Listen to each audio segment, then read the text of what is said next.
Morning, everyone. The July 17th, 2019 meeting of the City Council is called to order.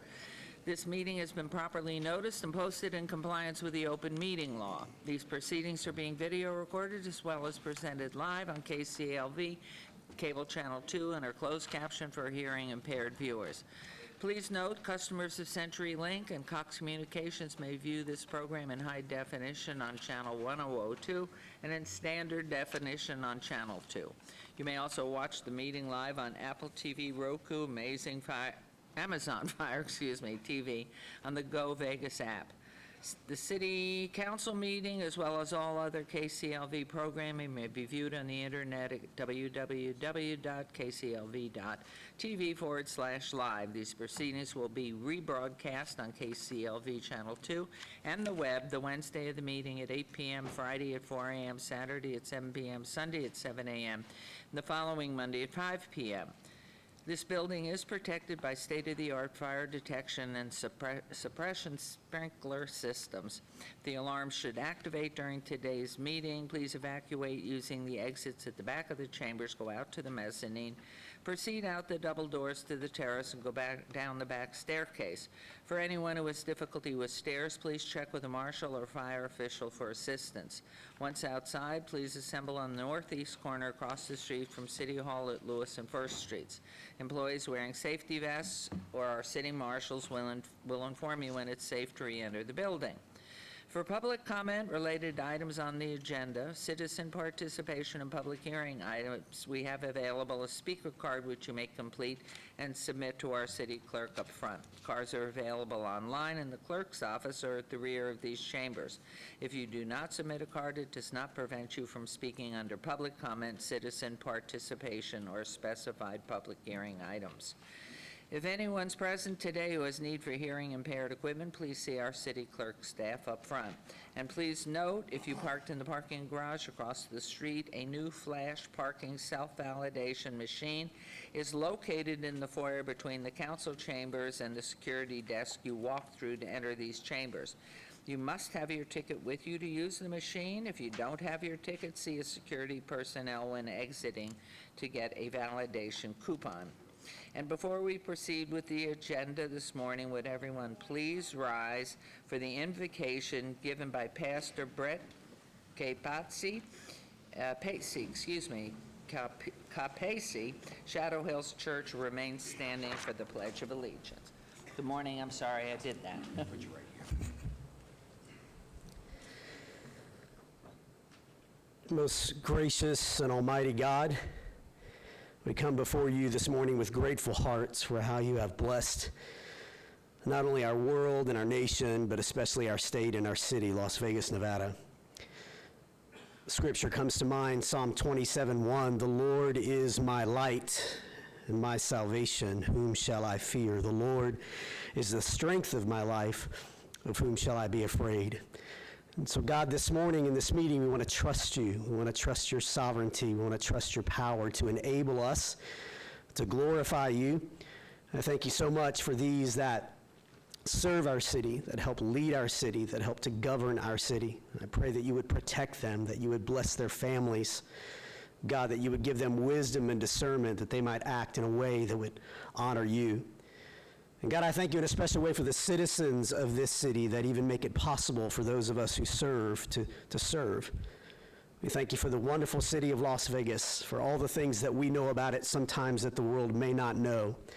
But God, we are grateful for the spirit of camaraderie, the beauty of diversity, and all of the wonderful things that you have bestowed upon us here. So God, in a special way, I pray that this meeting would go in a way that would, Father, honor you, but also help to build our city to be even greater in the days ahead.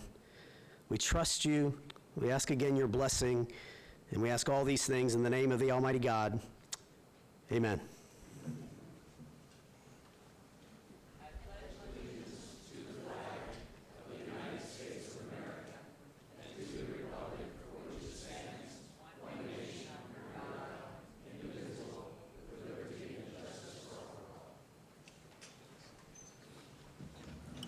Thank you, Pastor, and now we will join you down by the podium there for our ceremonials.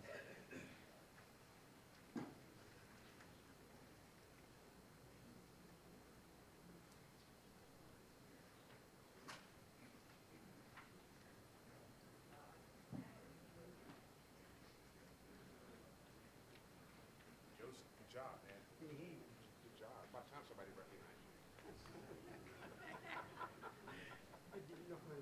It's about time. My goodness, what's taking so long? You guys.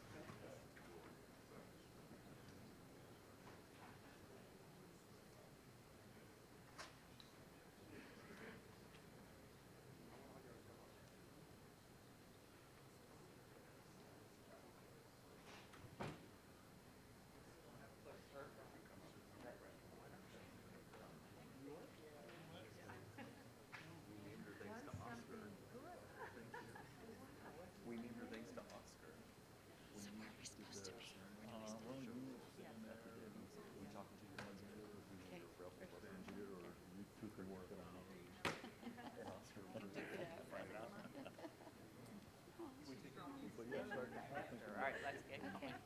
Okay.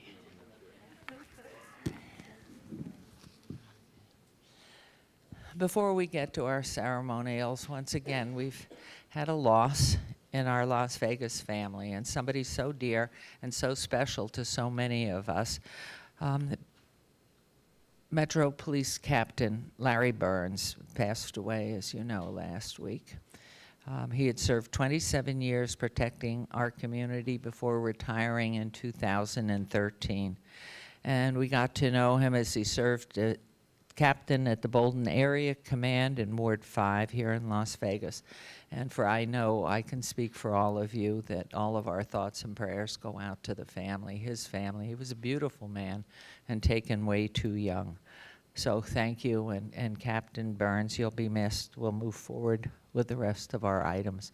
But I know what a special human being that we lost here recently. And do take a moment to pray for him, please.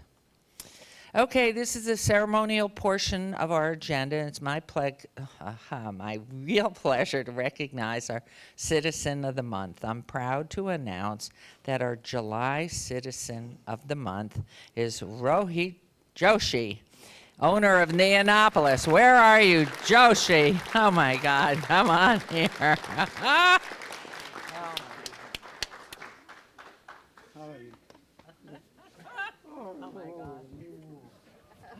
This man has had more ribbon cuttings and more celebrations, makes more phone calls to more offices.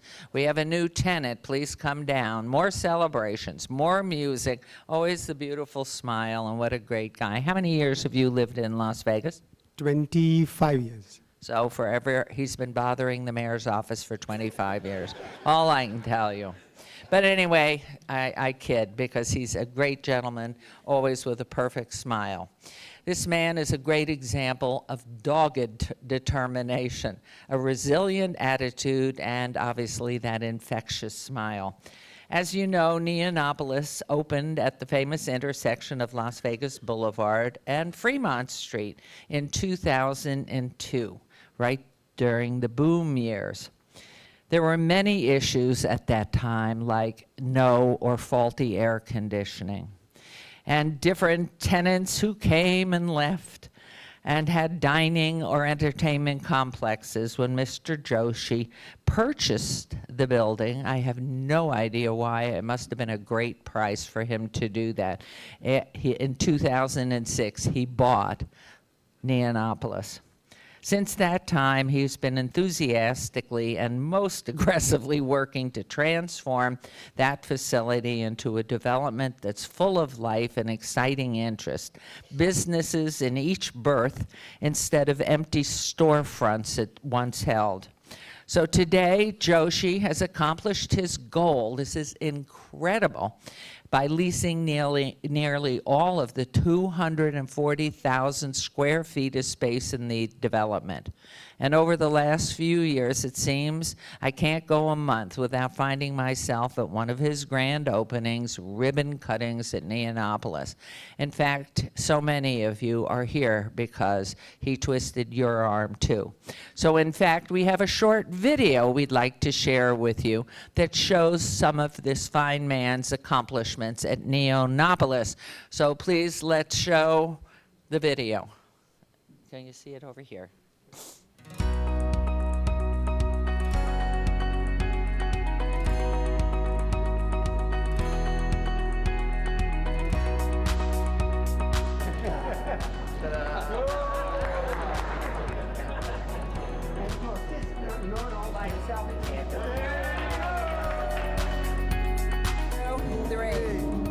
Wow, congratulations.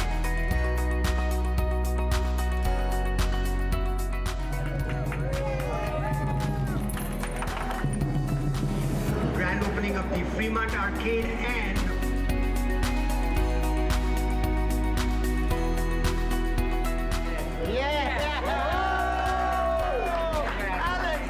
As he said, 10 years ago, when we moved from New York City to Downtown and surrounding area, they are the original.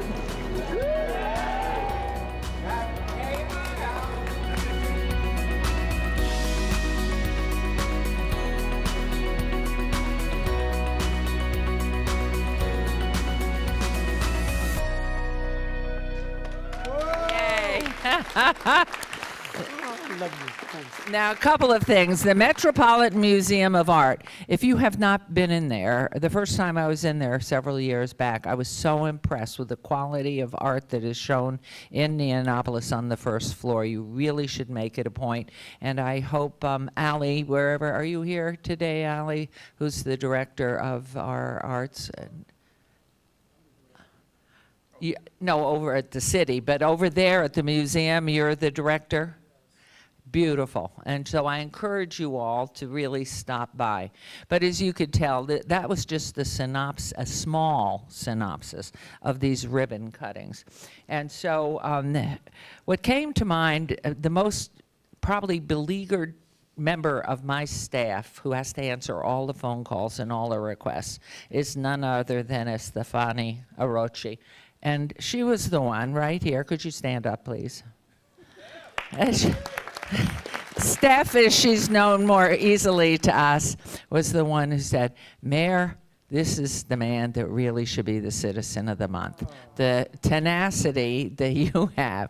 And Oscar, when he was mayor for the 12 years, all I would hear is he would come home, it's Joshi again, with another one of these crazy openings that would close and they'd move and we'd get more. So anyway, today is for you. And as you can see, Neonopolis is a very busy place and no substitute for hard work and persistence. And that is why Rohit Joshi is our Citizen of the Month. And we want to present you with a plaque, Mayor Pro Tem, if you would. I'm going to ask you to read what's on there, please. Yes. Thank you. This is the Citizen of the Month presented to Rahat Joshi on July 17, 2019, signed by all of us.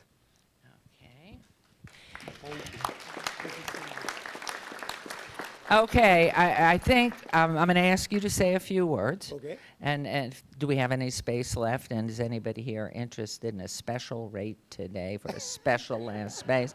And then we're going to have a formal ribbon cutting if we have scissors. Oh, okay. Are you serious? Well, thank you, Mayor, for your leadership and doing everything that you've done for our project at Neonopolis. I appreciate it. And the council members who is determined to make us successful, I thank you very much also. Scott Adams, are you here? He's my guy, I tell you. He is determined to make everything successful in downtown, and I followed his lead. And Bill Arendt, are you here somewhere? But Bill, he is there always. By the way, I've got his cell phone number too. So do I of Scott. And I tell you, anytime, any day, they're available for us. And that's one of the unusual things in the city. And Zach, thank you for all that you do also. I appreciate it. my wife, without her, I couldn't have done all this. She's the one that really deserves this, definitely. Come on up here. Lorraine, come here, baby. And it's her museum. That's right. You better believe it. Her museum. Yes. Beautiful. So this is to you, Lorraine. Okay. Thank you. And also, all the first 2 rows are all my friends and my tenants are here today. First one is survivor of cancer, Terry, my sweetheart. She can't even go out of the house, but she has come here today to honor us all. Beautiful. And of course, Kirk is here. So all the tenants are here that you should all meet one day. I hope you can all meet them. They're very, very special people to us, so thank you very much, Mayor. Thank you. Now, if you'll go in front of the podium here and have the council come close so he can have this for, and you'll face that way.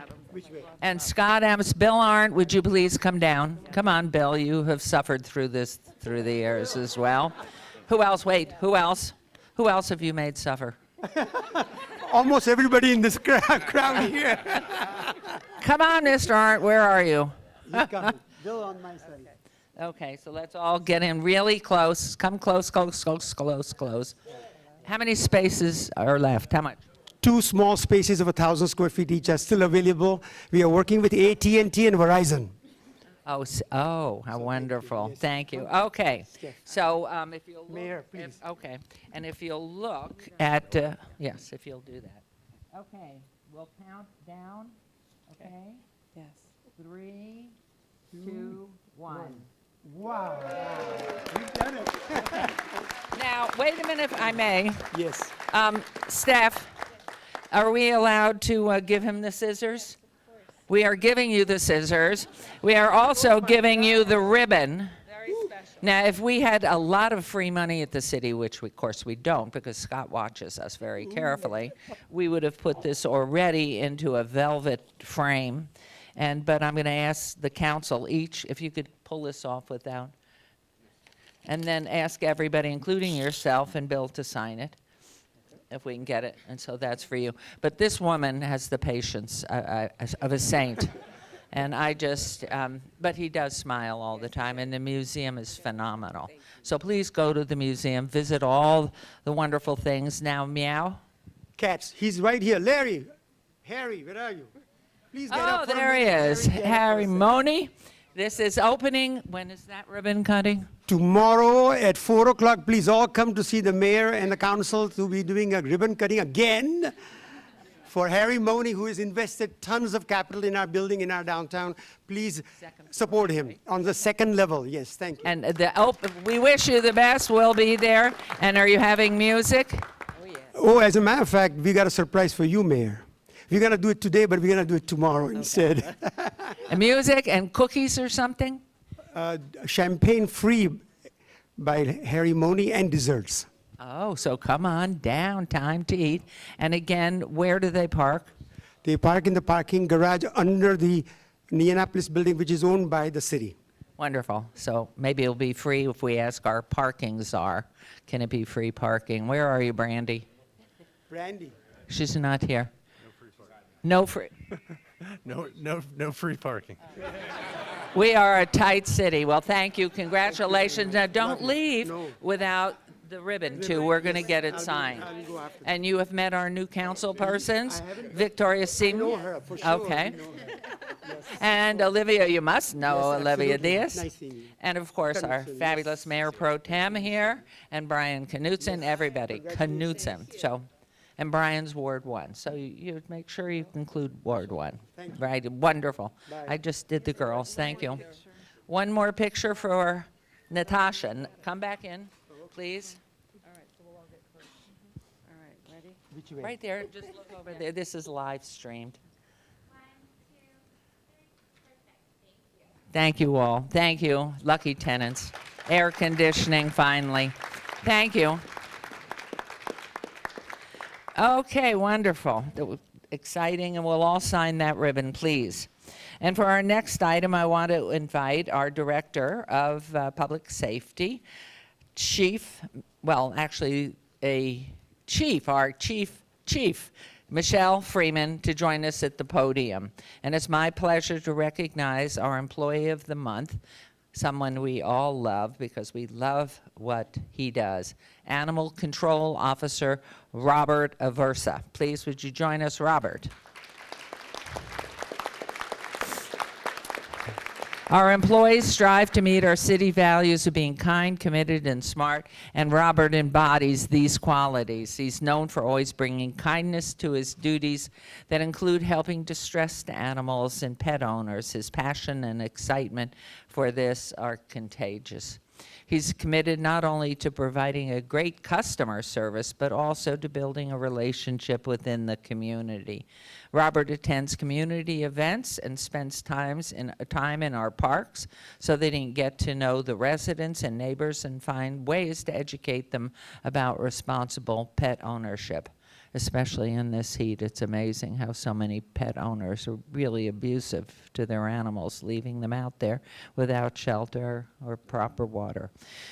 He often works to help injured animals, and for example, he responded to many calls at Floydland Park where all too often geese have been hooked by fishing equipment.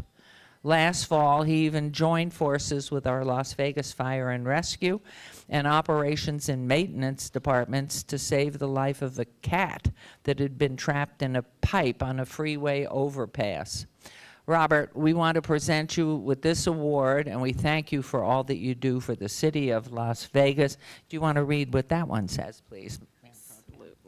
Thank you. This is our Employee of the Month, Robert Aversa, July 2019. Thank you. Thank you. Thank you. So before you get to say something, gives you a few extra minutes. Thank you so much. But I know our chief really wants to lay it on, in truth, everything that you mean to us. Thank you. Thank you, Mayor, Mayor Pro Tem Council. So Robert Aversa is our animal control officer that epitomizes our city values, undoubtedly. Kind, committed, and smart is all he does.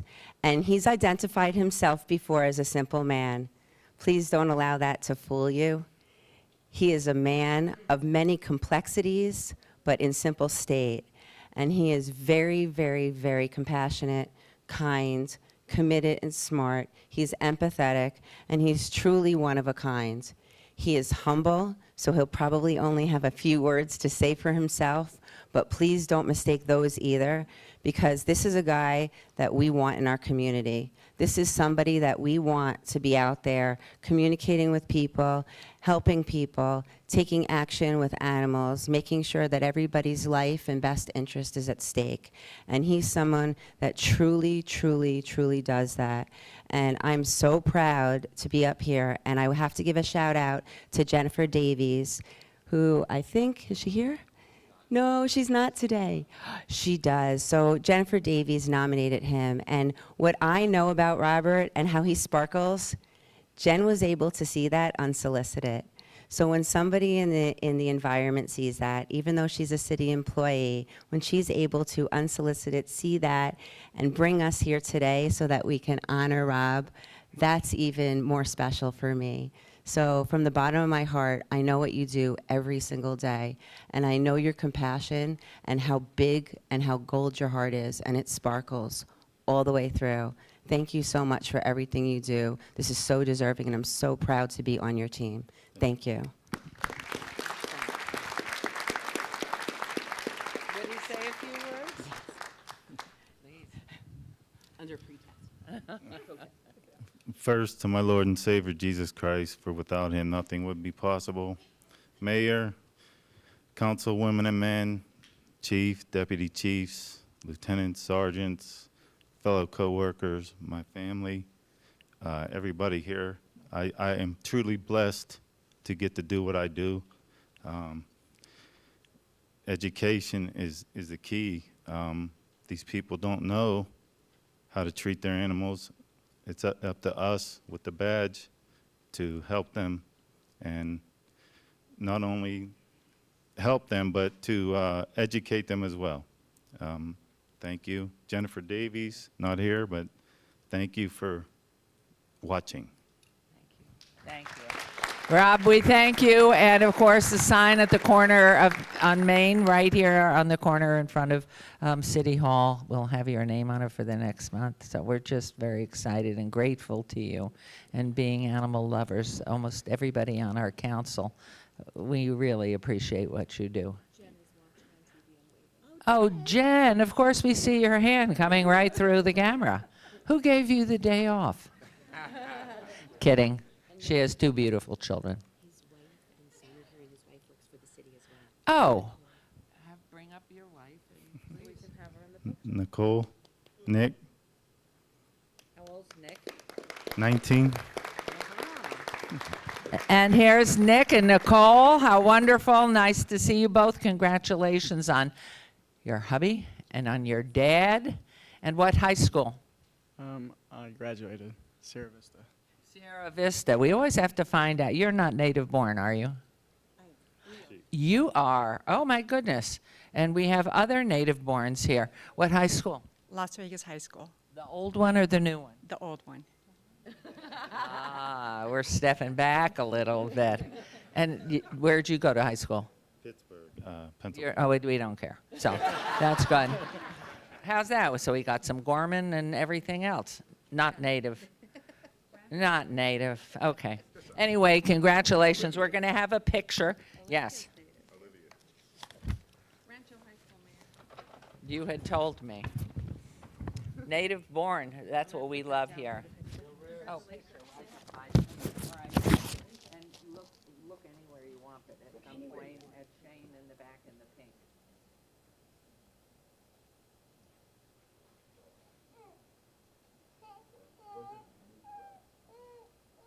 Thank you and congratulations, and thank you to both.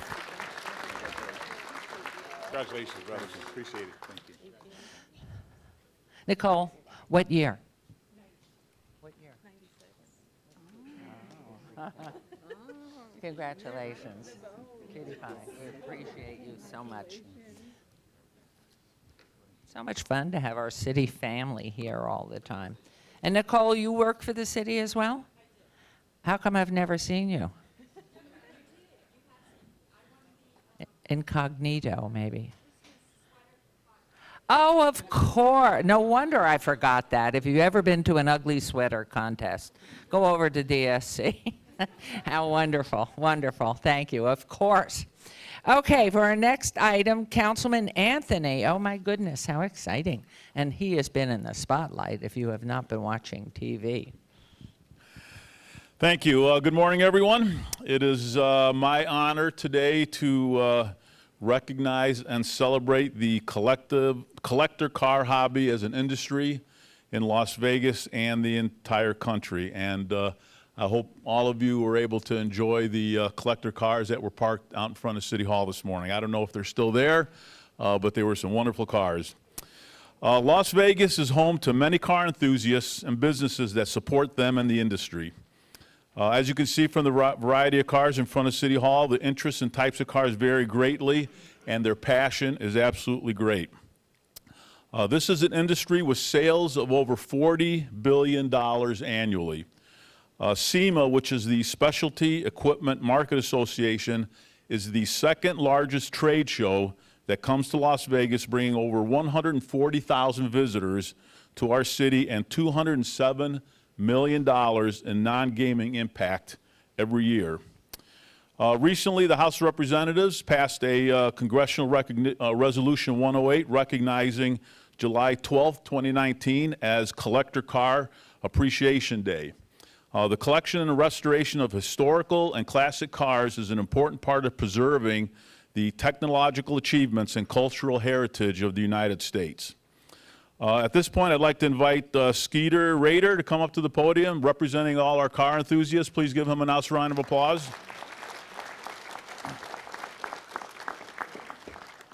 How you doing, Skeeter? Skeeter is a resident of the city of Las Vegas. He started a collector car show, which became what we now know as the National Collector Car Appreciation Day. He helps SEMA to organize and is active in the SEMA Action Network to raise awareness in state legislatures about the collector car hobby. So now I'd like to turn it over to Skeeter. And apparently we have some video that we want to play. You want to walk us through this video here, Skeeter? And then Let's try. there you go. There's the microphone. This is totally unrehearsed. Yes. Oh, that's us at City Hall. And that's some of the members that were here this morning at 6 o'clock. You can see the diversity of the automobiles, old and new, all collector. And I mean everything. There you see a truck,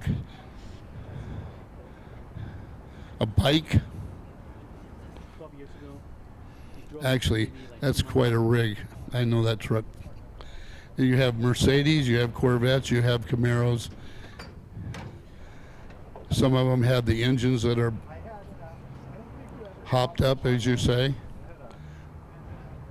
But as you see on all these automobiles of all years, you'll see that they have aftermarket parts.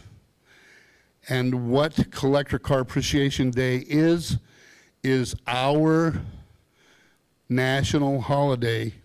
It's our opportunity to show everyone who is not a car freak like we are the impact that we have on our economy nationally and actually internationally.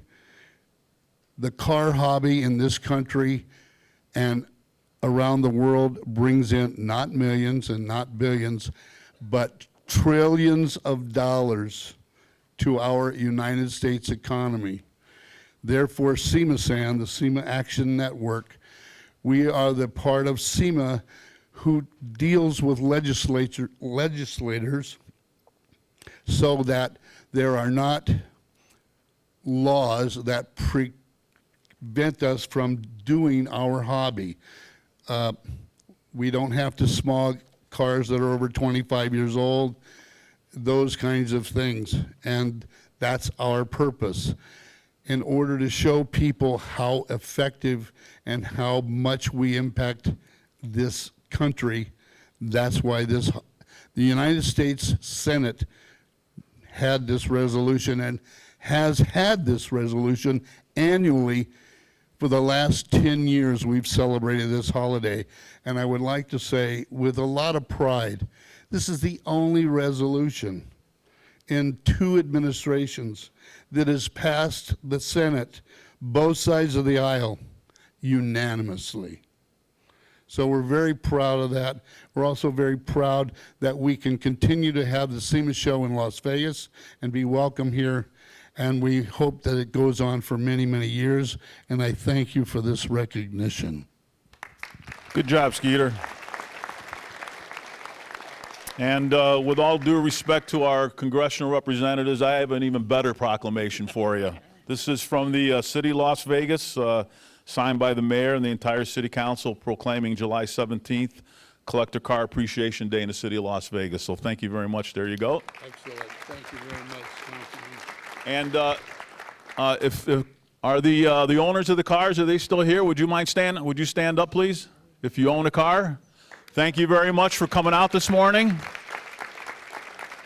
And as Councilman Knutson has here, I have a certificate of appreciation for every single one of you for taking the time to come down here at 6 in the morning and sharing your car with us and allowing us to recognize you this morning. So thank you very much for coming out.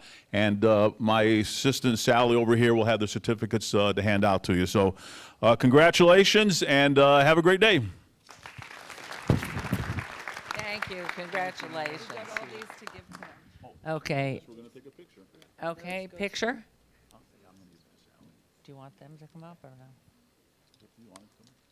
Okay, why don't you all come up and have a car? Come on down. We'll get And then Sally can have everybody together quickly to give out. Are they alphabetized, I hope?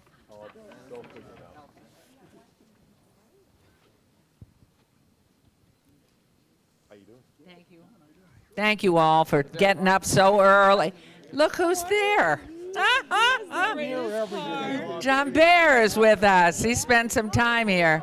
Incognito. How are you?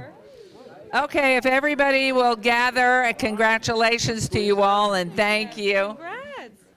Okay, and if you look at the back, the gentleman in the pink, oh no, he's up front now. Becky is now taking a picture. Are we ready? Can everyone come closer here, right in here, so you can be seen, okay? Ha.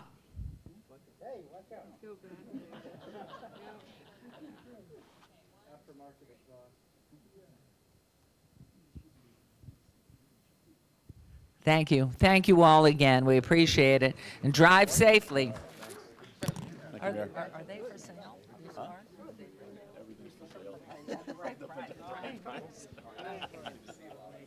Okay, and, all right.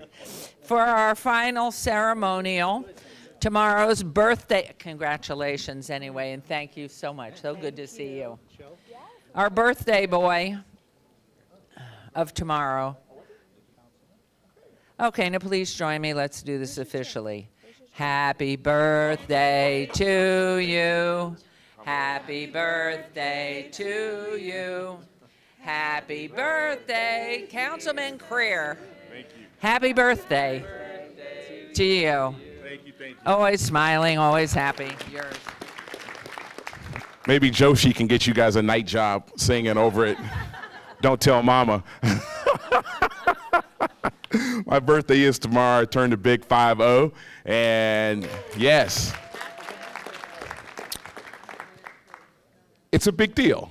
And I'm happy about it. You know, many people shy away from birthdays, but I view it as a definite blessing that we've made it this far and that my wife still loves me, my kids love me, and we've accomplished a lot in the first 50 years of our life, and we've got a long way to go for the next 50 years of our life. So thank you guys very much. You know, so this morning, I'd like to take this time to recognize Alpha Phi Alpha Fraternity Incorporated as we celebrate our 113th anniversary 95th General Convention, which will be taking place here in Las Vegas, July the 24th to the 28th. And I'd like to have the president of the Theta Pi Lambda local chapter here and all the brothers of Alpha that are here to join me here at the podium. Come on up. Come on. Thank you. Brother Barlow, come on up. Alpha Phi Alpha was established as an intercollegiate Greek letter fraternity on December 4th, 1906 at Cornell University in Ithaca, New York, by 7 young men known by the members as the Jewels. They led the way for the existence of the first African-American collegiate fraternity. Some of the notable members include Brother Dr. Martin Luther King, Brother Justice Thurgood Marshall, Brother Jesse Owens, Brother Ambassador Andrew Young, Brother Lionel Richie. Locally, Chief Justice of the Nevada Supreme Court, Brother Michael Douglas, Congressman Horsford, is also a member of Alpha Alpha, former Councilman Barlow, who's here today with us, Bob Bailey, Charles Keller, my father, Dr. John Creer, and the list goes on and on. Alpha Phi Alpha and Theta Pi Lambda, as I mentioned, is a local chapter in Las Vegas. This chapter provides leadership to its members and respective residents in the Las Vegas community. This chapter also facilitates activities to benefit at-risk and disadvantaged youth in Southern Nevada through our mentoring group called Alpha Men and Divas of Tomorrow, which was founded back in 1995. Over the past 3 or 4 years, we've given out over $145,000 worth of college scholarships to kids. And we have 100% college going rate for our kids that are through our mentoring program, which is awesome. Participants benefit from mentorships, college planning and visits, civic engagement, and financial aid for college applications. For 6 consecutive years, like I said, 100% of our AMDOT seniors graduated from high school and enrolled in college throughout the country. Alpha Phi Alpha develops leaders, promotes brotherhood and academic excellence while providing service and advocacy to our communities. So in celebration of the 113th anniversary and 95th General Convention of Alpha Phi Alpha, the fraternity would like to make a donation to Las Vegas Mayor's Fund. And Mayor, I want you to come forward. And we have something that our president, Michael Blow, is going to present. The Kianga Asoke Palacio baseball fields are located on the grounds of the Doolittle Center complex and is the home field to the Bolden Little League teams. And this community field is widely used in Ward 5 and resources of upgrades are few. So today, I'm going to pass the mic over to our president, Michael Blow. He's going to make a presentation on behalf of the entire fraternity throughout the nation. We have over 200,000 members of Alpha Alpha around the world, and so this is on behalf of all of them. President Blow.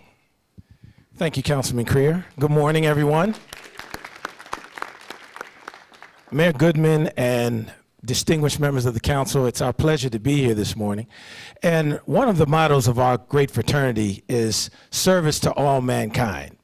And that, of course, extends to the little people, the children. And one of the things that we knew throughout the years, it's always been say no to this, say no to that, say no to the other. Well, now there is something that they can say yes to, and that is the Bolden Area Little League.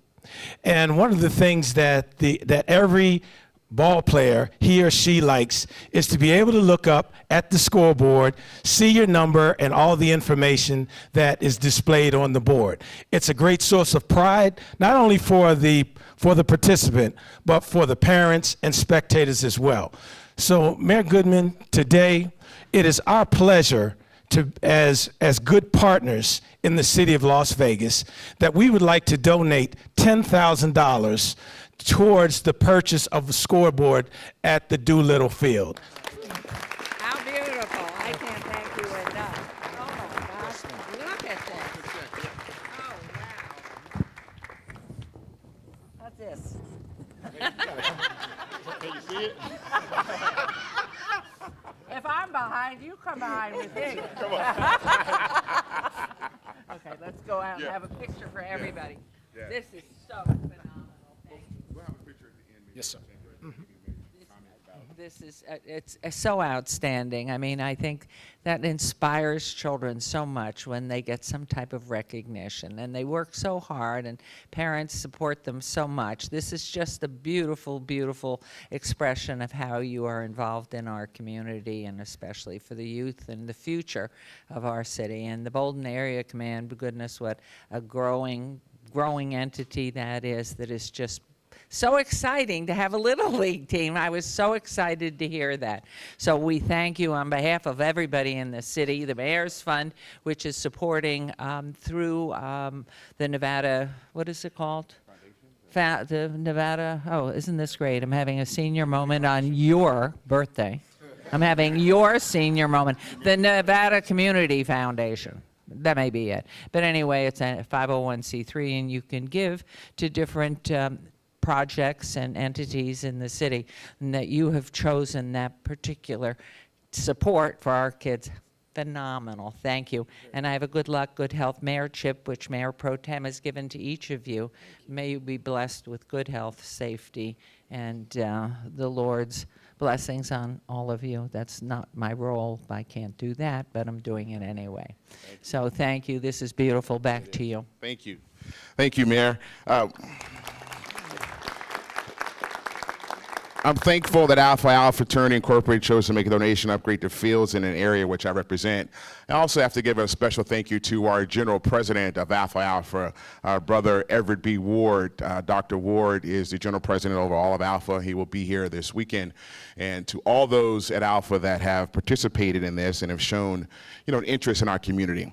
As you know, the Doolittle Center Complex is the heartbeat of Ward 5, and this donation will help provide the much-needed field enhancements and will be available at the start of the following 2020 Bolden Little League season. Additionally, Alpha Phi Alpha Incorporated are partnering with my office to host Alpha Day this Saturday, July the 20th. Their involvement will represent the Alpha's commitment to responding to issues affecting the African American community through collaborative efforts, memoranda of understanding, and outside financial assistance. The day's events will begin with 5 activities: Bolden Little League scoreboard donation ceremony, which will be at the fields at 9 a.m. And then we have our Strong Start Go Mobile Pre-K Academy tours will happen from 9 a.m. to 12 p.m. at Doolittle, which is fantastic. We have a summer splash party, and according to the CDC, our community has 3 times the higher rate of drownings for deaths for children from 1 to 4. So we're giving out free swim lessons as well from 10 a.m. to noon. And then we're having a big summer splash party from noon to 3. One of our fraternity brothers, DJ Ibrahim Pedro, is going to be there. Lunch will be served. Refreshments for children will be provided while supplies last. I have to thank our sponsors, Anderson Dairy and also McDonald's, who are providing little apple bags for us as well. And then Congressman Horsford is hosting a health symposium from 12:30 p.m. to 3 p.m., which will take place at Nevada Partners, which is 710 West Las Vegas Boulevard. So come out and enjoy enjoy a full day of family events. It's free. And for more information, I always contact my office, 702-229-5443. And also like to make we're going to present a proclamation to alphas, and this will happen as well on that Saturday. But I'm not going to read the whole thing, but it'll say, you know, we recognize Alpha Alpha Fraternity Incorporated for its $10,000 donation to the Las Vegas Mayor's Fund, earmarked for field enhancements and scoreboards. Your monetary donation will provide 2 new scoreboards at the Doolittle Complex Center, whereas we recognize Alpha Phi Alpha Fraternity Incorporated partnering with Ward 5 Councilman and myself, Cedric Creer, in the City of Alpha Day on Saturday, July the 20th, 2019, and therefore, in great recognition of Alpha Phi Alpha Fraternity Incorporated's 113th anniversary, 95th General Convention, an Alpha Day partnership with the City of Las Vegas, we urge residents to join us as we do hereby proudly proclaim July 24th through the 28th, Alpha Phi Alpha Fraternity Incorporated Days. Thank you guys very much. It's going to be great. We will be around all week at the Valleys, so it's going to be fantastic. And thank you once again, Alpha Phi Alpha, my brothers, for all your support in our community. Thank you guys. Let's take a picture.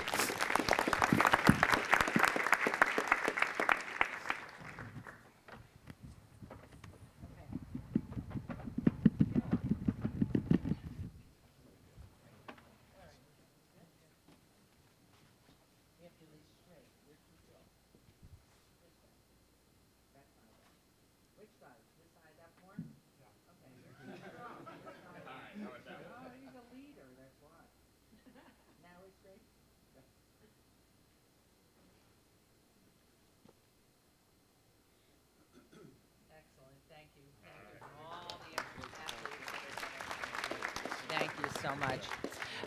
And this does conclude our ceremonial portion. I'm going to ask Allie Haynes, I saw you come in. I'd like you to meet Lorraine Joshi, if you haven't. I'd like you to, because I want you to see that museum. And Allie Haynes is our Director of Cultural Affairs. And you do know her. Don't stab her, though, with those scissors. And so, Allie, if you would come down, Lorraine really is the spearhead behind that wonderful museum in its creation. How old is the museum now? All right, we're adjourned. We're going to go ahead, and we are not adjourned. We are taking a recess, and we're going to wait for our tech to catch up. So we will be starting here. I've got like 8 minutes at 10. We'll start promptly at 10. Thank you.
That brief recess is now over. Thank you all for being so patient, and we are moving on to agenda number 9. Public comment during this portion of the agenda must be limited to matters on the agenda for action. The amount of time any single speaker is allowed may be limited. All comments made will be cross-referenced to those specific items, and if anyone submitted a speaker card who wishes to speak under this portion of the agenda, please come to the podium and state your name for the record. This is your opportunity to address the council, but the council's not able to respond or engage in dialogue, and we will set the minute. We will set the time at 1 minute. Good girl. Good morning. Good morning, Mayor, City Councilman. My name is Steve Gramis. I'm the president of the Las Vegas Police Protective Association. Here for 2 reasons. One, speaking in support of Councilman Anthony and agenda item 55. I heard the comments before about the HOV lane, and I totally support the fact that this thing should not be 24 hours. We're forcing people into feeling like they're criminals because they're trying to use a lane that's totally open at 12 a.m. The enforcement action, to Councilman's quotes, it's not going to curb people's driving habits. It's not going to add bodies in cars. It's just going to flat out make good people possibly get a citation. So we're in support of item 55. The other reason I'm here is we at the Police Protective Association, knowing that school is coming up, we wanted to run a supply drive for the teachers. A lot of times people do things for the kids, but the teachers got to come out of pocket for a lot of money for a lot of items. So what we're going to be doing up at our office up until the beginning of August, or I think the 31st maybe, yeah, Wednesday, July 31st, we're going to be accepting items for middle school, high school, and elementary school, flash drives, reams of paper, crayons, all that. If I could leave this here for you guys to maybe circulate, I would be appreciated. And then what our goal is before school starts, actually inviting CCSD teachers themselves up to pick out what they need for the school year and take it. So we're working with as many people as we can, and I hope you can circulate that. Thank you. Thank you, ma'am. Thank you very much.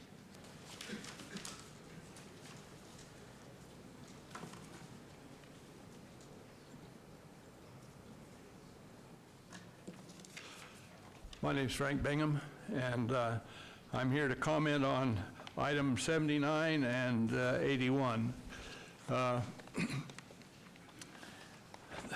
79 is the proposal of a 3-story building. That's afternoon session. Will you be here after 11, at which point you would speak then? Because My wife and I were planning to go out of town today. Then go ahead. Can we do this? Is that all Madam right? Clerk? Is that all right? That's fine. I've just gotten clearance.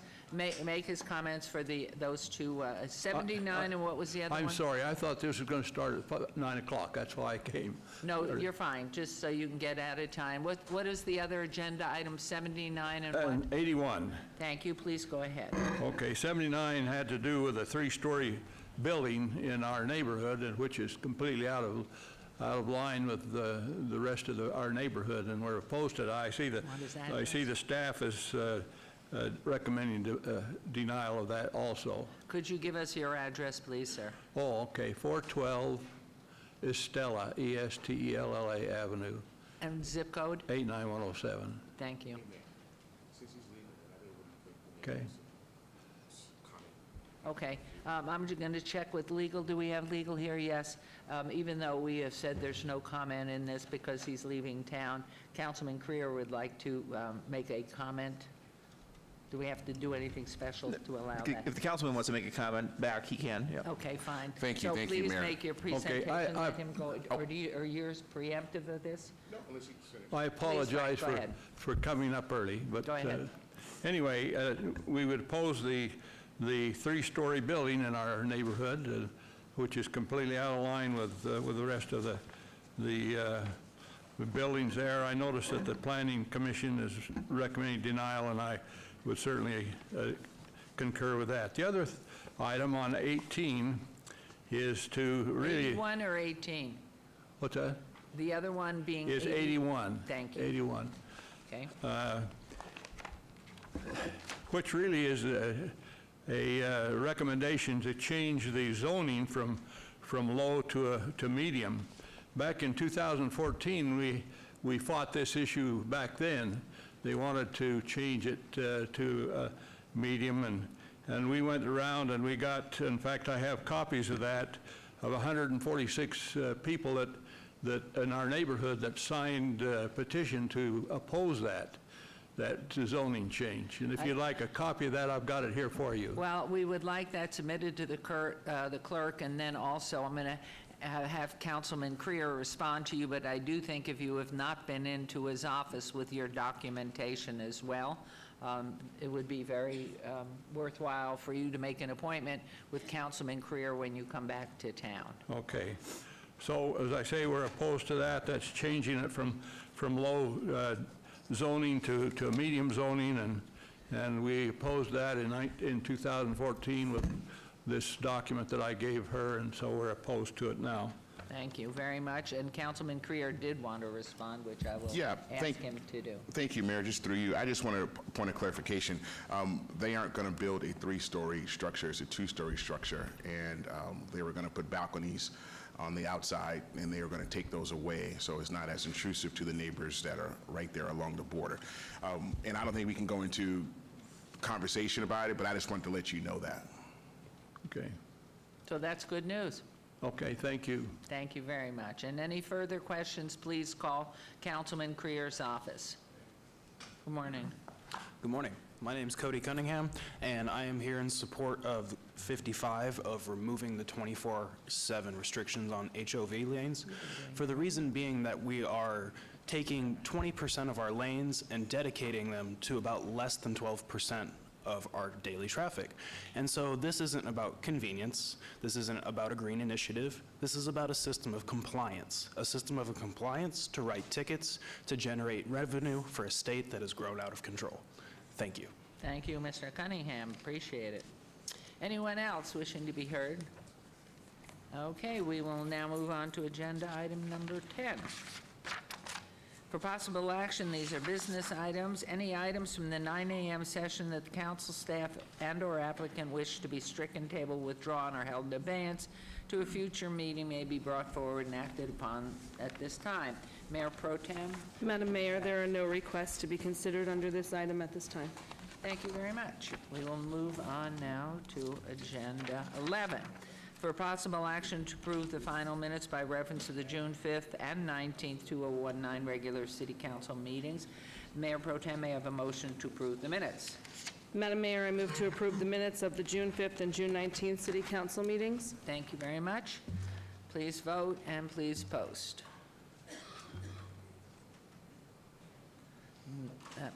Those motions carry. Thank you very much. We will now move on to items 12 through 50 in the consent agenda. 12, now let me just see. Okay. Yes. I would like to make a statement. Certainly.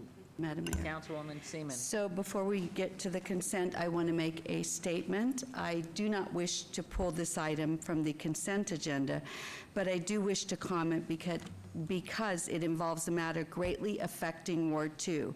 That matter, of course, is the ongoing dispute over the Badlands Golf Course and the future of that property. This dispute, now entering its 5th year, is impacting residents, development, and ultimately business in my ward. My hope and desire remains, as I expressed during this past campaign, for both sides of the dispute, the property owner and the surrounding homeowners, to come together, compromise, and reach a resolution that satisfies all parties. I will do everything in my power as the representative of everyone in Ward 2 to help achieve such an outcome. In the meantime, I must also do what's best to defend the citizens of Las Vegas, their tax dollars, and the actions taken by the City Council and city staff. Therefore, I will support this additional funding request for our outside legal counsel, who is defending the city in the Badlands litigation. Thank you very much, Councilwoman. And could I have a copy of your statement, which I know I can get through the city clerk, but at some point I would like to have that for my records, please. Okay, so items 12 through 50 on the consent agenda are considered to be routine or recommended for approval by the departments and may be enacted in one motion. Note that the record should reflect my abstention on items 24 through 27 because they pertain to medical marijuana-related businesses, and one of my sons is involved in that industry. I'll be voting on all other items. Are there any items that council wishes to bring forward? Okay, Mayor Pro Tem, may I have a motion for the consent agenda, please? Thank you, Madam Mayor. I move to approve items number 12 through 50 with no exceptions. Thank you very much. There's a motion. Please vote and please post. And before we move on, and that consent agenda passes unanimously. Before we move on, I'd like to take a moment to bring item 28 to everyone's attention, which I'm going to read.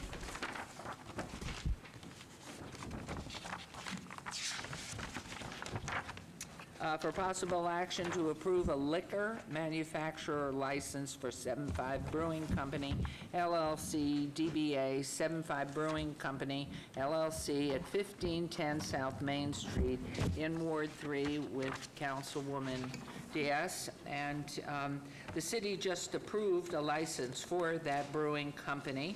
A partner in the company is with us today, coming forward already, in fact, forward. It's our very own Golden Knights, Ryan Reeves, and we are so thrilled. Beautiful. We're so happy and proud you're making this investment in downtown. You will never regret it, I can assure you.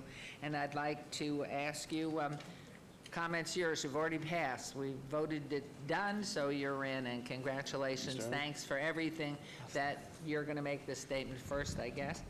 Okay. Mr. Reeves is going to make the statement. I just want to thank the city, the mayor, as well as the staff in terms of your hard work. Tim O'Reilly of O'Reilly Law Group. On behalf of the applicant, Mr. Reeves does have a few statements. Good morning, Mayor Goodman, City Council members. Thank you for having me here. I'd like to thank everybody that's been involved in this, your staff, the Metro Police Department, the licensing department. They've been nothing but professional in this venture that I'm going on right now. I'd like to thank Councilman Anthony. I don't know if you can add anything to the consent agenda, but I think a vote needs to be passed to have a little upkeep in his office. A lot of Detroit Red Wing stuff in there, right? Yeah, I don't think that belongs anywhere near Las Vegas. Whoa. My company, as Tim said, is 75 Brewing. The number 75 holds a lot of meaning to me, as it's the only number I've worn in my 10-year career in the NHL, along with the 2 years with the Golden Knights. We plan on brewing with Abel Baker, who is here today, who I'd like to thank for helping us launch this brand. They've been really good to us. You know, I'd like to say that this company is not a celebrity endorsement. While it is about me, it's also about the great people of Las Vegas. I've only been here for 2 years, and I've realized that the city has so much culture and so many stories to tell, and through our branding and marketing, we plan on telling a lot of those stories and bringing the city with this company. So thank you for having me, and look forward to it. We're very proud of everything the team's been doing, Mr. Foley and the entire administrative group, and every eye is on you all the time. You know that. Tell us just a little history of where were you born, and where did you go to school, and how long have you been practicing to get where you are today? Practicing hockey or the beer? Well, we know one of them's going to last an awful lot longer Yeah. than the other one. Yeah. So make sure you concentrate on youth right now and keeping yourself healthy and not too much fattening beer. No, yeah. Tell us, born and raised Can't be where? testing the product too much. Yeah. I'm from Winnipeg, Manitoba, up in Canada. Icy cold city, gets to about -50 in the winters. I played juniors in Brandon, Manitoba, which is about 2 hours west. I was drafted by the St. Louis Blues. Made my way up in the ranks. I played for St. Louis for 7 years. I got traded to Pittsburgh, and then made my way to Vegas, fortunately, which is the best thing that ever happened to me. Yes, amen to that, let me tell you. I would never leave anywhere else. So. No, this is actually the first year that I haven't gone back to my hometown for the summer. I call Vegas Well, home if now. your mother and father are there, your mother, either one of them are family, go back home just briefly. Yeah. But anyway, Councilwoman Diaz, please. Thank you, Mayor. I just want to echo the mayor's sentiments and welcoming you to Ward 3, to the downtown area. We're excited that you're part of the team that was born and raised here in Las Vegas, because I'm born and raised. I kind of have been cheering you guys on with your amazing seasons, and I know that you've captured our hearts and you've brought us together as a city that's more united. So I really feel that you'll bring that spirit as well to your new establishment. Welcome, and I wish you the best of luck, and Ward 3 offices are here to help you. Thank you so much. Thank you, and just know that we're here to help you along in all that you do, and we cheer loudly, and so thank you very much. I do appreciate that. for Thank you. coming. Thank you. Thank you. I don't know, as we move on to agenda item 51, and hopefully, and I'm sure he will, but Scott Adams, I just want to make a comment. We are having another retirement here in the city. A good friend to all. Oops, I think he's doing it. I will shut my mouth. Because I was going right where you're going. This lovely lady, Karen Duddleston, who's been in government and family and everything, and we cherish her. So I will say no more, and you've got gifts, so what can we do? Mr. Scott Adams, please. Good morning, Mayor, members of City Council, Scott Adams, City Manager. I hijacked my own agenda item today for an emerging issue, which is very dear to the hearts of everybody at the city and in the city manager's office, and that is the fact that tomorrow is Karen Duddleston's last full day in office before she retires off into the sunset, and I understand will do the world tour with her husband, just like the Rolling Stones and U2. As she described it, I don't think there's going to be much of this planet that will be untouched after they get done. But I really wanted to take a moment to recognize the major contribution that Karen's made to the city, and it has been substantial. Karen started here in May of 2011 as our business planning manager. She was later promoted in December of 14 as our deputy planning director, and then promoted in July of 2017 as chief community services officer. Karen truly changed the way business licensing is done in the city of Las Vegas by making it more customer friendly, cutting down red tape, and being more efficient. When she started with the city, there were over 460 business license categories in the city. And a few years later, she was able to cut that number in half and reduce the time it took to get a license from 20 business days to 5 business days. Awesome. Just an incredible effort. And for the first time under her administration, applicants were able to apply for their business licenses online, and was responsible for moving a large share of our business licensing activity to an online system, which is really bringing it into today's way of doing business. She also tackled one of the city's most challenging licensing issues, which was the marijuana industry. So as you know, that's been a difficult industry for us to deal with, to license, to manage, and she oversaw that entire process as we worked through that. But aside from those administrative accomplishments, I think one of her most enduring things that she will leave behind in terms of her legacy is the countless hours that she spent mentoring her team members and team members throughout the city. She has spent a great deal of time in working her staff through challenging situations, developing their talent, setting examples for leadership, and imparting strategic thinking to help them solve some of the big issues that we face here at the city. So I wanted to truly thank Karen and recognize her for the contributions she's made here at the city. I understand her husband and her family may be here in the audience, and I wanted to present her with a token of our appreciation, a city flag, and it's very simple. City of Las Vegas, Office of City Manager Karen Duddleston. Can you do it from the microphone, please? Chief Community Services Officer, 8 years of service. Beautiful. And another bouquet to add to the many that, if you look at her desk, it looks like the winner's circle at the Kentucky Derby. She is a winner and deserves everything that she will get in retirement. She's worked hard. The interesting thing about Karen, because I was involved in interviewing her years ago when she started with the city, her city tenure is the end of a very long and illustrious career in public administration, where prior to that she was with the State Treasurer's Office, and then prior to that with Clark County. And so she has a very long and distinguished career in public service. Karen, congratulations.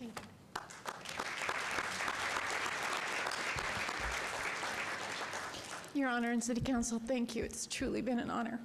I was not going to let these flowers get to me today. I've spent 22 years in the professional public administration.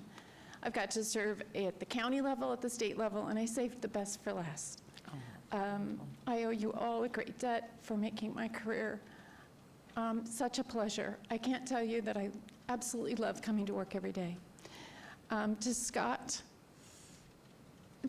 thank you for giving me the chance to work with the most incredible professionals that I've ever worked with in 22 years. And to my husband and my family, my son is here, Andrew. We've raised 3 children here in Las Vegas together. They're all graduates of the Meadows School. I was a Meadows mom before I came here. He's let me pursue my dreams, whether those were in the boardrooms of the charities in this community, whether they were in our government, or whether they were raising our children. He's been there for me every step of the way. He now claims he can support me with a travel habit, so I'm going to take him up on the offer. Thank you so much, and to my family, thank you all. Karen. No, wait, Karen, I have to say something. Karen and James and family, a lot today, the whole world seems a little bit confused. And we're hearing certainly an awful lot from the softer sex as being very strong and involved. And there's an inference somehow you have to choose. You are an example and a role model that you can have it all. You can have it all. You can add the family, you can add the professional life, you can make a difference. And you have never been a blowhard, you've never been somebody, me, I, my. James, you are so lucky.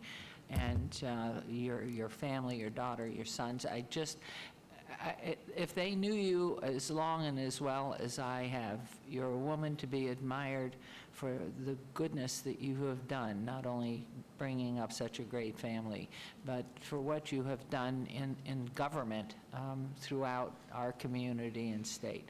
I admire you. I cherish the friendship that you have extended to us and to so many, and for the accomplishments you've made, the changes that have come about because of your tenacity, but your sensitivity too, in different phases that are too long to go into, of government protocol and structure and how to follow through on things. You're just a magnificent role model for women, for moms, for wives, for individuals, for an intellectual person, and a very giving soul. And so on behalf of, I know I can speak for council and some who may not know you as well as I've grown to know you these past 20-some years.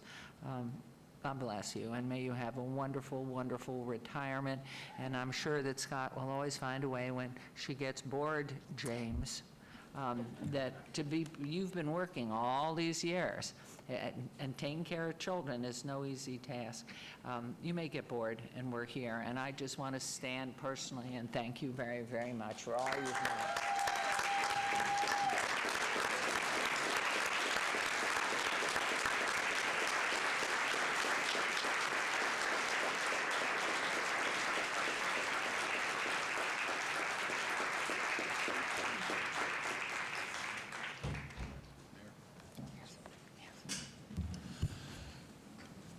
I'm actually pretty close neighbors with Karen up in the Northwest Area Command, and I saw Jim over there, and every time I walk by their house walking my dog, I see this massive barbecue complex that is going up in his backyard. So when it's done, I expect to have a big barbecue out in your backyard so we can all commiserate a little bit. And thank Karen for all her work. So I'm looking forward to that, Jim. Thanks. Thank you. Travel safely, enjoy the cruise. We'll all be thinking of you with drooling. Okay, as we move on, Mr. Adams, was there anything more in your report? No, ma'am. That's the end of my report. Thank you. Okay, agenda item 52, discussion for possible action regarding the Neighborhood Partners Fund, NPF, board recommendations to allocate $67,487.47 for 17 neighborhood projects. This is general fund funding, all wards. And so we have with us, I will let you announce yourself. Good morning, Mayor Pro Tem and Council. Thank you for the opportunity to come before you today. And if I may, Mayor, take a little prerogative and say publicly, thank you, Karen. I am one of those staff people that she mentored. And I have not had the privilege of knowing her as long as you have, but I have had the privilege of being as influenced by her. So I want to say publicly, thank you very much for your mentorship, for your leadership, and for your friendship. You will be missed. Now, thank you, Mayor. Your name? My name is Kathy Thomas Gibson. I'm the Director for the Office of Community Services, and I'm here today with Mr. Greg Toussaint.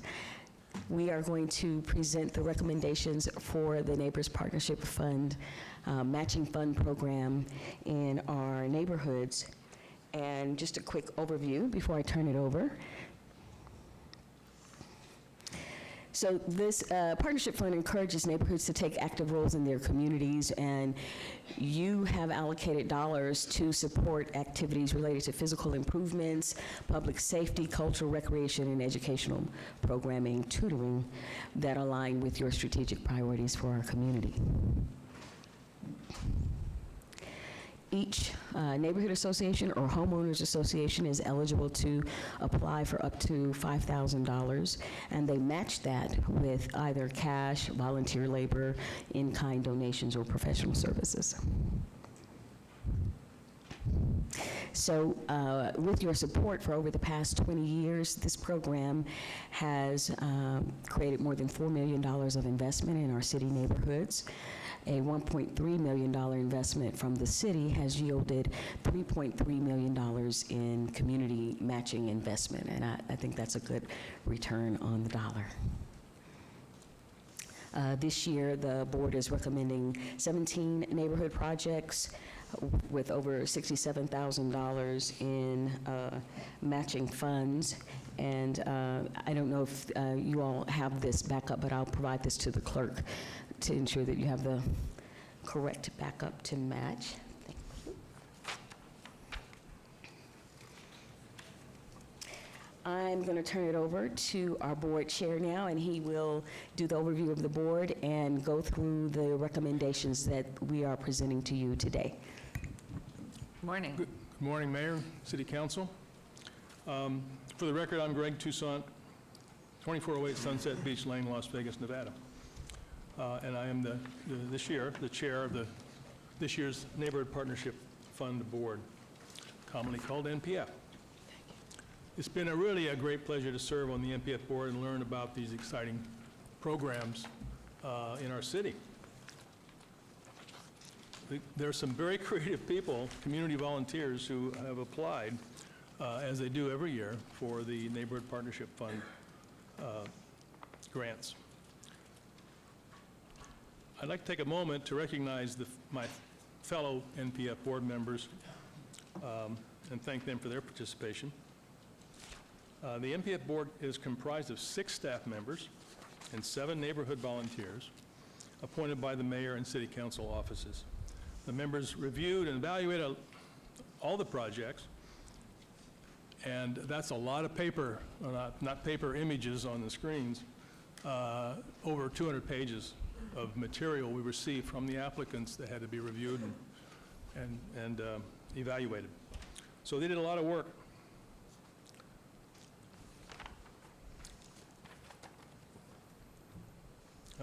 To start, I'd like to thank our Vice Chair, Jordan Sandecki, for her contribution. She's a former Ward 2 staff designee, and she did a great job. Starting off with Ward 1, I'll introduce the board members by ward. The staff designee was Ann Kilponen. The neighborhood representative was Shelley Walters. In Ward 4, staff designee Sally Christensen. Neighborhood representative Gail Quayle. Ward 3, staff designee Ido Iturralde. Neighborhood representative Estela Silva. In Ward 2,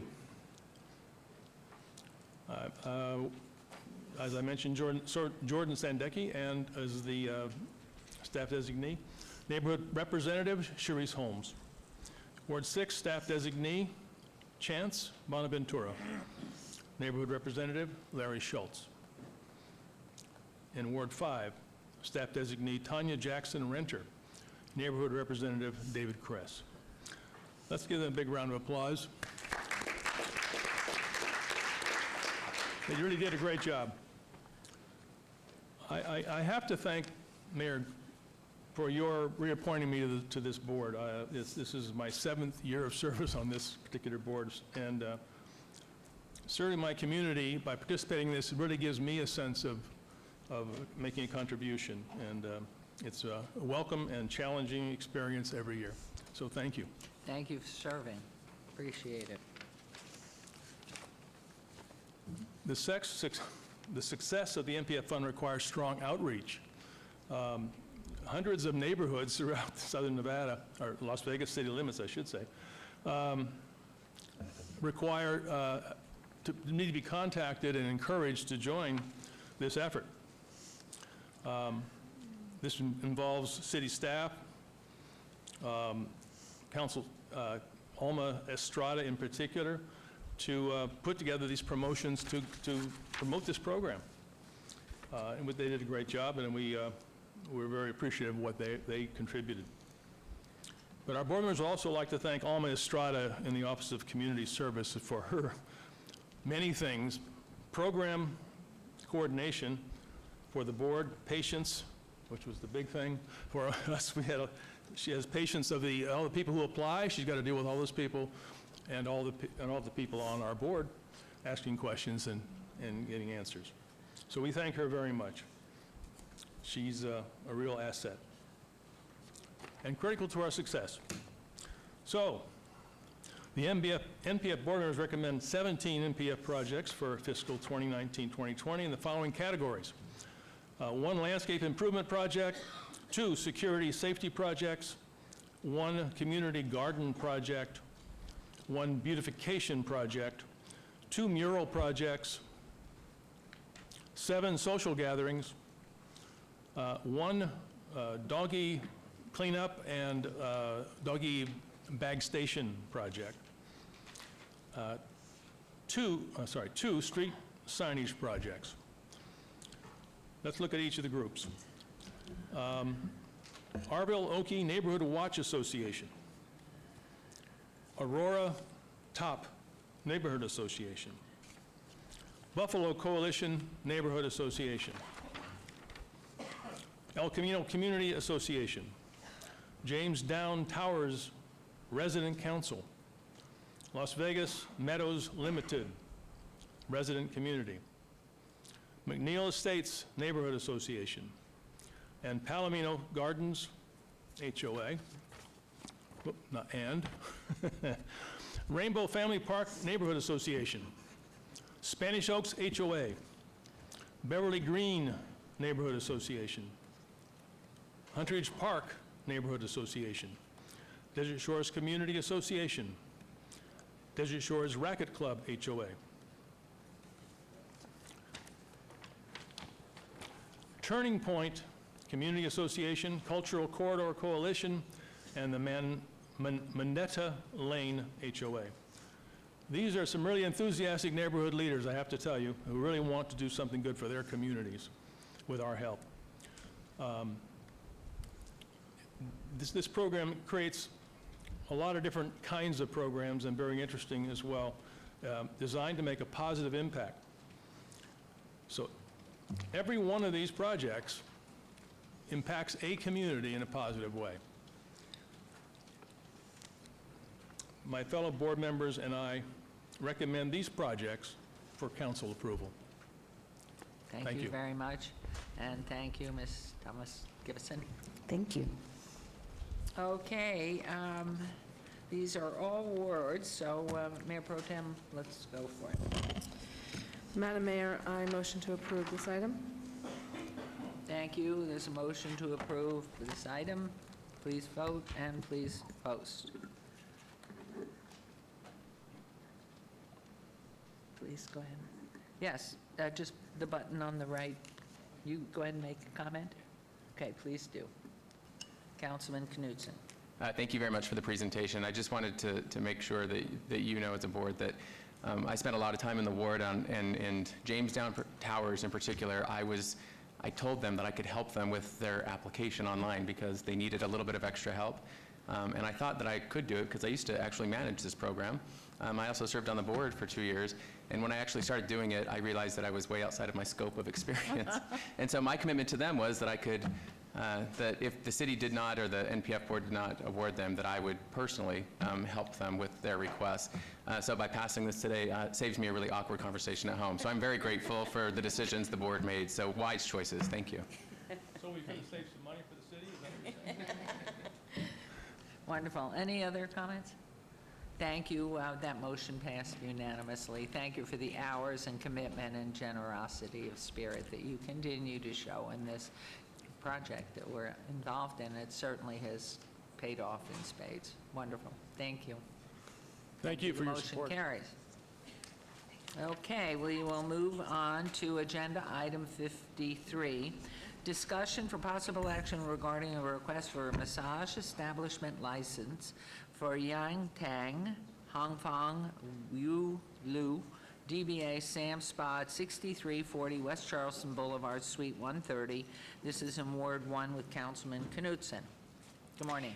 Good morning, Mary McElhone, Deputy Planning Director, and I too would like to congratulate Karen Duddleson. I also received a lot of help from her. I stepped into her shoes as a Deputy Planning Director, and she paved the way for my success. So thank you, Karen, and congratulations. So before you today, we have item number 53. Sam Spa applicants Hong Feng Wu Lu and Yang Tang are here before you today to request a temporary massage establishment license. They first appeared before City Council on January 16, 2019. The background check had not yet been completed, and staff could not verify the source of funding. City Council at that time denied the requested temporary establishment license and wanted the Metro background check to be completed. That background check has now been completed. The Metro report was received on June 6, 2019, with an area of concern. Both applicants do have clean criminal histories. However, the source of funding could not be verified with either applicant. Ms. Yang Tang had a friend in China borrow money from her, and that friend wired the money back to her from China on October 2018 for $17,200, but it could not be verified. Ms. Wu Lu had money given to her from a family member for $70,000, and that money could not be verified either. On July 9th, last Thursday, Ms. Tang provided wire information and the identification of the person who wired her the $17,200 from China. Ms. Wu Lu provided the Charles Schwab account documents where the $70,000 was withdrawn from. She also provided a promissory note showing she had borrowed the money from her sister-in-law, Ms. Betty Wong, with the intent to pay it back at 3% interest. While the additional documentation given on July 9th still does not provide absolute verification, it does provide a better understanding of where the money came from. This location has been licensed as a previous massage establishment that operated without evidence of prostitution or human trafficking and operated with very little compliance issues. The applicants are here today with their attorney, Mr. Mitchell Bisson. If you need any assistance with the recommendation, please let me know. Thank you. Thank you very much. Do you want to make a presentation, or would you repeat your name for the record, please? Yes, it's Mitchell Bisson, and I'm from the law firm of the Colliser Law Group, right downtown with Matthew Colliser. And we represent the applicants here today, Ms. Tang and Ms. Wu Lu, whose son is here, Lee Sai. He is going to be a key manager. If this gets approved, he's going to apply for a key manager and help run this business. I mean, it is correct, they are seeking simply a And 6-month. can you speak closer to the microphone? Thank you, Mayor. Please. They are seeking a 6-month temporary massage license for this location. They are here to answer any questions you may have, as well as myself. During the lead-up to today's hearing, there was an issue with potentially the source of funds, but as Mary has stated, we did provide some promissory notes and some wire transfers from a Charles Schwab account. So we do believe we've satisfied any concerns as far as whether this money is, legitimately received of any sort. I'd just like to say that my clients are serious, legitimate business owners. They've already invested approximately $50,000 into the location, the equipment. They've already bought a bunch of materials. I know, like the stones for the massages. They've got all this all bought and prepared. As again, Mary has stated, there has been no history at this location itself. It's not one of the problem locations in town. And in addition, the applicants themselves don't have any criminal history.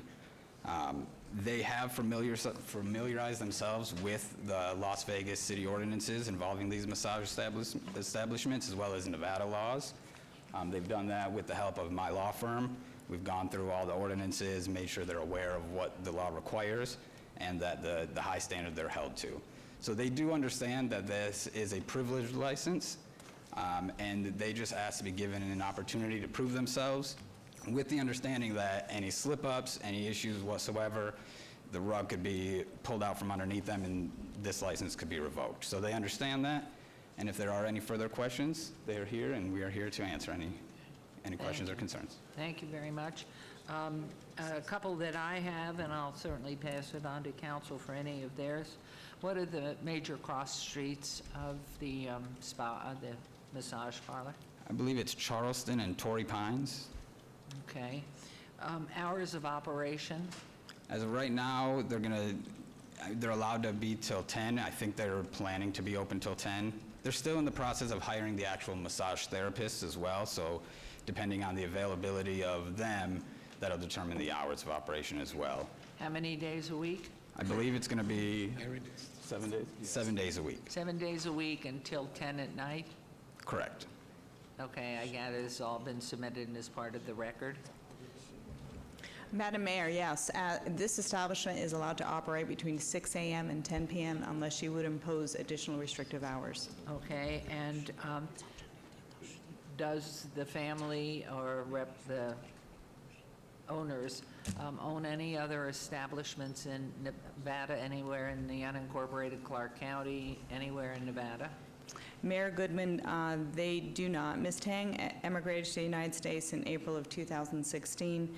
She did hold a job for a period of time here in Southern Nevada, and Ms. Wu Lu emigrated in 1998. So she's been here for a while, but she does not have any work history, I believe. Okay, thank you very much. Any questions, comment before I turn this over to Councilman Knudsen? If I may, Ms. Tang, I believe, wants to make a statement. Please, absolutely. Welcome. Good morning, Mayor. Good morning, Councilman, Councilwoman. I'm so sorry because my English is not good, but I want to try to speak English, let you know. We spend so much money. We wait so long time. We tried too hard. We need to discharge. Yeah, I will open the same spa with my hair. I wish do best customer service. Please trust me. Please give me a chance to prove ourselves. Thank you. Beautiful. Thank you so much. Well, we know your heart's in this, so Councilman Knudsen, if you could bear to be not affected by this, please. Yeah, thank you, Mayor, and thank you for the presentation, and to the city staff, Ms. McElhorn, who was able to sit down and spend time with me so I can familiarize myself with your operation. We met a few days ago, and I appreciate what I believe to be positive intentions in bringing business into the ward, and so I'm thankful that you're willing to take a chance on us, and you speak much better English than I speak Chinese. And so with that being said, there are some concerns that we have talked about at the guidance of city staff. And so what I would do is hold you accountable for your good intentions going into business. And for Mr. Bisson, you made a commitment to make sure that the owners are very familiar with the city's codes and ordinances, the state laws, and I will hold you accountable for that as well. Like I told you, I will remember you. Yes. So please make sure that everyone is familiar with what the rules and guidelines are. And with that, I would make a recommendation for approval of a temporary massage establishment license with the authority of the director or designee to issue a permanent license if there are no compliance concerns for the first 12 months from the date of issuance of the temporary license. Thank you very much. There's a motion to approve 6 months temporary and followed up if there are no issues for licensing. But they will come back at the end of 6 months? Excuse me, Madam Mayor, I think the motion was for 12 months, even though Mr. Bisson had mentioned 6 months. Oh, And just to okay. clarify, we can do 2 6-month licenses through City Council. I would recommend the 12 months that we leave them on as a temporary for at least 12 months, Okay. rather than just the 6. If you just want to do the 6, we can bring them back in 6 months. But that is certainly council's decision. And I would move forward with the motion as I made it with 12 months with the regular inspections from the city's staff with any issues, giving the authority of the director to change that. Thank you, and that is the motion, so Madam please Mayor, vote. I just Yes. have one comment for my colleague. And, Yes, please. And I'm not telling you what just a point of, we can ask for a one-year review as well. You can either have a staff review who can say that they reviewed it after the year this would happen, or you can have a council review where they actually come back in front of council in order to say this has been good, and then we can extend it or what have you. Just, it's your decision, it's your motion. But many times we do that, especially since we've had some issues with new massage establishments. Thank you. Mayor Pro Tem wanted to make a comment also, please. Thank you. So I'm very excited about your business, and I know my staff is listening, so I'm going to, if you can give me your phone number once this gets approved, I'm going to have my secretary, Felicia, make an appointment, and I'm going to come and get a massage to support your business, because I believe your heart is in it. So I'm going to come and schedule a massage with you. Thank you, Here's our thank you. first business. Thank you. Wonderful. All right, there's a motion. Please vote, and we need Councilman Creer and Knutson, please, to vote, and please post. You're in business. Thank you, I really appreciate it. Thank you, Thank you council very members and much. mayor. Thank you so much. Very Thank good. you. Congratulations. Good. Okay, we'll move, we will move on to agenda item 54, resolutions R32-2019, public hearing and discussion of possible action regarding a resolution establishing an environmental surcharge pertaining to the collection of solid waste and recyclables, residential recyclables. This is a public hearing which I declare open. And Ms. Duddleston, this is your last hurrah? It is. Oh, my goodness, okay. Please, go forward. Thank you, Your Honor. As you stated before you today is a resolution establishing an environmental surcharge for the collection of solid waste and recyclables within the city of Las Vegas. In 2017, the City Council entered into a new franchise agreement with Republic Services for the collection of trash and recyclables. It's a 15-year agreement and implemented single-stream recycling, which was accomplished in October of 2018. And this agreement also provides for the adoption and implementation of an environmental fee and an optional franchise fees. Specifically, it allows the City Council to impose a surcharge of up to 5% of the franchisee's gross receipts for the following purposes: remedial action, removal, or related activities at a solid waste disposal site, environmentally sound solid waste collection and disposal, other environmental programs and activities as may benefit the public health, safety, and welfare of this community. We've spent time with each of you as City Council. As you know, across the city, we are seeing increasing environmental and health cleanup issues We're seeing them on our streets, vacant lots, in public rights-of-way, including parks, storm drains, trails, and alleys. It's not isolated to one part of the city. We're seeing it across all areas of the city. These are a particular impact on our neighborhoods. The debris on streets create conflicts for pedestrians and hazards for vehicles. Accumulation of debris on open lots and in parks are creating vector control issues, fire hazards, and general safety concerns. In our storm drain, the debris places our clean water municipal storm water permit and our public at risk. Debris in public infrastructure poses a risk to the public's investment in flood and infrastructure improvements, and environmental health issues impact the people using these affected areas, those of your staff that are trying to address the cleanup of these areas, and the general public. Health and safety issues of encampments, accumulation of debris, and dumping impact our alleys, trails, public lands, and the environment, as well as our adjacent neighborhoods. This shows you the response that in 10 years ago, we were picking up 300 tons of trash and debris. 5 years ago, it was 600 tons, and this year it was over 3,000 tons. In your staff time, it's gone in 2009 from 3,000 hours, 5 years ago, 4,000 hours, and this year over 28,000 hours, and with the additional cost of $250,000 in materials and private contractors. So the rate at which this is increasing over the past 10 years is of great concern. The new revenue to the city would be implemented as proposed in this resolution, would be implemented October 1st, 2019.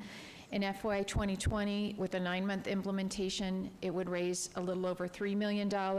For a full year in 2021, it would raise a little over $4 million. The resolution is specific that this would be placed in a special revenue fund for environmental programs and activities that benefit the public health, safety, and welfare as determined by the City Council. The impact to our residents on a residential rate, this would go on your trash and garbage pickup rate. Quarterly increase is about $2.28 a quarter, and what that equates to is about 78 cents per month. The fees that are generated from that special revenue fund, could be considered by the City Council for clean and safe city programs, and I've listed some of those that you may want to consider in the future as you work through, if you adopt this resolution today, anything from the courtyard sanitation, enhanced services to reduce encampments, cleaning and abatement activities on your trails, parks, streets, and alleys, coordination with the state or other entities on right-of-way areas, a private property support program to actually go in and increase the livability in our neighborhoods by proactively cleaning up lots, mitigation efforts to reduce the debris that's entering our streets and infrastructure, and security upgrades to that infrastructure and to our parks to prevent the debris from entering our systems. With that, staff's here to answer any questions, and I know this is a public hearing, Your Honor. Right. So I'll step aside. So looking at staff for input, questions that you might have, but let's go ahead and open it up as a public hearing. Is there anyone who wishes to make comment or ask questions regarding agenda item 54? Okay, I will then close this item and turn it to council. Any comments, questions here? I do. Yes, please, Councilman Greer. Thank you, Madam Mayor. I just want to reiterate, from this video you saw the amount of waste that we pick up, the amount of just things, and as you drive around the city, and many of us have seen encampments and a lot of debris that is left behind. If you look at what is happening in our ward, in Ward 5, every single day, our guys are out, our team is out, our operation maintenance team is out, just picking up debris. My office gets calls daily regarding debris that is left on sidewalks, that's left in storm drains. If you look at what happened over at Owens and B in that area with a huge encampment, and it was just so dirty and so much debris right in the middle of the flood culverts that's there that we came in and redid. Our F Street corridor, you know, the list goes on in our ward, downtown area. And so this is not something that I think anybody wants to try to pass on an excise tax or anything, but it's needed. We have to do something. We have to continue. We have to push forward with this. And so I am in, you know, full support of it, and we actually need to find ways to find more innovative, creative ways to find ways to enhance this. And so this is a public safety issue. It is a public safety hazard. You know, we haven't had a major outbreak of hepatitis or anything like some other cities have. That's because we've been trying to keep up as best as possible on this. But if we do not, believe me, we will have outbreaks. We've had issues of our metro officers, excuse me, in LA for you know, LA has a Skid Row task force, which is located in downtown LA, 0.6 square miles of the area, and they have 66 officers that are dedicated towards working towards nothing but the on this task force in Skid Row. And their offices have had all types of health outbreaks and things that are going on. We cannot get there. So we have to do something, and this is a way to move forward. Thank you. Thank you. Yes? Councilwoman Diaz, please. Thank you, Mayor, and I too see a lot of what my colleague, Councilman Creer, sees in his ward, as we are very close in proximity, and we do deal with the day-to-day encampment issues and tons of remains after the encampments are moved, and I do see the public safety issues, the health concerns, and the city is in dire need of a source of revenue to ensure that when we hear from our constituents, our neighbors, that we can expedite resolution of those complaints. If we don't have the bandwidth, if we don't have the capacity, I can get the calls, but we won't have the ability to respond or to bring resolution to much needed help in our communities. And for this reason, I am also in support of the resolution. Thank you. Yes, Councilman Knudsen. Thank you, Mayor. I wanted to comment on, I think it's incredibly creative of what the staff did, and while I'm very supportive of this effort, I would comment, as I do many, many times at the city and when I was on the campaign and before working with the nonprofits, that this is a temporary solution to cleaning up some really hard issues within our community. And my hope is that as a city, we spend quite a bit more time looking at the systemic issues and challenges that plague our community that result in homelessness. And so while I recognize this funding is necessary to clean up some immediate solutions, it's the long-term strategies that I would like to spend more time focusing on. And I'm thankful for Republic for being that avenue for finding some additional revenue for this incredibly intractable problem that our community faces. Thank you. Councilwoman Seaman. Yes, thank you. So my comfort level in supporting this is just knowing that it's going into a special fund specifically for the cleanup.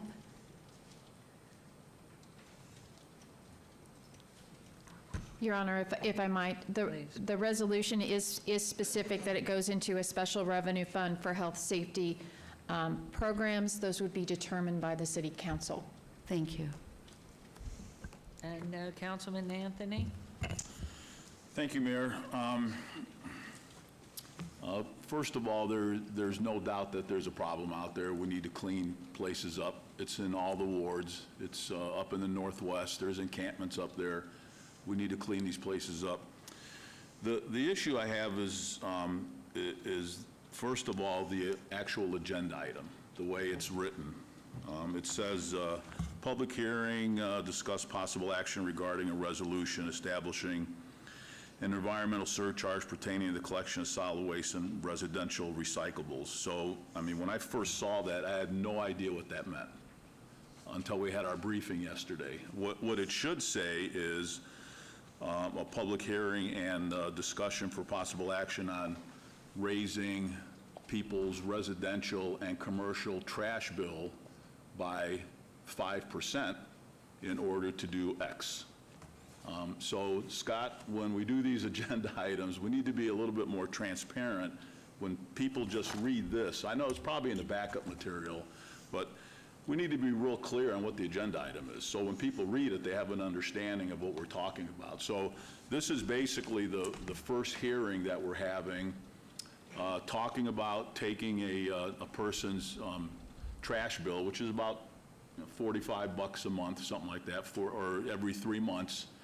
And every 3 months, $41, $42, and we want to increase that. Republic's not increasing it. The city of Las Vegas wants to increase it in order to generate revenue that technically has nothing to do with their residential pickup.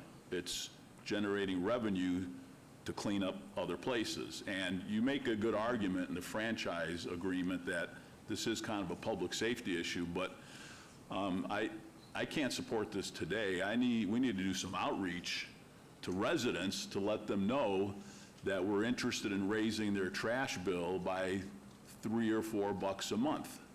And this is what we're specifically going to spend it on, and be very clear on that before I can vote on this. So if we do public outreach and everybody says, great, I'm willing to pay a couple extra bucks for this, then I'm all in.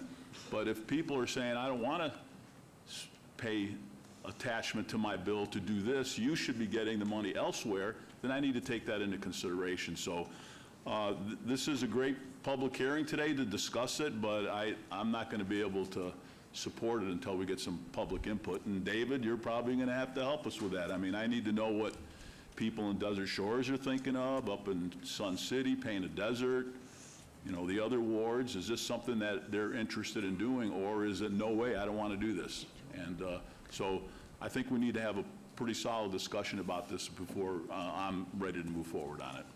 Thank you. Thank you. Mayor Pro Tem? Thank you, Madam Mayor.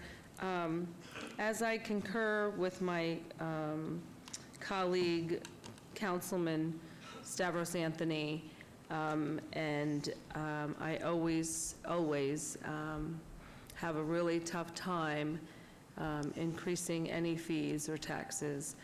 I think when I look at my garbage bill and this environmental need that we desperately need as the city, and I look at my garbage bill, and we as a whole city, it's our responsibility to keep our whole city clean and safe. And I will tell you that my garbage bill will go up approximately 68 cents a month, which is less than $10 a year, to help pick up 600 tons of human matter, debris, things that are going into our water systems that we haven't touched on. And I'm in full support, and I'm going to make a motion for approval on item 54. Okay, any other comments here? One of the things I'd like to ask before we vote on this, I know in China they have been the repository of recyclables, and I know they are pushing back now to say we're reducing dramatically all of the recyclable. This is only in reference to recyclables and only for residents, not for business? No, this does not address recyclables. This is on the gross revenue of your franchisee. So your trash bill is for trash pickup and recyclable pickup, and the percentage increase will go on to that. So it's not directly related to recyclables. Even though this mentions collection of solid Correct. waste. The franchise is for solid waste and recyclables. Okay. It's the title of your agreement. Okay, with and them. what is to preclude this coming back for another increase within, is this 5% over the next what? How many years? And what- 15.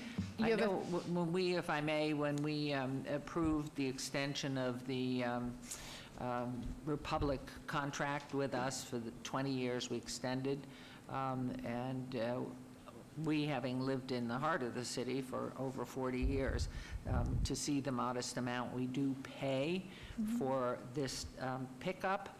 Just wondering, is this something now going forward that the city's going to ask of our contracted pickup? Will that change? Is this for a period? Are you suggesting this in perpetuity at 5% or increasing incrementally over a period of years or what? Under the contract, the environmental fee can only be up to 5%. So it would run the length of this contract. So is that the 20 years that we've extended Republic? It's 15 years from 2017, so it goes to 2031, I believe, when you would renegotiate. Republic Services does have built into that a CPI increase annually, comes on the 1st of July. They also have clauses in there if they have unforeseen economic situation that they can come back before the city council and prove that they've had an economic change in circumstances and discuss their base rates with you. So there are mechanisms for them to come back and have that discussion with you. But on the environmental fee, it would run the length of the agreement, 5%. For the next 20 years? Correct. Unless the city council chose to do a new resolution if they did not need it at some point in time. Okay. Henderson currently is at 4.2%. July 1st, 2020, they've already adopted a resolution. They will be at 5% environmental fee as well. Okay, please. What about Clark County, North Las Vegas? I do not believe that Clark County and North Las Vegas have that fee in their agreement with the franchisee.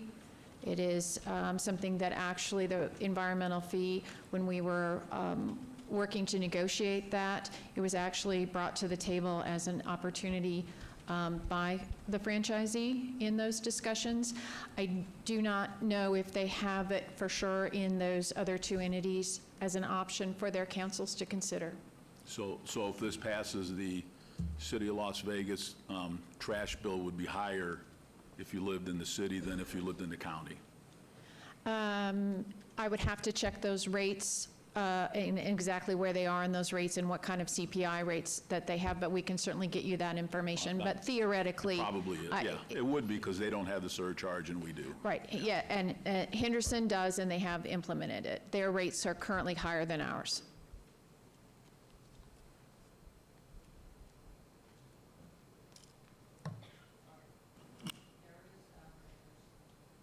There is no more comment on this. There is a motion on the floor, and just from my way of looking at this issue, I think Councilman Anthony has really spoken clearly to residents about really wanting to hear from the constituency, which I agree with philosophically, but in actuality, knowing that we have to attend to it, it is a responsibility of our city government. I would imagine the county will follow suit if Henderson is there and moving forward to do this by next 2020. I see it only as something that we absolutely have to do. What do you do with those mounting pounds and pounds of cleanup that have to be taken care of? So I had been thinking that maybe we needed some more input and some more data, but in listening to your comments and the questions and statements from the council, I will be in support of this. I just want to make sure that next year the council isn't coming back and saying, well, that we were wrong in our assessment. And I really would be very much opposed to a return to this same concept because something else has occurred and that we are going to add another 1 or 2% next year or the year after. So just making sure this is, at this point, unless it is locked in to us for the next 17 years at this point, with either Republic or the city coming back to the board here with good reason for any change. Correct. The contract allows the city council the surcharge for environmental purposes up to 5%, which is what your resolution implements today. Any other rate increases would have to be justified by Public Services under the clause in the contract and in your ordinance, and they would bring those back to you, or they would request to go back to the negotiating table. But this is us, the city, asking for this. This is not Republic asking us to do this. This, in fact, is the city saying, we want to respond to keeping a healthy, safe community is what we're doing here, and that any other from the company that they would have additionally is their business. That is correct. Okay. All right. So as long as we're clear on that, there is a motion, and any comment, any other comments down here? Okay. Please vote and please post. Okay, thank you very much. That does pass. And I think it's clear that this is something we do need, but I want to make sure it's clear this is a city initiative, not a Republic coming to us to ask for this. So let's go on to agenda item 55.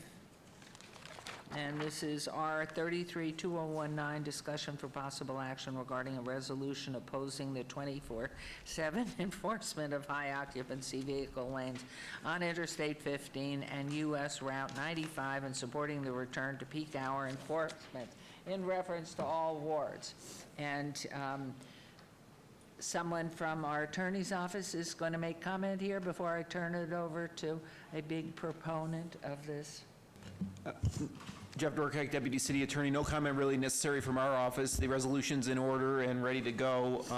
I believe Councilman Anthony's going to do most of the comments, and if there's anything needed, I can come in. Well, I would ask you to explain to the viewing public and anybody here, including myself, what is a resolution? What is a resolution? What is the impact of it? And is it enforceable or just a support comment? Sure. Well, this resolution just expresses, if passed, the opinion of the City Council that they are in opposition of 24/7 enforcement of the HOV lanes and would like to see a return to peak hour traffic enforcement. That's 6 to 10 a.m. and 2 to 7. As we discussed a couple months ago with a presentation by our office in Public Works, the city does not have much control over HOV lanes or the highways. And this is one option that the city can take, which is to offer a policy resolution to the State Transportation Board and let them know what the City Council, as the elected representatives, thinks of the current situation. And as a result, the resolution was requested by Councilman Anthony and will express opposition, as I said, and support for a return to pre-24/7 enforcement. And if it passes, we will send the resolution off to the State Transportation Board and let them know that the elected representatives of Las Vegas think that the current situation isn't good. Thank you very much. And as I turn this over to Councilman Anthony, I ask you, how wide a range is this? Is just the city border? In your comments, because I know you'll make comments, how far does it extend, et cetera? So please, Councilman Anthony. All right, thank you. First of all, I want to commend the Nevada Department of Transportation for this Project Neon that they've been working on for, I don't know, the last 4 or 5 years. There's definitely been inconveniences, but that's normal. That's part of, this is the largest public project in the state of Nevada. So we're coming to the end of it. It's actually coming in under budget and ahead of schedule, which is commendation for the Nevada Department of Transportation and all their partners. And they've done a wonderful job adding lanes and pavement and exits and entrances, and they've done a lot of road work, not just on the freeways, but in the arterials in the city of Las Vegas. They've done an actual wonderful job, and it's going to have an improvement on traffic. The one problem, though, is the HOV lanes. When these were first put in place, people became very upset because these lanes were paid for by taxpayers, and they were frustrated because they couldn't use them. Only a certain group of people could use them. And it was really being created to try to get people to carpool, to try to change their driving habits. In fact, that's what people say about their carpool lanes. The reason they put in there is to try to get them to change their driving habits. That's not going to happen in Las Vegas. People like to drive in their own cars by themselves to get where they are. Then they created these massive flyovers, which are absolutely wonderful. There's the Summerlin flyover, there's the Spaghetti Bowl flyover. These are massive structures, but they're HOV lanes, so only a few people can use them. And if you look at them during the day, during rush hour traffic, they're pretty much empty. They're just not being used. They're kind of a waste of a lane. And again, people got a little ticked off about that. So what ended up happening was people were just using these roadways as a single driver, hoping they didn't get caught. And we're creating people that are violating the law because they got to get somewhere. And these lanes are open, and they want to get to work, and they want to get to school, so they do the risk and reward factor, and the risk of getting caught is a lot smaller than the reward of getting somewhere faster. So people are using these lanes primarily are single drivers. They're not carpool drivers. So we're creating this kind of this group of people that are violating the law. But when the HOV lanes were eventually created with a certain time period that they were HOV lanes. They were restricted to the morning and they're restricted to the afternoon, Monday through Friday, which meant that the rest of the time people could use them. People could use them on weekends. And that seemed to be kind of a happy medium. It didn't really have a lot of folks that were upset about that, as long as they could use them sometimes. And again, if people want to take a chance of not getting caught, then they would do that. Then the HOV lanes were changed to 24/7, completely restricted, 24/7, and some heavy enforcement happened. And that's when the bear was poked. That's when people got really ticked off that these lanes were not available to them as taxpayers, and that's why we're here today. The bear got poked very badly, and I have seen nothing but frustration and people upset on Facebook, on Twitter, on emails, on letters I've received. People don't like this situation, and they don't like the way you get in and out of these lanes. I mean, they're a double stripe white lane, and there's only a certain way to get in, there's only a certain way to get out, and then if you're getting out, you got to try to get over to the right lane so you can exit. It's very confusing. And I think what would really help people and would kind of calm things down a little bit is if we just went back to the restricted times, where they're restricted in the morning, they're restricted in the afternoon, and the rest of the time, these HOV lanes are available. And you know, we can get into the science and the experts. I can pull up all kinds of studies that say HOV lanes are a waste of time. They don't deal with congestion, and there's studies that say they do, but we're not really going to get into that. I'm not going to. This is strictly the people in the city of Las Vegas, especially up in the northwest part of the valley, because this is really what this primarily deals with. It deals with the city of Las Vegas.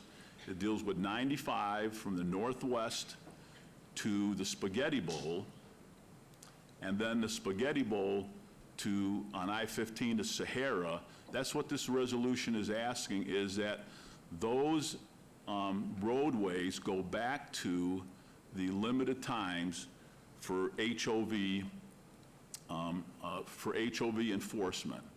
And I think people would be happy with that. I think that would be a good start. If it was up to me personally, I would get rid of them completely.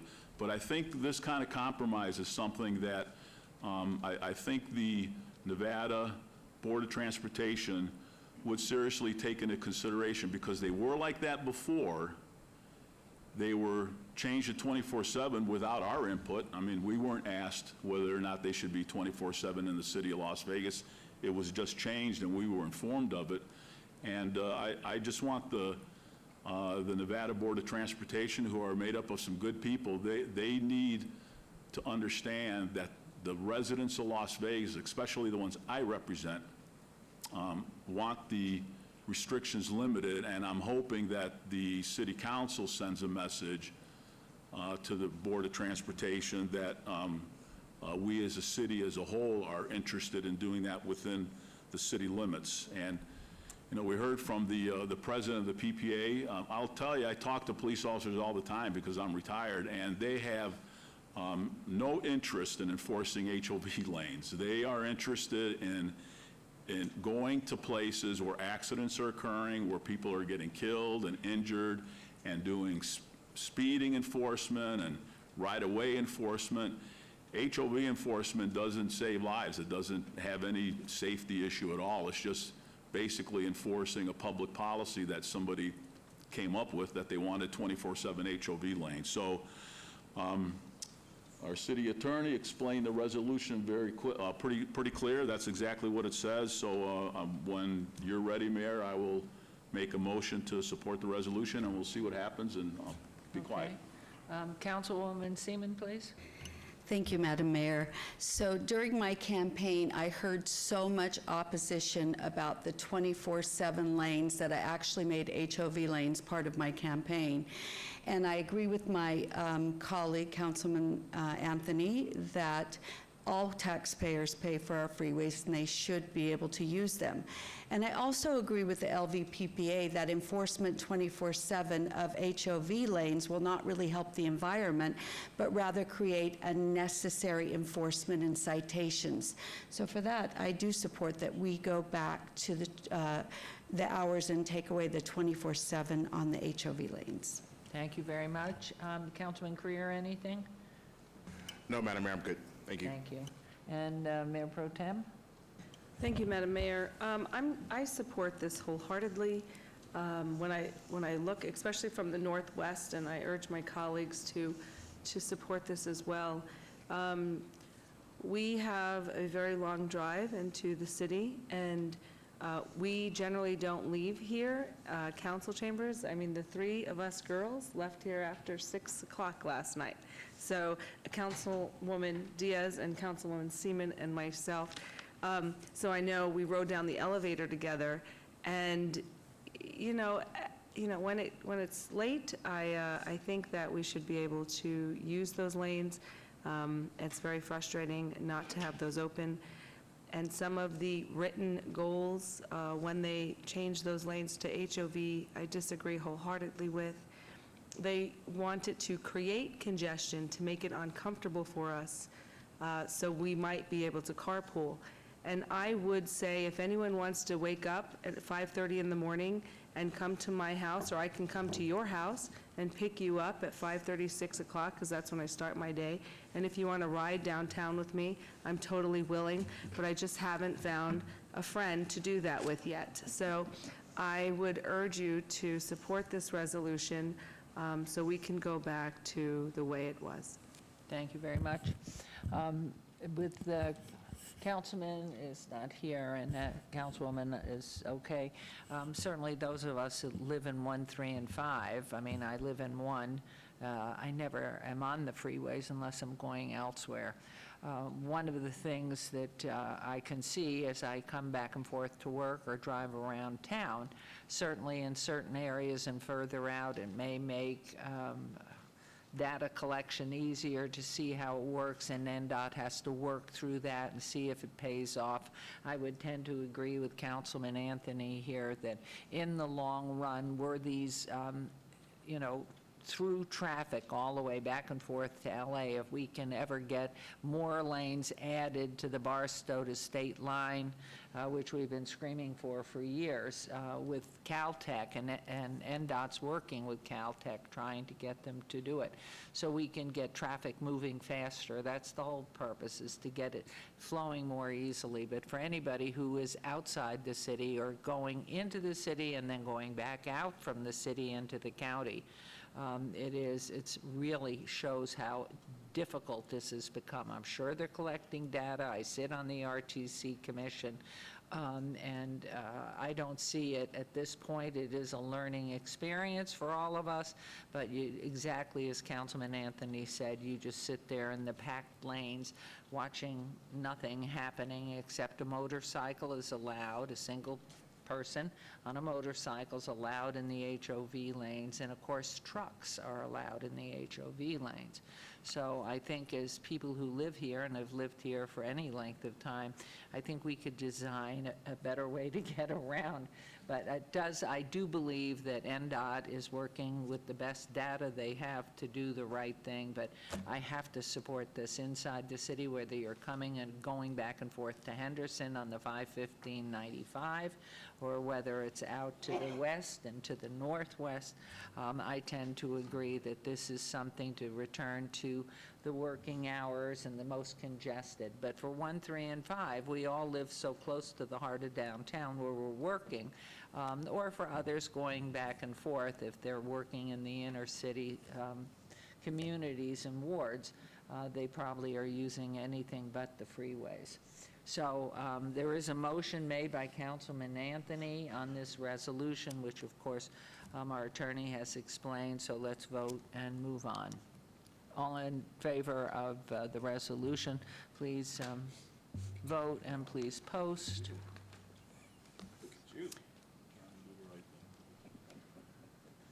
And unanimously wrong, Councilman is okay.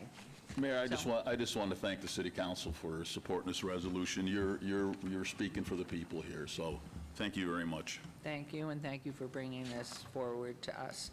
So now we are on agenda item number 56, and that's R34-2019, discussion for possible action regarding a resolution adopting the downtown Las Vegas open space and trails plans, and this is the fabulous wards 1, 3, and 5.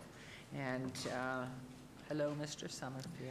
Good morning, Madam Mayor, members of the council. This morning, I have the pleasure with this resolution to bring forward one of the key implementation items of the 2045 Downtown Vision Plan. With me is, from my staff, is Sydney Noytz, and joining us is our consultant, Steve Knowles from Design Workshop. And they're going to run through a real quick presentation on what the new Downtown Civic Space and Trails Plan does. And I do want to point out, we do have a new name. And so with whomever makes that motion, I imagine it may be one of our downtown wards, maybe Mayor Pro Tem, since it crosses multiple wards. I would just like to incorporate in that motion that approval of the resolution subject to changing the name, but we can get to that at the end. So with that, I'd like to turn it over to Sydney from my office, and he will give a brief introduction, and then we'll let our consultant walk us through the planning process on this. Thank you. Thank you. Thank you, Mr. Summerfield. Welcome back. Mayor, City Council, good morning. Sydney Noyce with the Department of Planning. This plan is really an outgrowth, as Robert said, of the Vision 2045 Downtown Master Plan. And after engaging in visioning workshops with City Council, our department took on this project.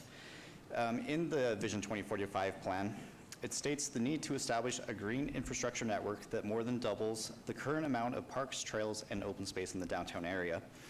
In order to strategically address this need, our department would like to propose adopting this Downtown Civic Space and Trails Plan. And now I'll turn it over to Stephen Kwong from Design Workshop. Good morning. Is this working? Steve Knoll, Design Workshop, Mayor Goodman, council members, city staff, those in the audience, as well as virtual that you described earlier today. I'm the principal design workshop. We're a landscape architectural land planning firm based out of State Line, Nevada. We've actually worked with you before on your Las Vegas North Plan previously. Kwong Shin, my colleague here, have been very fortunate to work with the staff, with the community, stakeholders to come forward with this close to 100-page document, which I'm sure you've read every page, correct? And I'm going to go one by one page, no, just teasing. Today is just a high-level overview for you to get acquainted to it. Keep in mind this has been posted on the city website for close to 4 to 6 months, so there's been opportunity for people to comment on. So the fact we're coming forward to have this adopted is based on the fact there's public input throughout and that it's been available for comment. Oh, you have to remember that. Yeah. So, like I said, over the last 18 months, we've been working with a large group of contingency groups. I always have a hard time with that word, to kind of help and shape this plan. And what it is a framework for you to make decisions as you move forward. Nothing to this plan is cast in stone. It's just more saying these are ideas, and with each idea that is out there, there's some opportunities for each of you within the wards that are affected by the downtown area to have some ideas moving forward. Early in the process, some overall goals were set. Things such as attractive and comfortable spaces came to the forefront. Environmental, cultural, and economic value brought to these park and civic space improvements, as well as establishing a safe and welcoming environment for not just those who live, but also visit this area. And to support those goals, there was a number of objectives that were established. And really, again, economic value is important. Art and culture came front and center many times as every year this community becomes more rich in that aspect. Identifying opportunities for public and private partnerships, which is something you've already done here, and it's really one of the methods across the country that some of these public spaces are built and managed, as well as enhancing the outdoor environment. Also very important was the connectivity between this area and the broader community. So a focus on trail connectivity regionally and within each one of the districts. Simply the process was to collect and review existing data, documents, this existing facilities, parks, those type of things. Again, had a very robust public outreach process. And then through that, establish some criteria and some design recommendations. With that, we drafted a series of reports that went back and forth, and today we have a final for your consideration. So this diagram really represents what was called the planning districts in the 2045 vision plan, and we consolidated some of them because they had some like-kind characters and made it much more simpler to identify these in a broader perspective than each individual planning area. So this kind of shows you that, for instance, the downtown core include what was described as a civic and business, Symphony Park, Market Corridor, and resort and casino corridors in the 2045 vision plan. So we're going to kind of quickly go through each one of those. The downtown, what we call the downtown core, is really the majority of the employment base when it comes to civic center, civic venues, the resort element, and those kind of support businesses that really are actively on a daily 9 to 5 effort. You are starting to see a big increase in potential residential, but because of the cost of value in land, it's going to more than likely be high density type of development. The value of land here is quite a bit more, obviously.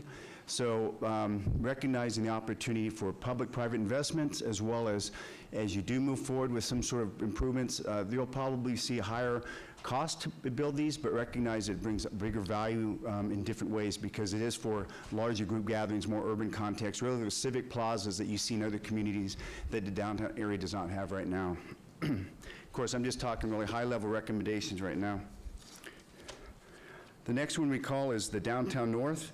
In contrast, this is the historic West Side District has a lot of available land that is there for future investment as well as potential park improvements or recreation improvements.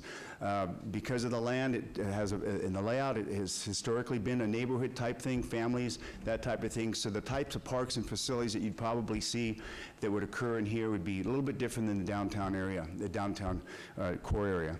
In addition, Cashman Field, which is a big commodity for the city, there's some opportunities to start to create some of the more regional aspects that might support whatever reinvestment that happens there, whether it's city-driven or public-private investment opportunities. Downtown South is kind of an interesting industrial area that's evolving into the art district. You can see that on a regular basis, and the opportunities here is, again, recognizing that right now, snapshot, there's not a whole lot of population, people living there, so it's more of a day-use type of urban environment, plazas, open spaces. But as the community starts to grow, then have to revisit that to see what type of improvements those type of residents and dwelling units would need to support those improvements for park facilities. Downtown East, of course, is a historic entrance into the city. You're all aware of the Fremont Improvement Project going on, so that's really is going to be a kind of a spark to reinvestment along that corridor. So this plan recognizes that and says there's opportunities to embrace that. There's been mention about, different parades and things that currently go down there. So recognize as these more events become popular that this corridor and this area could really embrace that in a broader capacity. And then finally, the medical district, pretty straightforward. There's a lot of professional offices and businesses occurring there. UNLV has some presence there. Again, not a whole lot of population initially, but you're starting to see more of those residential property projects come forward, and with each one of those, there's some opportunities to provide some outdoor space and amenities that would embrace the whole district itself. So the next steps after this document, there'll be a prioritization of the recommendations, and then of course always the tough one, allocating funding. But as I mentioned earlier, there's always the opportunity to look at the private sector to assist the public in some of these endeavors, because it is a win-win in many communities, and you've experienced it here as well. In any case, as you have done in the past, and I encourage you to continue, is public engagement throughout the improvement. So as a project comes forward, of course, there'll be public engagement for each specific area, which really then fine-tunes those kind of recommendations to what the specifics would be needed for each one of those new facilities. Then, of course, maintenance operations isn't addressed in this document, but the city is well aware that these are issues and ideas that have to be fleshed out as things become forward. So just to recognize that this wasn't left off the table, but recognizing that's some of the next steps as well. And with that, I hope I didn't leave too much out. Just open for questions. Thank you very much. Mr. Summerfield, how would you like us to proceed on this? I'm not sure, Mr. Georgiak, is this a public hearing item? Is it a public hearing item? It is not a public hearing, but obviously you can open up for public comment. Okay, is there anyone here from the public who would like to comment on this? Of course, this is ongoing. It's a project forever in planning and moving forward and changing, but anyone?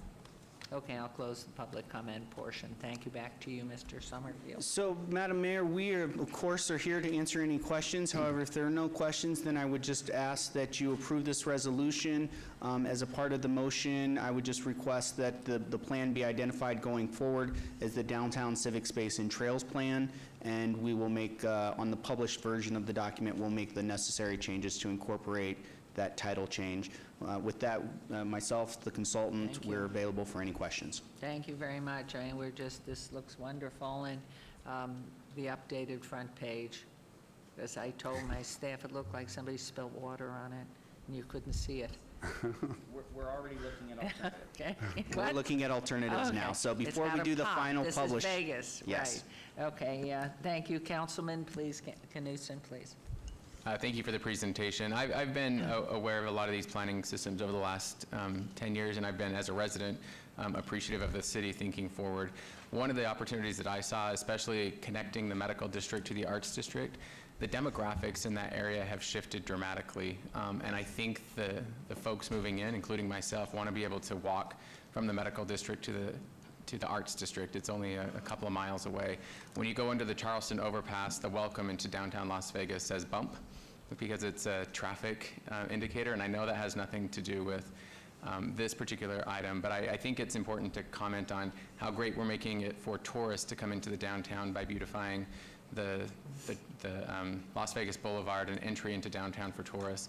But as we think about parks and open space and trails, I think connecting our districts for locals is equally as important. So I'm grateful for this and would like to start my advocacy for more of a welcome to our locals into the downtown more than a bump sign. So thank you. Thank you very much. Okay, yes, Councilwoman Diaz, please. Thank you, Mayor, and I too have heard from many of my residents that they want to see more open civic areas. I'm trying to refrain my own vocabulary to the new way we're referring to it, but they're craving these spaces.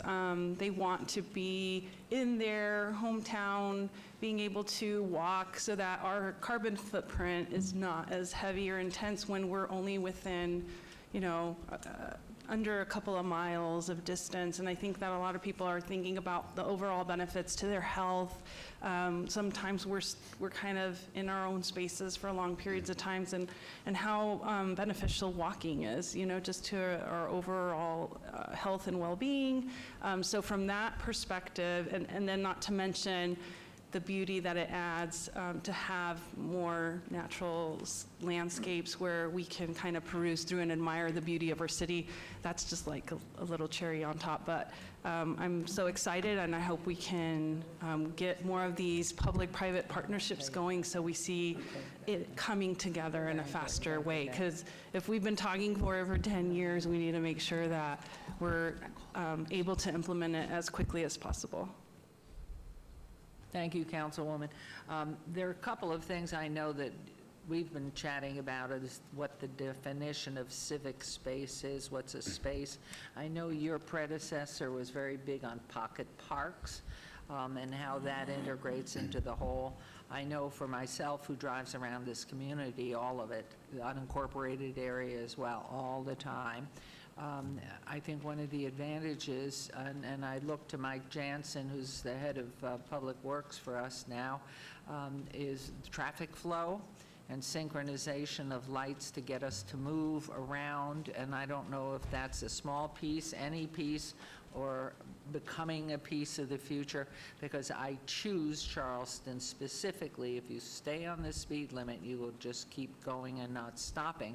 Whereas Sahara, because it's half city and half county run, and maybe it's somewhat coordinated, but the reality is how anything that's going to be a plus figures into this overall moving document to help us promote how great it is to be in the city. And I know I've been texting our city manager that this plan, and it looks, I mean, having seen a paper copy, a hard copy, looks really just a wonderful job in the works. And the photography, excellent, and it looks, like we are becoming world-class. It's taken a long time for us to even to get to where we are today with the combined effort of the staff in the various departments. So I'm very excited about it. And so as a motion, I'm going to ask Mayor Pro Tem to make the motion, but are we able legally to include the name change?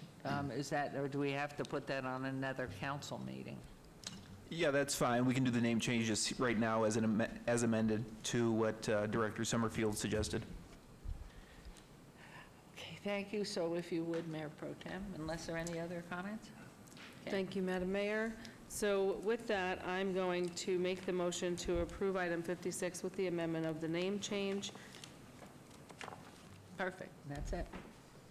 A civic space. And so all those definitions as we go forward too, because we have obviously become very focused on what something means over these past months, what the word civic means, what does it include and exclude, open, I mean, we're going through all of this. So there's a motion, please vote and please post. And thank you very much. Thank you. Very exciting, very exciting. Thank you so much. Oh my, I should read all this? I should read all this. Okay, boards and commissions, item 57. You know, could our attorney read this? I'll double check while you're doing it. It's a lot of names and committees and commissions and names and more. I will give it a go. Thank you. Item number 57, discussion for possible action regarding new appointments of Mayor Carolyn Goodman and council members Michelle Fiore, Stavros Anthony, Cedric Creer, Brian Knutson, Victoria Seaman, and Olivia Diaz as representatives on the following boards. Chief Local Elected Officials Consortium, Diaz. City of Las Vegas Audit Oversight Committee, Knutson and Seaman. Commission for the Las Vegas Centennial, Creer. Debt Management Commission, Seaman. Las Vegas Springs Preserve Board of Trustees, Seaman. Metropolitan Police Committee on Fiscal Affairs, Creer. Nellis Civilian Military Council Executive Board, Fiore as alternate. Las Vegas Global Economic Alliance, Knutson. Nevada League of Cities, Knutson. Oversight Panel for School Facilities, Diaz. Regional Flood Control District Board of Directors, Goodman and Anthony. Regional Transportation Commission Board of Commissioners, Goodman and Anthony. Southern Nevada Enterprise Community Board, Creer. Southern Nevada Health District, Diaz and Knutson.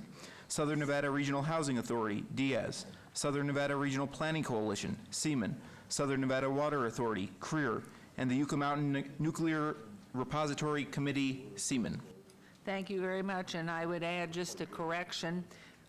It's my understanding that Councilman Anthony will be serving along with Councilman Creer on the, no, I've lost it. Anything to do The Metro with, Fiscal Affairs. Yes, yes. I just want to make sure. Oh, right. He's staying on. We don't have to reappoint. Okay. So this item is calendared after each election cycle to update appointments. Not all seats intended for the City of Las Vegas representation require adjustment at this time, apropos of you sitting on that committee, and the backup should be referenced for that information. So I move to approve the appointments as read and indicated in backup. Please vote on the motion.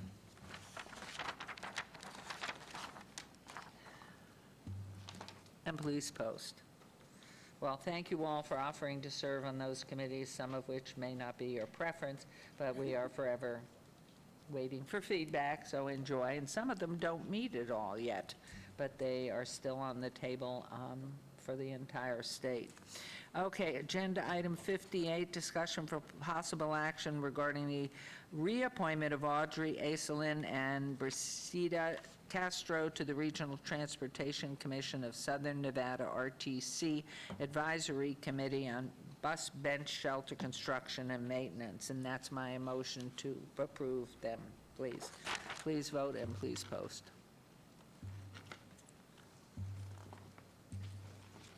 I'm punching away here. It's not letting me just record me as a, yeah, there it is. Just went. Thank you.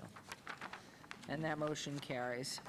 Agenda item 59, discussion for possible action regarding the reappointment of John Parazzo to Ward 5 seat of the Senior Citizens Advisory Council. May I have a motion? Councilman Creer, please. Thank you, Madam Mayor. I'd like to move for approval. Thank you. There's a motion to approve agenda item 59. Please vote and please post.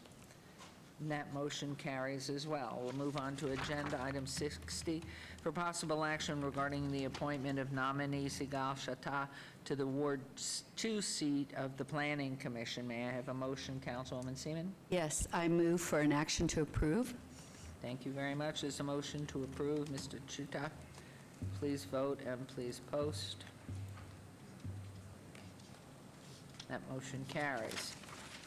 And we are now on to recommending committee report. Recommending committee, bills eligible for adoption at this meeting, bill number 201919. City Attorney, would you please read the bill? Yes, Mayor. Bill number 2019-19, an ordinance to repeal LVMC Section 19.10.105 pertaining to the repurposing of certain golf courses and open spaces and to provide for other related matters. As soon as we finish the morning agenda, we would, I think.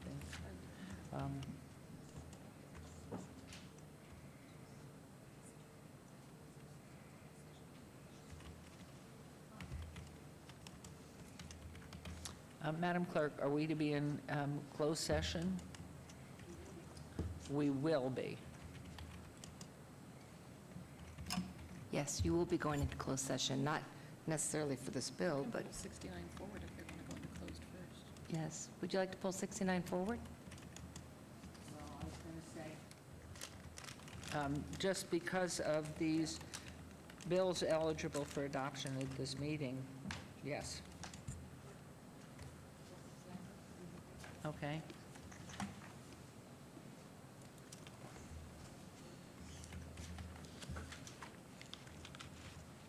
Are we able to do that? Yeah. Go into closed session now? Yeah, if you guys would like to, we'll pull forward the closed session, and then you want the bills all done after closed session? Yes, Okay. please. Okay. Okay, so we are going into recess for how long then? Do you want to read item 69, the closed session item, Mayor? Okay, closed session, closed meeting is called in accordance with NRS 241.015CB2 to receive information from the city attorney about potential and existing litigation. And just to add on, Deputy City Attorney Jeff Dorkak here, we expect this to be about an hour-long closed session, just for the audience who might be here for the 11 o'clock items, and obviously, we're going to come back to do the bills, too, so just as a heads up. So in a way, hopefully this will move things even along better. Okay, so we stand recessed.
Okay, everyone, if we might resume.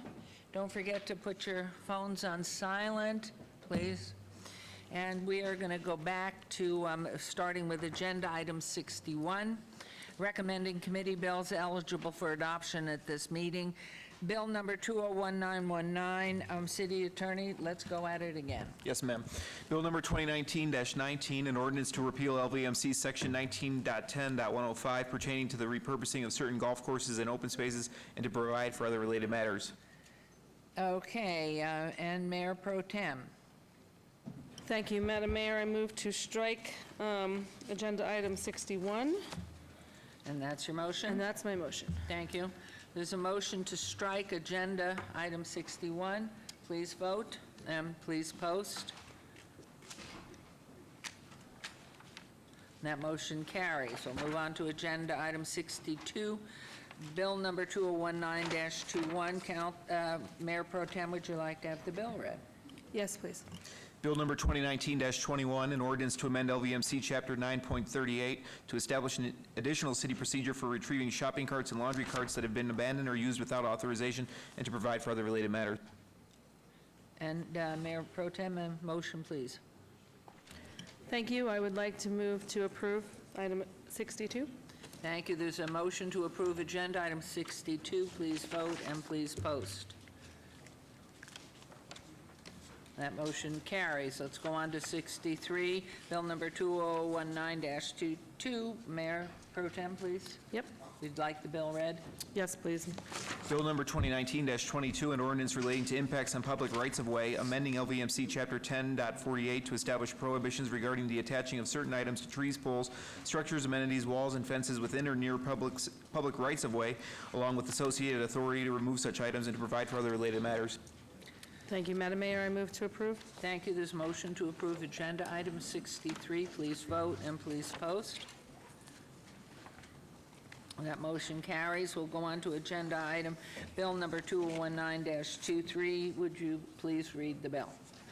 Bill number 2019-23, First Amendment, an ordinance to amend LVMC Title 13 to add a new Chapter 60 to authorize the removal and disposition of signs and attention-getting devices that have placed on city property or in public rights-of-way illegally and to provide for other related matters. Just a quick side note, Your Honor, if on this item we were missing a word in the title and in the summary, the word is been, so it will read have been placed. So therefore, on the motion, can we get it with the Second Amendment, please? Thank you, Mayor Pro Tem. Madam Mayor, I move to approve item agenda 64 with the amendment. Thank you. There's a motion to approve with amendment, Second Amendment, number 65. Please vote and please post. Motion carries. And we're on to agenda item 66 and what? 65, excuse me. Something happened here. Nothing happens in my brain, but it's my, you electrified me. There, okay.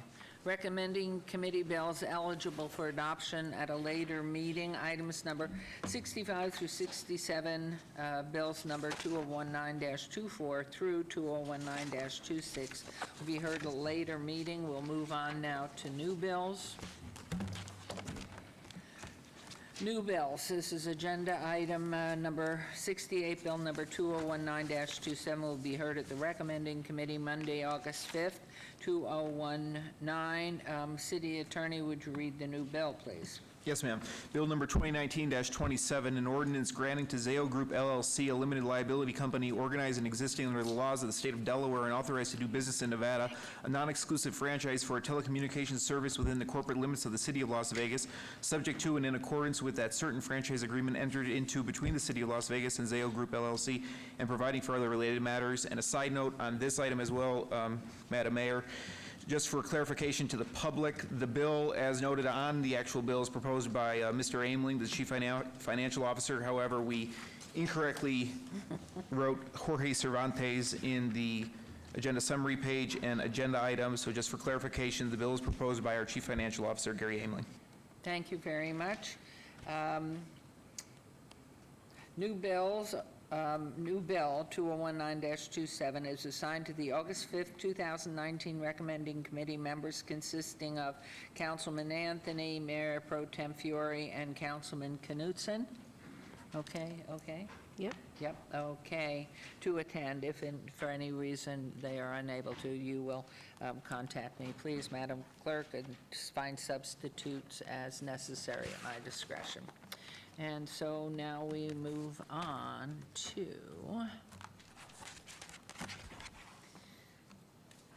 number 70. Okay, for possible action, any items from the morning session that the council staff and/or applicant wish to be stricken, tabled, withdrawn, held in abeyance to a future meeting may be brought forward and acted upon at this time. Mayor Pro Tem? Madam Mayor, item 84, SUP 76080, applicant owner 121 North 4th Street LLC at 121 North 4th Street, has been withdrawn without prejudice and requested by the applicant. And item number 92, VAR 75824, applicant RAD Management LLC, owner DSRS Properties LLC on .70 acres at 835 Shetland Road, would like to be held in abeyance till August 21st, 2019, requested by the applicant. Thank you, and that's your motion? That's my motion. Thank you, there's a motion, please vote, and please post on those items.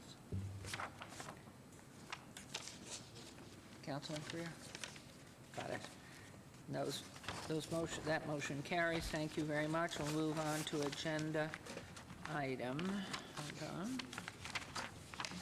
71, abeyance item, public hearing, discussion for possible action to consider a request for a waiver and/or reduction of fees totaling $47,851.10 out-of-pocket costs and $97,500 in civil penalties for a total of $145,351.10 recorded against the property located 4550 East Van Buren Avenue, property owner Realty Data Group LLC, Ward 3, and that should show a typo correction for Councilwoman Diaz.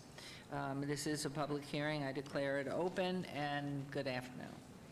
Good afternoon. This is Vicki Ozuna, Code Enforcement Section Manager. Good afternoon, Madam Mayor and the Council. The item before you today is a public hearing for a request of fees and civil penalties at the request of Realty Data Group LLC, owner for the property at 4550 East Van Buren Avenue, which is located in Ward 3. The City of Las Vegas had to complete 5 abatements from 2013 to 2018. Several of these abatements required the property to be secured and cleaned, and another abatement required us to demolish the damaged structure on site and to reclaim the property several times.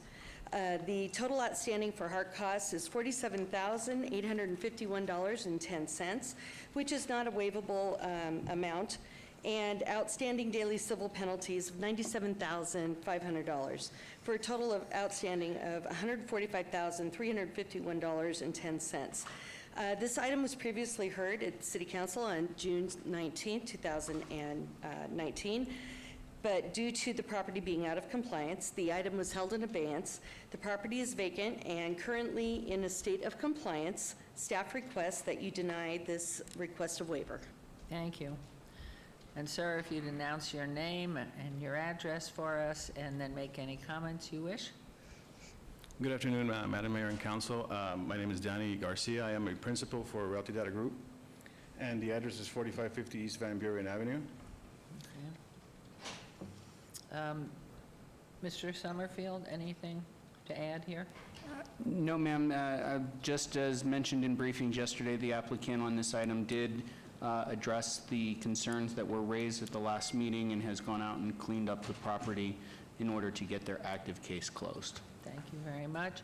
This is a public hearing. Anyone wishing to be heard on agenda item 71, please come forward, state your name for the record. Okay, hearing and seeing no one, we'll close public hearing, and I will turn this over to Councilwoman Diaz. Thank you, Mayor. I just wanted to know, what is the future vision for 4550 East Van Buren Avenue? The reason of the request for waiver would be because we are planning in the next year of 2020 to build a residential, single-family house, basically, and having the high abatement fees and things like that just doesn't allow us to pencil in, you know, an actual building of the house. So requesting a waiver would be very helpful for us to actually commence plannings and things like that, and we would be gladly covering the hard costs, you know, to repay the city, and just requesting that the 97,000 can get reduced, whatever the council and the Madam Mayor can agree to. Thank you. You know, there's a lot of time and effort that the city staff do have to put in upkeeping property that is sometimes vacant or the property owners are not taking care of. I want to hear on the record your commitment to be maintaining this property moving forward every week, so making sure you're going out there doing your due diligence to ensure there's no encampments, there's no trash, that it's kept up to code.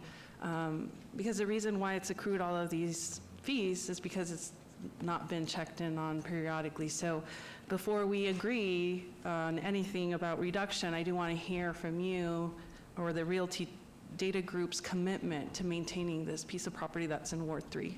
Yes, and we agreed to do that.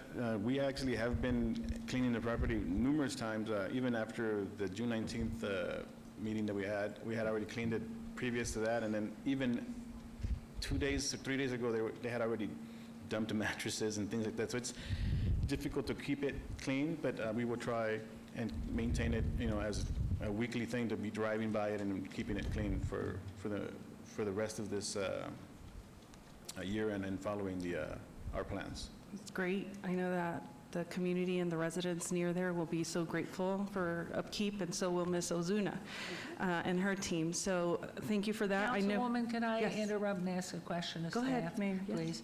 Thank you. You purchased this property in June of 2019? No, I mentioned that when we were here this last Right. This the last meeting, meeting. I remember. Yeah. When did you purchase the property? I think it's, I forget the exact date. Ms. Vicky Osuna, do you have? I do have the date. It's I'm February sorry. 21st, 2019. February 21st. Okay, February. So these penalties that were on it, when you purchased the property, Correct, they were from were you also. aware that these penalties were on the property? We were aware of some, but not all, yes. Okay, so going forward, knowing we've been discussing this, how are we going to go on with having all that knowledge and those liens taken care of before a sale takes place? Are we moving forward with some type of staff review and access before the finalization of a purchase carrying all these penalties?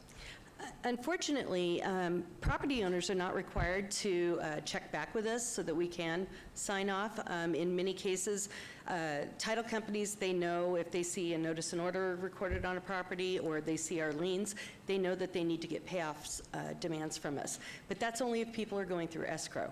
I don't believe they went through escrow in this situation, and so a lot of times properties get quitclaim to each other, to different people, and that does not go through any official process. So my sense is, how do we get in front of this instead of behind it going forward? I think I recall over the past 8 years just these continuums, and this isn't correct. We'll have to look into maybe possible changes to the legislature or something that's going to require owners to check somehow with the city before they purchase something, even if they only go through quitclaim. I don't know what the possibilities of that is, but we can look into it.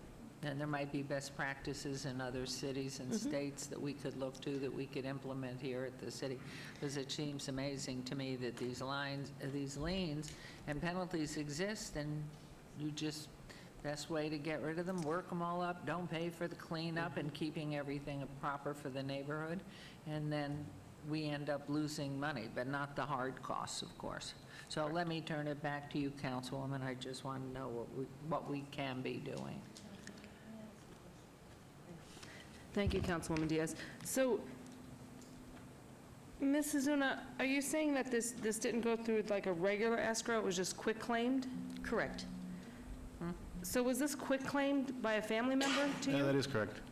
Yes? Yeah, it wasn't through escrow, it was quitclaimed directly from the... So is it a family member of yours that quitclaimed it to you? No, Just a friend? it was another business partner. So your business partner quitclaimed you this address, Yes. knowing that you had all of these fees on it? I knew that it had liens, I just didn't know the exact amounts, no. But if he's your business partner, that kind of seems a little shady. Not necessarily Your because... business partner you're in business with, right, he has all these liens. Well, let's get rid of the liens. Let me quitclaim you the property, Mr. Business Partner, because you know your business partners. It's like your wife, your business partners. There's no secrets. Yeah. I don't like this deal. The thing is, it's the type of investment or property that's basically, like I mentioned last time, it's one of the dilemmas here in Las Vegas. We have... It's not a dilemma. It's shady. Not the actual process. The problem is that we have over 30,000 of these properties, and... We need to come up with something. Staff needs to... Councilwoman Diaz, it's all yours.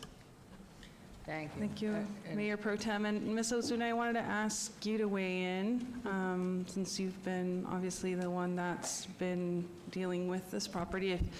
I do understand, like, I know keeping the lot vacant is not going to be helpful moving forward, right? And I'm looking for the best solution for Ward 3 and for our city staff. I don't want you guys having to go out there every single moment to check up on it.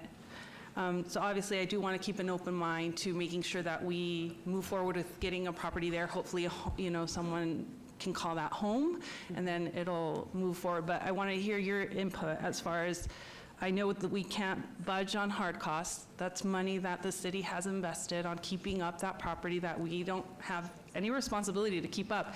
But what are your thoughts about the civil penalty? On the civil penalties, the reason why they were instituted, the council back in 2000, I believe it was 2007, when they agreed to add by ordinance, that would allow us to do civil penalties. The reasoning was the fees that we get for doing abatements and stuff, it doesn't cover all of our staff costs. It doesn't cover, it's hard to penalize somebody criminally when they're not around. So we utilize them to, hopefully catch somebody's interest in taking care of their property. And in 2014, we actually ended up doing revising our civil penalty process or policy by capping our penalties at 39 days. If we were a perfect machine and from beginning to end with noticing the property owner, we would have everything taken care of in 39 days. So we curtail those penalties, anything past 39 days for abatement items. They have a purpose in keeping property owners responsible. And in this situation, the property went from Charles Bambi Compton, who they own the property, they bought it back in 2001, and then Smith Parker LLC purchased it in 2017, aware of penalties and the costs that were on the property, and then for whatever reason, they signed it over to these gentlemen today. And Smith and Parker, they were an irresponsible property owner too. I believe one of the abatements took place while they owned it. So in this case, while I want to see something positive happen with this property, I do believe that the city would be remiss in not collecting some of the civil penalties back. And maybe that'll also make them be a better property owner. And Councilwoman Seaman has a comment or a question, please. Thank you, Madam Mayor. I just have a quick question, because I did a little research, and didn't you go through a national title insurance company, the same one on all three properties, WFG National Title? And if you did, you knew exactly what the liens were. Is that correct?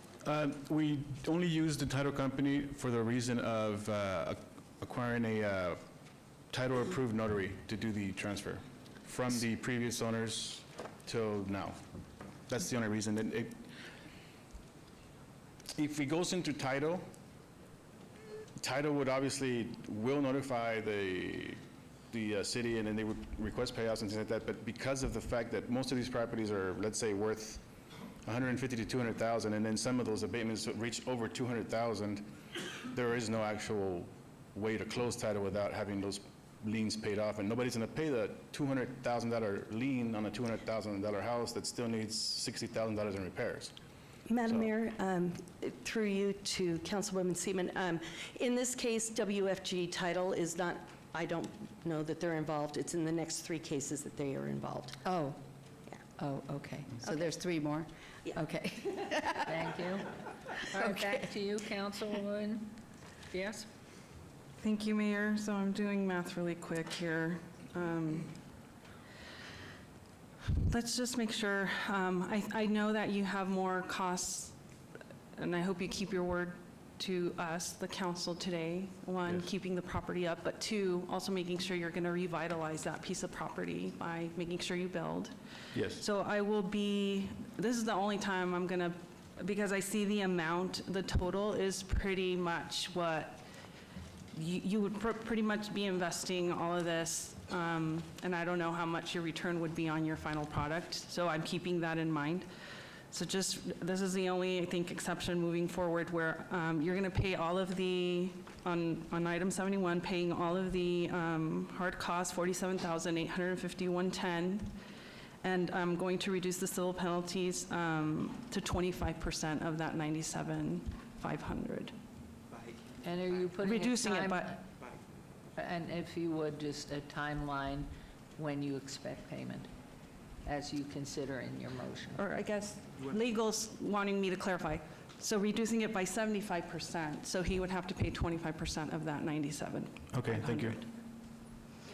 So that amount would be $24,375.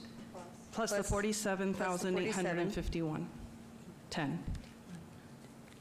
For a total of $72,226.10. Correct. And would you want that to be paid within 30 days, which is what our normal? Yes. Okay.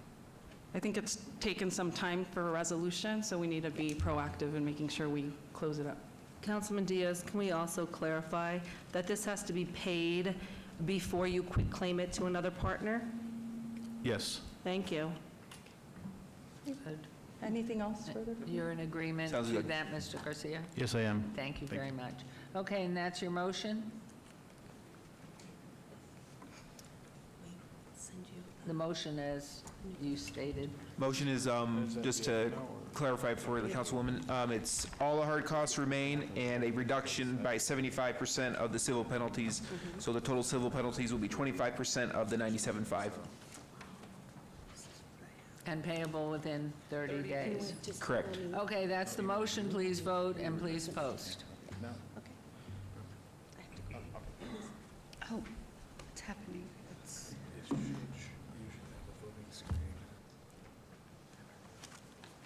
And Councilwoman, yours isn't showing. Just, you can do an oral. Aye? I agree. Okay. And please post. And that motion carries. And we'll now move on to agenda item 72, public hearing and discussion for possible action to consider a request for a waiver and/or reduction of fees totaling $6,501.50, an out-of-pocket cost $16,500, and civil penalties for a total of $23,001.50, recorded against the property of 5805 Carl Avenue, property owner Pereno Jesus de Domingos, Ward 5, Councilman Creer. It's a public hearing. I declare it open, and back to you, Ms. Zuna. Vicky Ozuna, Code Enforcement Section Manager. Good afternoon, Madam Mayor and Council. The item before you today is a public hearing for a request of waiver of fees and civil penalties for the property at 5805 Carl Avenue, which is located in Ward 5. A notice and order was issued May 10, 2017, and recorded May 25, 2017, on the property that was owned by Teresa Sanchez. William Richardson purchased the property on 6/21/2017 for $175,000 at a trustee sale. On June 15, 2017, Code Enforcement Supervisor Tony Guarino spoke with Mr. Richardson, who advised he would have the property secured and cleaned within a week. On 6/21/2017, Supervisor Guarino verified that no cleanup activity or securing of the property had taken place. Due to the request of assistance to get this property secured as soon as possible from Metro, as this property's vacant open status was creating nuisance issues for the neighborhood, it was determined that the abatement would move forward, and due to noncompliance of Mr. Richardson, the owner at the time of the abatement, we went ahead and had the property abated. The City of Las Vegas had to abate violations due on the property being vacant, open, accessible on July 18, 2017, and was completed August 8, 2017 by contractor. The abatements abated were securing the property, removal of all refuse and waste from all areas, pumping of a polluted infested pool, and removal of stored materials. A letter was sent to Mr. Richardson on 9/14/2007 advising of a hearing being conducted to approve the liens of the out-of-pocket costs to the city of $6,501.50 and and the daily civil penalties of $16,500. Both of these liens were recorded. The out-of-pocket costs were recorded October 10, 2017, and the civil penalties were recorded June 18, 2018. Mr. Richardson did not attend the hearing, which was the appropriate time for him to have argued or protested against the daily civil penalties. Code Enforcement received a request of waiver on March 13, 2018 from Mr. Richardson and his attorney at the time, Bob Olson. The hearing was scheduled for April 25, 2018. Staff verified ownership information before the hearing, and it was determined the property had been sold on April 13, 2018 to the current property owner. The hearing was conducted as scheduled and denied by the designee, who ruled that Mr. Richardson no longer had legal standing to request a waiver. Mr. Richardson could have filed for judicial review in district court if he disagreed with this determination. Staff is requesting that you deny this request of waiver. Thank you very much. This is a public hearing. Is there anyone from the public that wishes to be heard on agenda item 72? Yes, John Sullivan, 1980 Festival Plaza Drive, representing both the current owner and Mr. Richardson on this matter. So, am I being loud? No. I saw the push down. So this was filed by my partner Bob Gronauer, who's out of the country, so I have the honor of being before you today on this. So here, as opposed to what you just listened to, we have a bad actor for which the property ended up getting liened. We have somebody who bought the property and entirely rehabilitated the property and then sold it to the current owner. The expense just for the rehabilitation on this property was $71,600 just in construction and closing costs to get this done. So it's not like you see in many, including the last, where you just saw somebody just cleaning up brush. I mean, this house has granite counters in it now, floors changed, repainted, cleaned. I have pictures of what it looks like before, at the time it was bought at auction, and we'll replace those with pictures that show what it looks like now.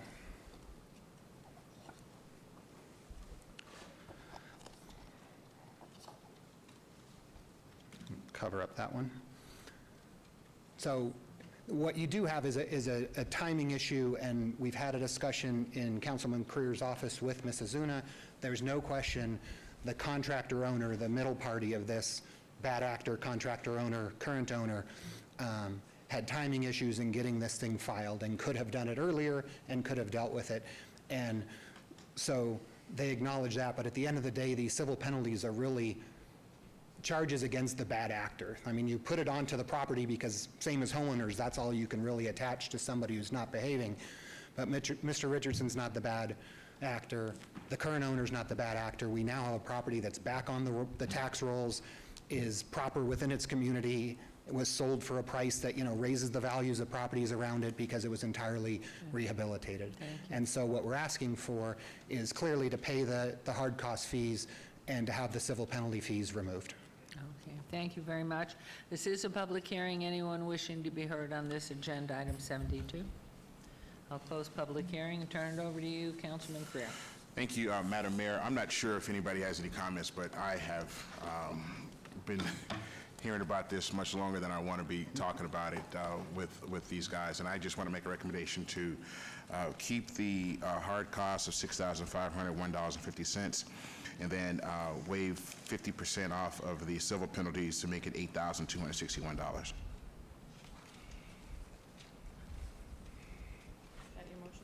That's my motion, yes.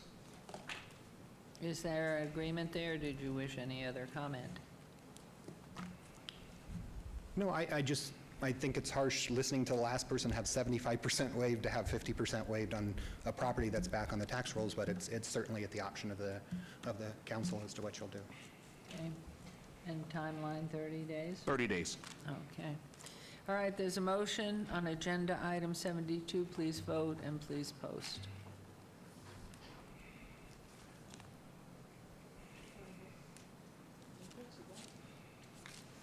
And that motion carries. Thank you very much.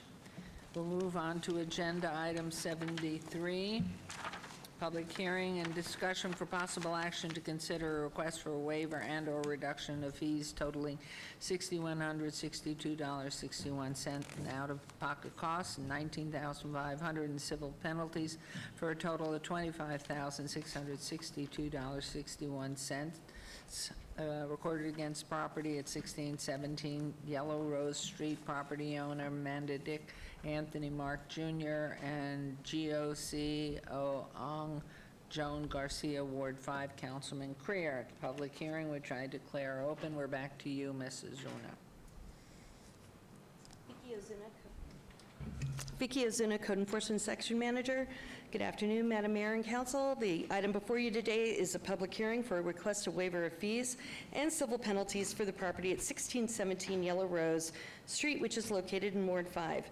Notice and order was issued on April 20th, 2016. Mrs. Zuna, and down here, Deputy City Attorney Mayor, if you don't mind, we have a question about this item before we proceed with the whole presentation, so we don't possibly waste time. We have an email from June 3rd from an Anthony Manendick, who we believe owns the property. He wrote, I think you're familiar with the email. Yes. He wrote suggesting that he's not represented by Mr. Gronauer can we find out if this is true? Because if Mr. Manendick doesn't want any appeal, that's kind of the issue that legal has right now. Yes, that is true, and he even emailed me last week to find out, thank you, if he needed to be here today. I told him that was up to him, as he did not request this hearing. If he chose not to attend, it's his prerogative.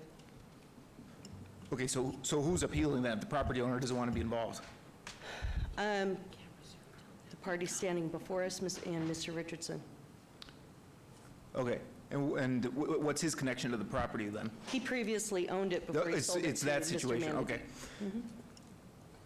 All right.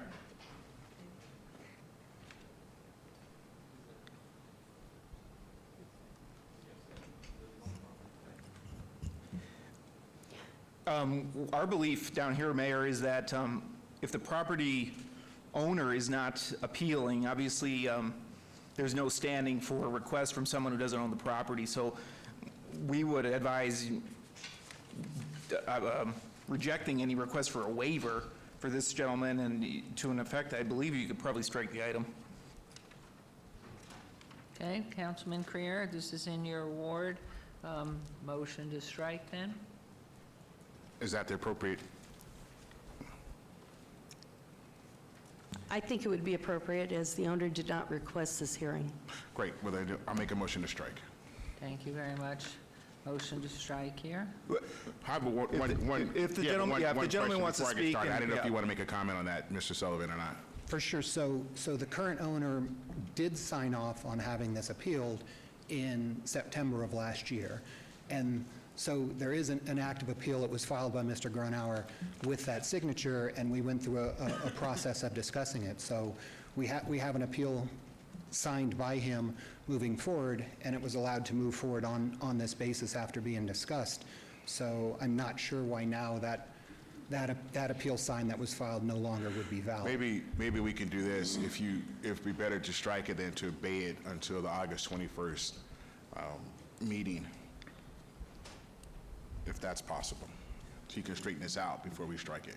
Yeah, we can hold it, we can have a motion to hold it in abeyance. I would say in response to that, the only thing would be, the city's aware via email that the property owner has no interest in an appeal now happening. Whatever the gentleman's agreement is with the property owner, that's their situation. What we know is that the property owner does not want to appeal the fines, and that's what we can go off of, and like Mrs. Zuna said, therefore, a strike would be appropriate. I'd like to point out, too, that the property owner is extremely concerned because this property has already been sent to tax roll, and at some point it could come up for auction in December with Clark County treasurers for these liens. He really just wants the liens paid, and as he has expressed to me in prior emails, you know, he was unaware of these liens when he closed. They came to him afterwards, and he was not happy to find out that there was $19,500 outstanding on his property. So I think you need to take that under consideration, and if you want to speak with the owner, I'll tell him to reach out to you. But it's, okay, but the reason why it's here, and my understanding is that there was, that the owner was in compliance and that they wanted to move forward with this. That's my understanding. No, okay, RC so wouldn't have- RC the wouldn't be here. application that the law firm provided to us included a copy from a waiver request that was signed back in September 2018, but it was never submitted at that time to our, to my department, my division, and so it was not processed. It didn't show up until they submitted their 3 requests to our division, and we processed the other 2. I contacted all the property owners to verify if they were being represented by this attorney, and he very clearly told me he was not being represented by them on June 3rd. So what's the letter, though? Even though it wasn't submitted when it was submitted, what is that? What the attorney, apparently he had signed at one point, but they told him that they would get this taken care of really quickly, and But at didn't one happen. point, he did sign off on it. And we can't deny that. And now he's saying he's not being represented. So he's sort of gone back. And so my just concern would be to say, look, he signed it at one point. He told you something different, but he do have a signed document that says he does represent it. He sent an email to legal counsel, I guess. No, I forwarded on the email that he sent to me on June 3rd. That's the one you're talking about, the one he Correct. said he was not represented. Okay. Correct. And then So last would week it- he- But Yeah. would it Sorry. be right, and I open this up, to come back and say, look, maybe he's under, the applicant's under the impression that he has a letter signed by this person saying he's good. You have an email saying that he's not good. Is that not the case? Well, how do you know how can you validate that the email's really from him at Right. all? That's all I'm saying, is that maybe there's a way to go about and get it notarized or something to say, yes, I'm on board, and then you come back. I have an opportunity to do Well, that. in his interest, by the way, as part of that sale, Mr. Richardson has agreed to pay whatever your ultimate result is. So the current homeowner doesn't have an economic interest in the battle anymore because Mr. Richardson's going to pay it. I understand that, but it's also... been signed at the time of the purchase. But in order for us to discuss his property, it has to be, the owner has to give us rights to discuss his property. Correct. And that's where the issue is. So if like, we shouldn't even really be discussing this if we don't have clear understanding, if the owner But it is hasn't given us reason. agendized and we can obey it, then they can come That's in what I'm and saying. talk to Why don't they you. go back and work it out and then come back on the So obey 21st? it. Right. Rather than strike it, obey it Yes. to the 21st. Yes. Did you have a comment, Mayor Okay. Pro Tem? Yes. So, Councilman Creer, if you obey it, Ms. Azuna, I'll wait for Ms. Azuna to come back to the podium. Sorry. Thank you. No worries, it's all good. So there was a few questions on these 3 items because I believe that they use the same title company as Councilwoman Seaman had pointed out. So could you just give us the real history? Because as I keep seeing these properties changing hands, it's very, very questionable. And it was very surprising to me and my staff because in our past history with dealing with waiver requests, we have literally had to beg title companies to sit on escrow funds for maybe 90 days while a certain part was taken care of during a rehab or something, wasn't quite ready, and but the property needed to change hands. And I mean, I had to like sign my life away that, you know, we are agreeing to do this. So in this instance, when these applications came in and I started researching it and found that there was one title company all involved, when I reached out to them, I was advised, well, they're friends of the Mr. Richardson, so they just work with him on these type of things. And I don't know how that's legal, but that's something I guess we'll have to work on down the road. So. Well, I think to finish the issue, it's going to be obeyed. Madam Mayor, just clarification for your concern, Mayor Pro Tem. They're not friends. Mr. Richardson uses this title company and is in this business of rehabilitating homes. So he's in front of you here for 3 because this civil penalty rule is only enforced in Las Vegas, right? Everybody else has the hard cost, North Las Vegas. And even within the city of Las Vegas, it's only a certain percentage of homes that ever fall into this. And so even though he does dozens of homes a year in this business, only sees these things ever so often. Okay, let's hear from Mr. Adams. But I just want to let you know the title company is not at risk. There's money sitting in escrow at the title company to pay for these things as part of that closing. So it's not a friendship, it's a normal business arrangement that allowed for an escrow to be set up so that it could be resolved. Okay, thank you, Mr. Adams. The thing that I've scratched my head over on this, and I think something worth exploring, and aside from how you handle it, these 3 items, is how somebody could get to a closed real estate without satisfaction of liens. And the funds sitting in escrow without coming back to the city, in my opinion, isn't a satisfaction of lien until we've actually received the funds and released the lien. I don't know how you could get to a closing on a piece of real estate. I know in my own personal situation, I couldn't even get the keys until we're recorded and closed and everything, and escrow was dispersed. So there's an issue here that we brought up in briefing that I think maybe our attorneys can explore so that we don't continue to repeat the same thing over and over again and get down to the end wire where this undue pressure is placed on us, you as a council, at the last minute, where we're perceived to be standing in the way of an owner having full title to the property, when in fact, this should have been handled a long time ago at the very beginning of the transfer of the property. So I think that wise, let's turn it to legal to get back into it and make an assessment and inform us. But on this particular motion, this particular item number 73, the motion's to obey it, which gives you time to come back with some cogent comment. Right, the motion to obey is probably a good motion, as Councilman Kruger kind of hit the issue on the head, which is, it's not that there's necessarily anything sorted with a request for a waiver by this gentleman, but it becomes an issue when we find out the current homeowner doesn't even care about the waiver happening. Then it becomes a standing issue.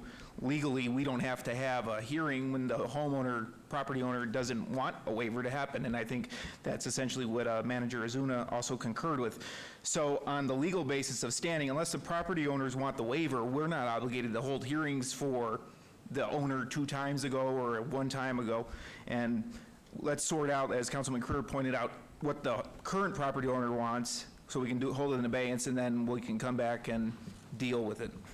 And so we don't get in this situation again. I think that's what Mr. Adams was saying. So legal, if you'll do that. Meanwhile, I did open a public hearing. Is there any, even though we're going to obey it, does anybody have any comments on this item? That I will close. Your motion is to obey to the, what was the date in August? August 21st. August 21st. So there is a motion, and please vote. And please post. And that motion carries. Thank you very much. And now we move on to agenda item 74.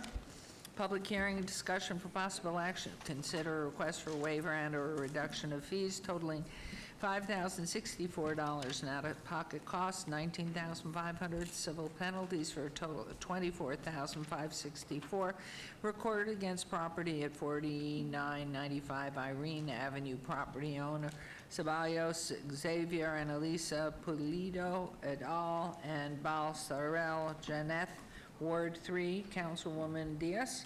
And it's public hearing. I declare it open. Let's talk about this one. Good afternoon, Madam Mayor, City Council, Vicky Ozuna, Code Enforcement Section Manager. The item before you today is a public hearing for a request to waiver of fees and civil penalties for the property at 4995 Irene Avenue. Notice and order was issued October 5th, 2016 to the owner, Jose Luis Meira Magna. Code Enforcement hired a contractor to perform the abatement due to noncompliance on January 5th, 2017. The abatement included securing all open doors and windows, removal of high weeds, removal of refuse waste, graffiti, and a dilapidated shed that was in the rear yard. The abatement lien and civil penalties were approved on March 29, 2017. The out-of-pocket costs were $5,064 and were recorded on the property April 13, 2017. Civil penalties were approved of $19,500 and recorded on the property September 21, 2017. Mr. Richardson purchased the property on August 28, 2017 for $205,000. This property was sold to the current owners, Xavier Ceballos, on May 1st, 2018 for $365,000. Code Enforcement received a request of waiver on April 25th, 2019 from Mr. Richardson and his attorney, John Sullivan. The current property owner did request this hearing, and staff requests that you deny this request of waiver. Thank you very much. Public hearing, anyone wishing to be heard on this property or this agendized item? Down here, Mayor, Deputy City Attorney Jeff Doherty, just to emphasize what Manager Ozuna said, the property owner on this item is interested in the waiver hearing. Okay, thank you very much. All right, so Thank you very we much. bounce the ball. Any comment you want to make on Yep, this? John Sullivan, 1980 Festival Plaza Drive again. Just again, pictures of the work that's been done. Nice work. The spend on this home was almost $125,000 between construction, carry, and closing costs, incorporating the hard cost liens that are obviously not to be waived in any way, shape, or form. Would ask for a waiver of the $19,500 in civil penalty fees. Again, this is somebody who's coming in and entirely renovated a house. It's a pillar of its community at this point in time. Did exactly what anybody would want of this. He's somebody who's in this industry. The prior owner, again, as I represent both of them, and I just think discouraging this kind of work by not rewarding the removal of those fees, which are really against a bad actor that owned the home prior, is unfair. But Right. would ask for them to So be we've waived. got to figure that one out, member of council. And so, Councilwoman Diaz? Thank you, Mayor, and while I do appreciate a blighted property being, made into a beautiful home for residents of Ward 3, we are seeing a pattern here, and I don't know, like, it started with a couple of homes and, or properties in my colleagues' Ward 5, and there's one in Ward 3, so we want to be educated about why aren't these liens being put to rest before we transfer the property ownership? Because I'm pretty sure you're aware, or the person who purchased these properties was aware that they had the liens, but why aren't they being satisfied before? So when they first buy the house at foreclosure, they're not always aware of those liens. Particularly farther back in time, there's a certain time where they become aware of them. And in this case, we've now set up a process. Obviously, we had this meeting. My firm had a conversation, and I've made the representation to Councilman Creer. I've made it to yourself and to Councilman Coffin before, that we would never bring anybody that didn't currently own the property after this. They just have a long history of done it. This would not be the first time that the council has acted on a home that they were involved in that had already been sold and moved forward. And so they've just been used to this process works. So they had hired a different law firm, they had hired a different consultant, and they were working in a path the same way I would ask my clients do. Trust me that we'll work you through the process the right way. And So they've been put in this situation. So what we've done is they've come to us, is made a commitment. Can we deal with these 3 properties, and can we move forward? And you have an absolute commitment from our client and from us that you won't be seeing us when they don't own the property again on this, so. Wonderful. Well, it looks beautiful. The pictures look beautiful. This one's a tough one,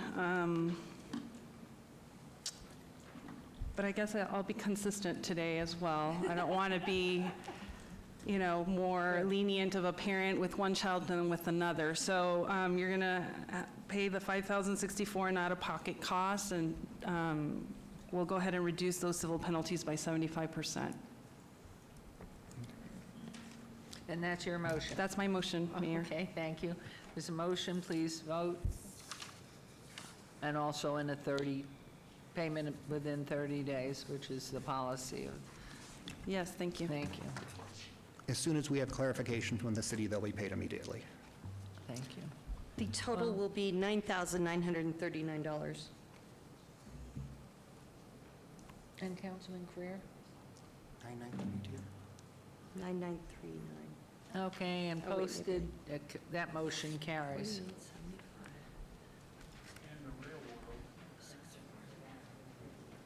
9939.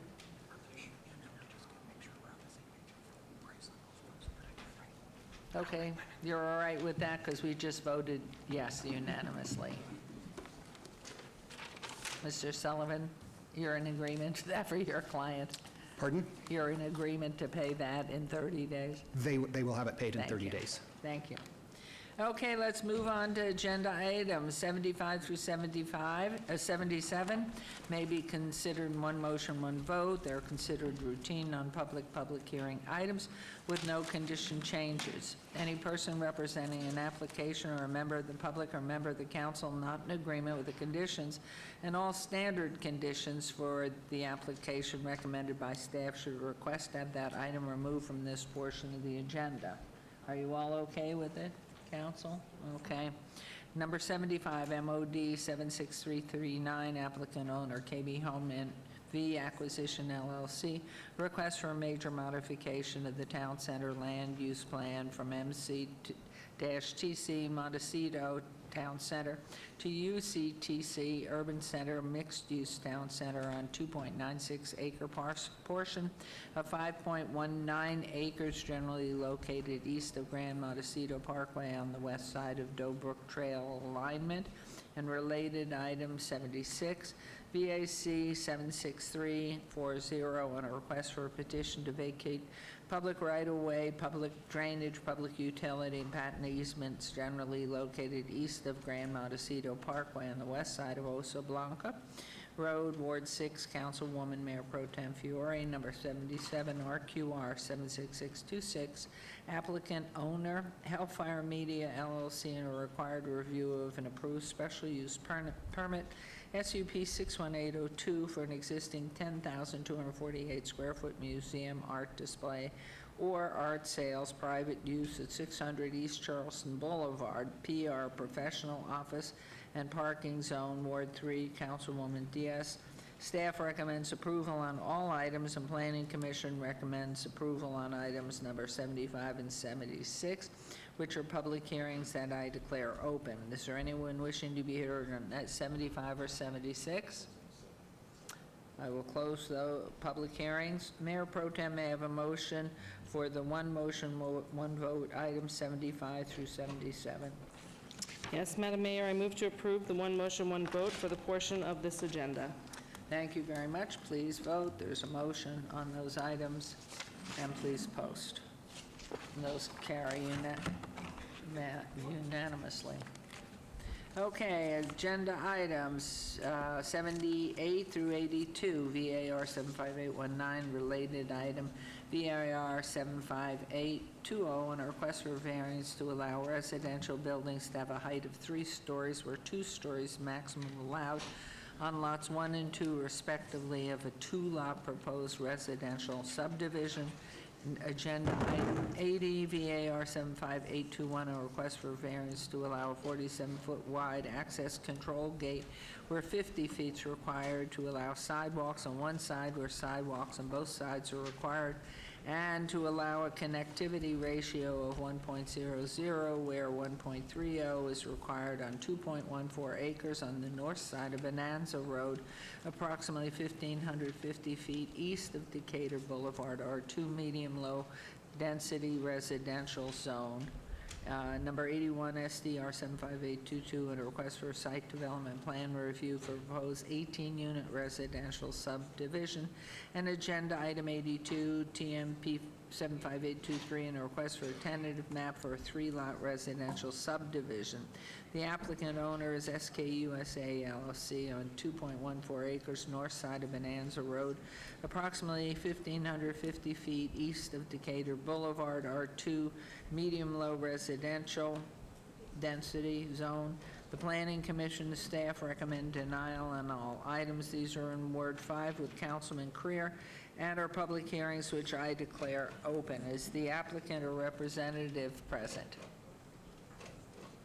Thank you, Madam Mayor. John Hamilton, and with the owner, And your name, sir? Chaba Meisberger, Thank you representing very- SKUSA. Madam Mayor. Thank you very much. Madam Mayor, just real quick before they get started, just for point of clarification, I know that there have been some amendments and some changes from a neighborhood meeting that has been had, and staff has taken their denial recommendation to approval recommendation, just for the record, before they get started. And then I'm sure they'll talk about the different changes that'll take place. Okay. Please go ahead. Thank you. First, I'd like to thank Councilman Creer for his suggestion to have a neighborhood meeting. I think Chaba and I were a little bit both surprised there was a lot of misinformation, but we feel we had a nice neighborhood meeting where we garnered some support for our project, and that is good. In communication with the neighbors, we were able to put to rest one of the misinformation items that we are not building 3-story units at 35 feet. We are certainly doing 2-story units at less than 26 feet. I think that was a major issue of contention. The other item that we did commit to in this neighborhood meeting in order to bring concerns of privacy down was to eliminate our rear balconies. So the rear balconies, I saw the exhibit flash on the screen here. That was an incorrect one. Planning does have an updated elevation exhibit to show that the rear balconies have been removed. Another item of interest is that many of the neighbors were not aware that we were building a redundancy wall adjacent to the existing wall that is only 6 feet. There is an elevation difference where their site is generally variable, but on average maybe 3 feet lower than our site. So that existing 6-foot wall would only give us a 3-foot screen wall for our site. So many were unaware that we are building another redundancy wall adjacent to that one.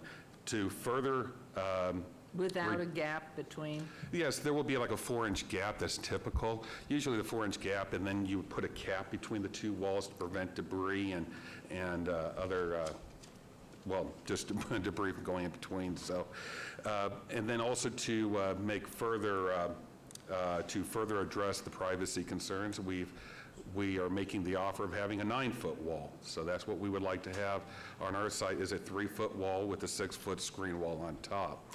So as it stands now, we are compliant with all zoning requirements, and except for the item of the variance on our security gates, which in my opinion, I do not recollect opposition on our gates, because the major issue was privacy. If I'm mistaken, I do apologize, but I do know that some residents received our gates well, because it will further add protection from others trespassing through our site over the rear wall into their to their private backyards. So in order to do that, the variance that we are asking for, first we're asking for the variance application 75819 and 75820 to be withdrawn, as they are not applicable, and we are requesting approval for our gated community where 50 feet width is required, but our lot's only 47 and a half feet wide. And then to accommodate first response, fire prevention, when you consider that we need a minimum 20-foot width, and then you have the little landscape island for the bell box, another 20 feet, it was, to make that work, was to eliminate sidewalk on just one side of the street. Actually, it's not the complete elimination. I have a site plan. What it is that we will have sidewalk on both sides of the street in this exhibit, on both sides, except for that the sidewalk will come down one end and then down on the other end over here. So we do have continuity to the public right-of-way for public access. So with that being said, we're respectfully asking for approval of our variance application and approval of our site plan, and then by in turn approval of our tentative map. And again, thank you, Councilman, for your recommendation. Thank you, sir. Thank you very much. Let's turn it over to Mr. Summerfield, please. Madam Mayor, good afternoon. So staff, as Councilman Creer had indicated and as the applicant has indicated, staff has received revised plans as of May 7th. And as of, I believe, yesterday, we actually had an additional piece of revised plan. Then eliminate the need for variances VAR 819 and VAR 75820. I'm going to differ with the applicant. Instead of withdrawing those should be stricken as they're no longer applicable applications, which sought to have 3-story building heights, and as such, staff requested that those items, as I said, be stricken today. The subject site is a flag lot, as you can see on the overhead, and which does impede the proper configuration for a gate. They can't address connectivity because of the existing development patterns around them. So with that, staff can support the variance request for the gate and the connectivity ratio. As such, staff is recommending approval of the site development review and tentative map and this remaining variance. Staff would like to make one amendment to condition number 3 on the SDR at the time of the motion, if there is a motion to approve that. Thank you. Thank you very much. This is public hearing on these items, so knowing the recommendation of staff, as just said, the recommendation to strike 78 and 79, but it is public hearing. Please come up to the microphone if you just step aside and tell us your name and then. Good morning, Hi. Mayor Goodman and council members. Like your new haircut, and welcome to the AARP Club. Your name first, Kimberly please. Jones. I'm Okay. Kimberly Jones. On this, let me pull this out. They had said that most of the community had agreed with this building being built. And we had a meeting in the middle of the street. It was walkers, wheelchairs, everybody was in the street last night. I'm trying to find this. Where is this? Where does this go? Oh, he's in it. I can't see. Which one? I wanted them to see this. This one? Yeah, no, I want them to move that, so. Yeah. Oh, I see. So yesterday, I collected signatures. I went from door to door personally because most of the residents are either seniors or they're working people. I have all the signatures from Yeah. Mr. Napoleon got the signatures from his house all the way down to the end of his block. No one agreed. I got the signatures from where he left off all the way to the end of my block. No one agreed. Mr. Franklin brought over 100 signatures in this morning and dropped them off because he was elderly. He dropped the signatures off. Everyone disagreed with this building. Once again, I have told everyone that this is a safety issue. If you understand, this is one way in and this will be one way out, which we will have to deal with the people on the wall, which is the retainer wall they're talking about. We have a wall now. I'm 5'5". I can look straight over the wall. So if you build another wall, which is 9 feet or 12 feet, then we will be closed in. It's like we're going to be closed in because there's a different elevation.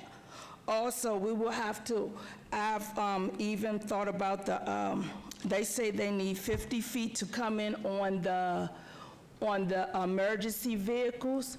Well, they won't have 50 feet if they put up the wall, which takes away 6 inches. If they put up the walkway, which takes another 12 inches. So a fire truck will not be able to get in there. It will only be one-way traffic. So every time if someone calls the ambulance, we have to hear the ambulance come through the back of our door. We have to hear the trash truck, which is 80,000 pounds, and a fire truck, which is 52,000 pounds.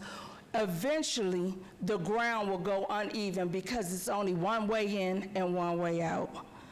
The driveway will eventually shift, which our backyards will then have cracks, and they will decrease because of the weight of the emergency vehicles.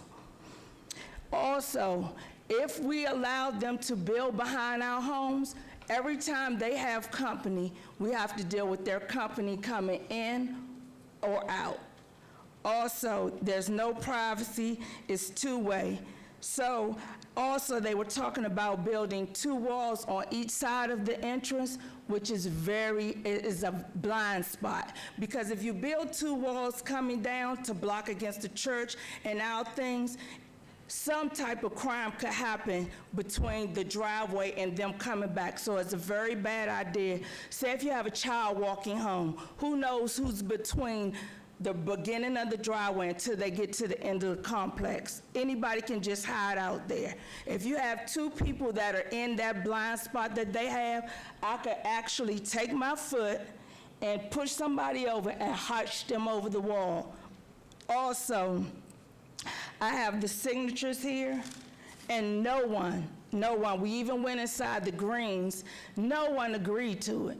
I don't understand. Every time they come, they say, oh, we have the community's response to, that they're with it. I don't see nobody here. Everybody that came this morning, most of them had to return to work. They didn't agree with it. I have their signatures and their phone numbers.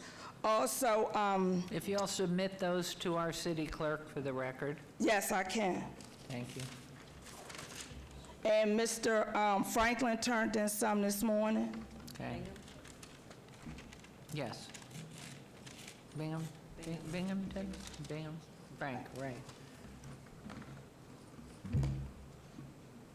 So once again, if they build the sidewalk and a retaining wall, it would take away from the 50-inch opening they say they have for fire trucks and emergency vehicles. That won't be true.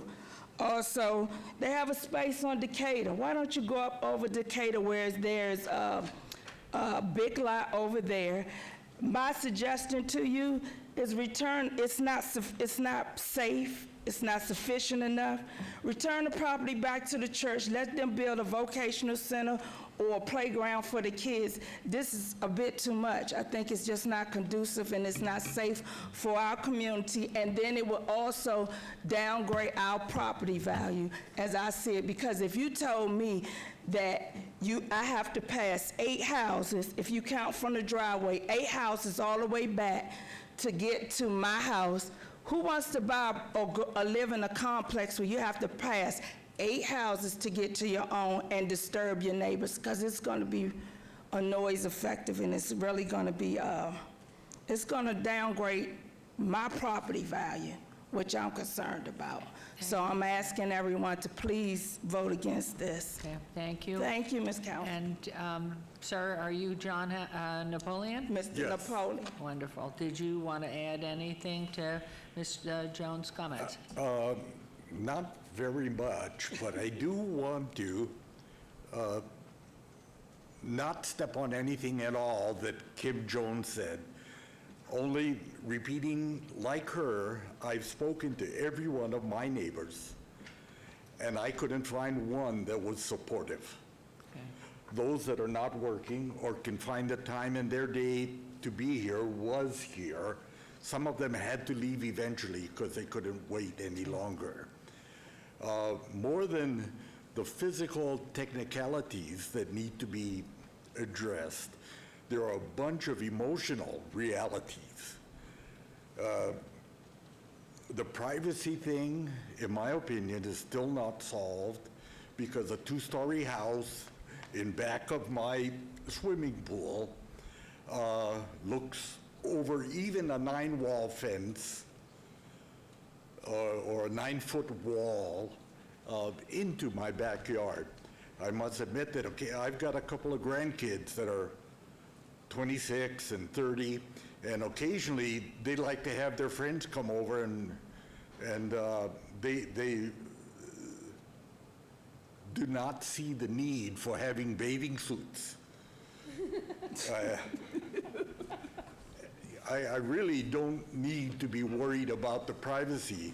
Even without the balconies, somebody can look out their back window and, you know, when I was 19 years old, that is exactly where I would be if I knew the neighbors were swimming.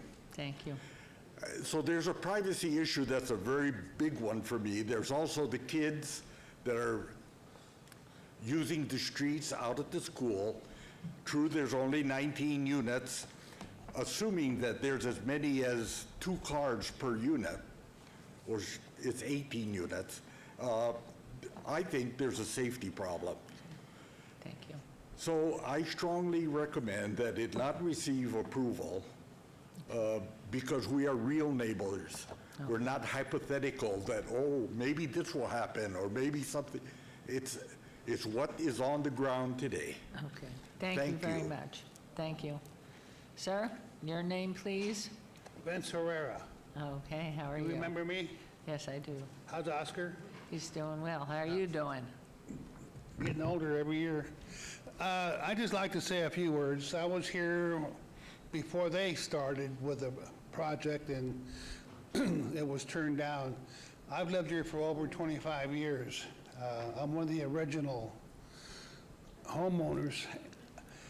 And if we don't let them build, somebody else will. And I've talked to them several times. They explained different options. Councilman, have you gone by and looked at the property? Have you seen what they're going to do? I'm very familiar with the property. Okay, so you know what we're talking about then. Of course. You're talking about the high school in front and the Mormon church. Now, what they propose are houses or homes. You're going to buy them. He's going to live in one. When you buy something, you take responsibility to maintain it. And from what I hear, he's going to use quality merchandise. He's going to landscape it. And I feel comfortable with him getting permission to do it. Because, Mayor, I know you want to go home and have a cocktail with Oscar, but you know my it's still not happy hour time, not till 4 o'clock. But it's important that you let people have a vision. And he's going to live there. He's building quality. He's got the experience. I know the people are probably going to kill me because but if he doesn't do it, somebody else will. Earlier, I was here at 8 o'clock this morning, so I've heard all day long that how big Vegas is going, how it's a chance to do something. This man who owns Neonopolis, what a beautiful story. Did he give up? This is what America's about. So I think you should reconsider and let them go ahead and do their project, because I tell you what, if they don't do it, somebody else will. And it may be not to our liking. Bye. Thank you. Thank you. Yes, ma'am. Are you Philomena Georgina? Yeah, this is me. But you have to repeat it anyway, please. There's a microphone right in front of you, and Okay. then you can put that in the center, under the center mic. Over for, there you go. Okay. But you have to be in front of a microphone to speak, Okay. please, and your Do you name. hear me now? Yeah. Yes. Okay. Oh, Your Honor, I want to say that I appreciate... Starting off with your name, please. My name is Filomena Georgieva. Good. And I want to add something missing. Okay, I was on the previous meeting, not on the meetings before, and most of the people were against the project. Only a few people mentioned that they agree on one-story community to be built there. And I appreciate the effort for the owners to change the project from 3-story to 2-story building, but still is going to affect us. First of all, these notices that we received for the previous meeting were the only one that we received, and nobody, and all the neighbors were not aware about this meeting. They got confused, and when I talked to them, they didn't know where the meeting is going to be, when, and they were waiting for another card, so to participate on this meeting. So my my concern is also that if you allow this to be built, this community, there's going to be a big traffic of building materials through this gate. Also because of the elevation, maybe this is going to damage the foundation of our houses, which are on the right side, and they're at least 5 feet below. Is a difference between the elevation. We definitely, if you agree, we definitely have to have a higher wall, but the owners proposed the sidewalk to be on the side, on the right side. And it's so easy to jump no matter how high is the wall. So if you ever approve this project, we're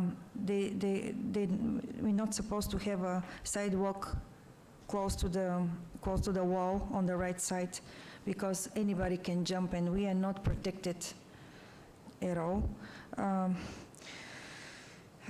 Also, as I said, maybe we have to receive another cards and another meeting, so we can so all the people can really participate, because most of them wasn't aware at all.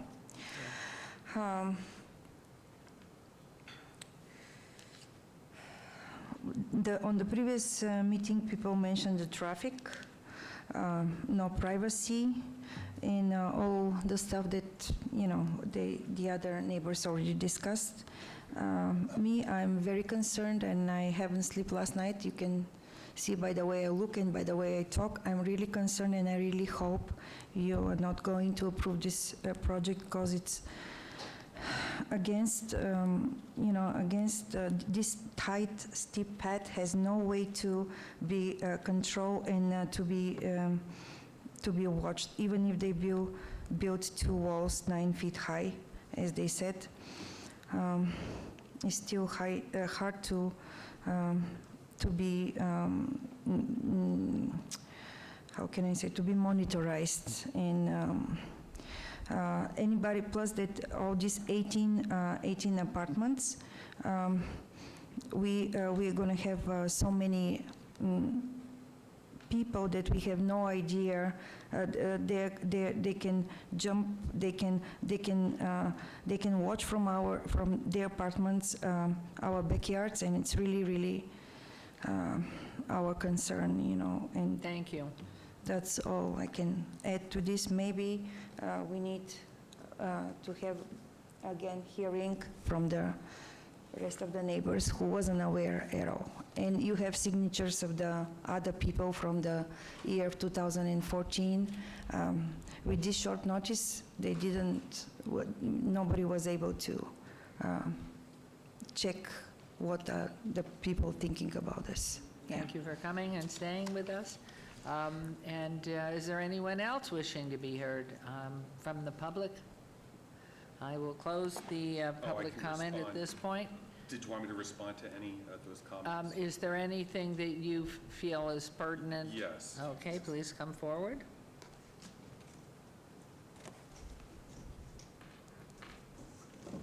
Just briefly, we are not proposing extensions of wall within the pole of this lot. The 9-foot wall is along the rear, not along these sides.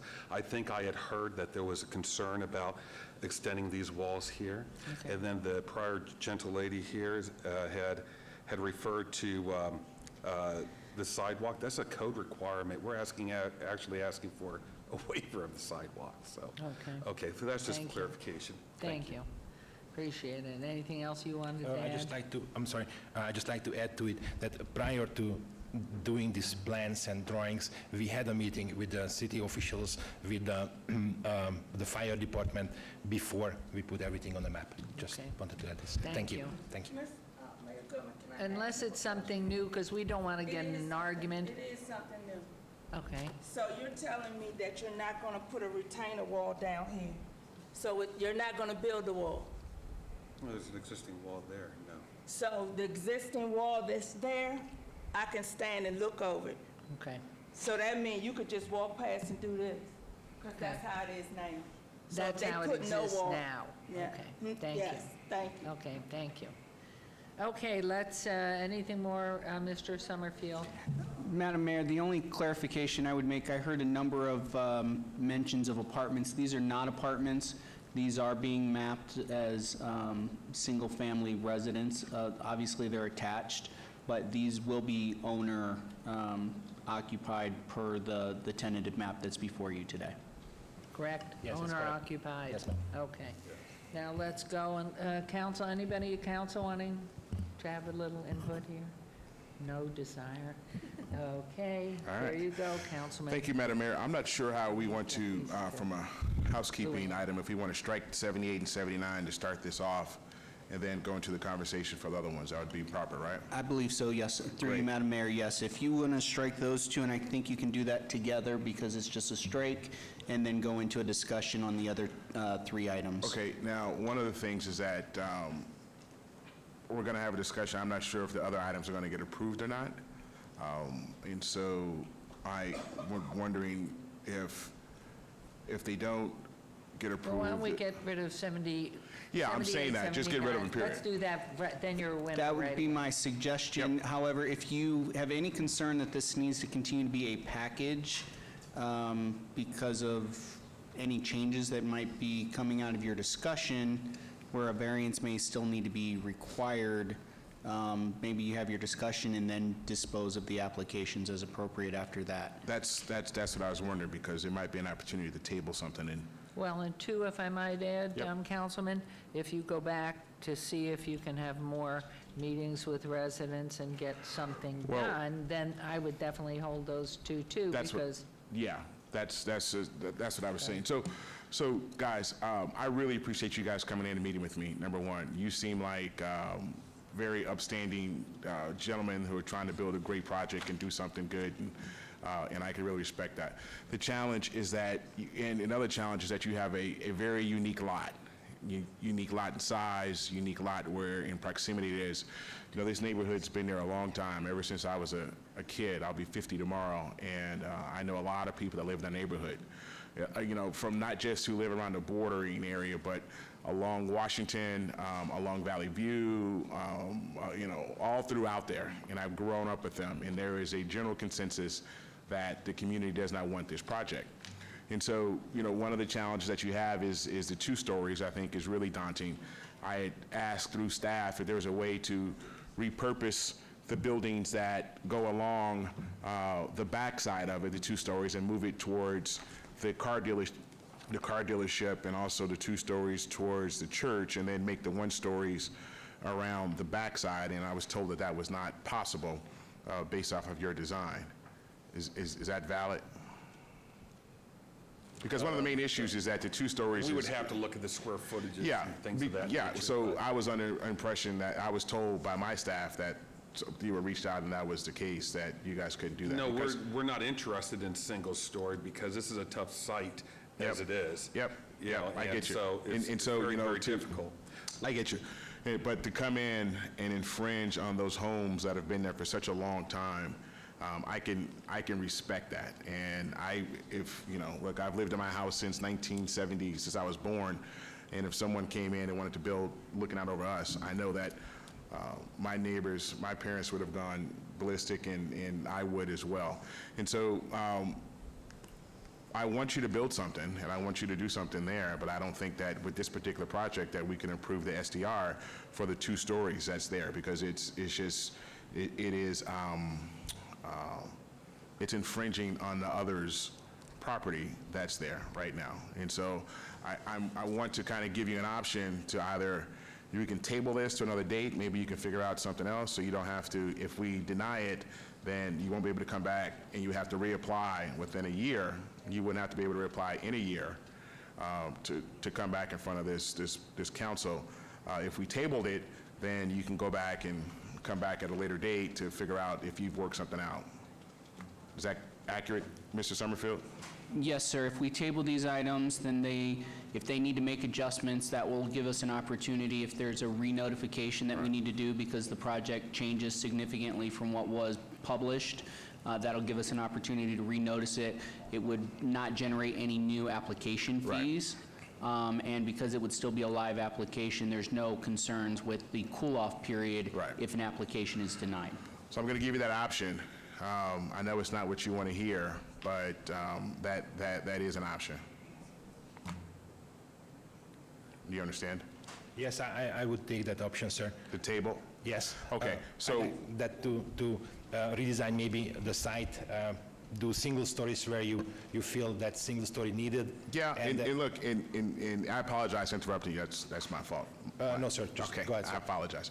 I just think that there's a way to work, I'm hopeful there's a way to work with the neighbors to find a solution to this issue.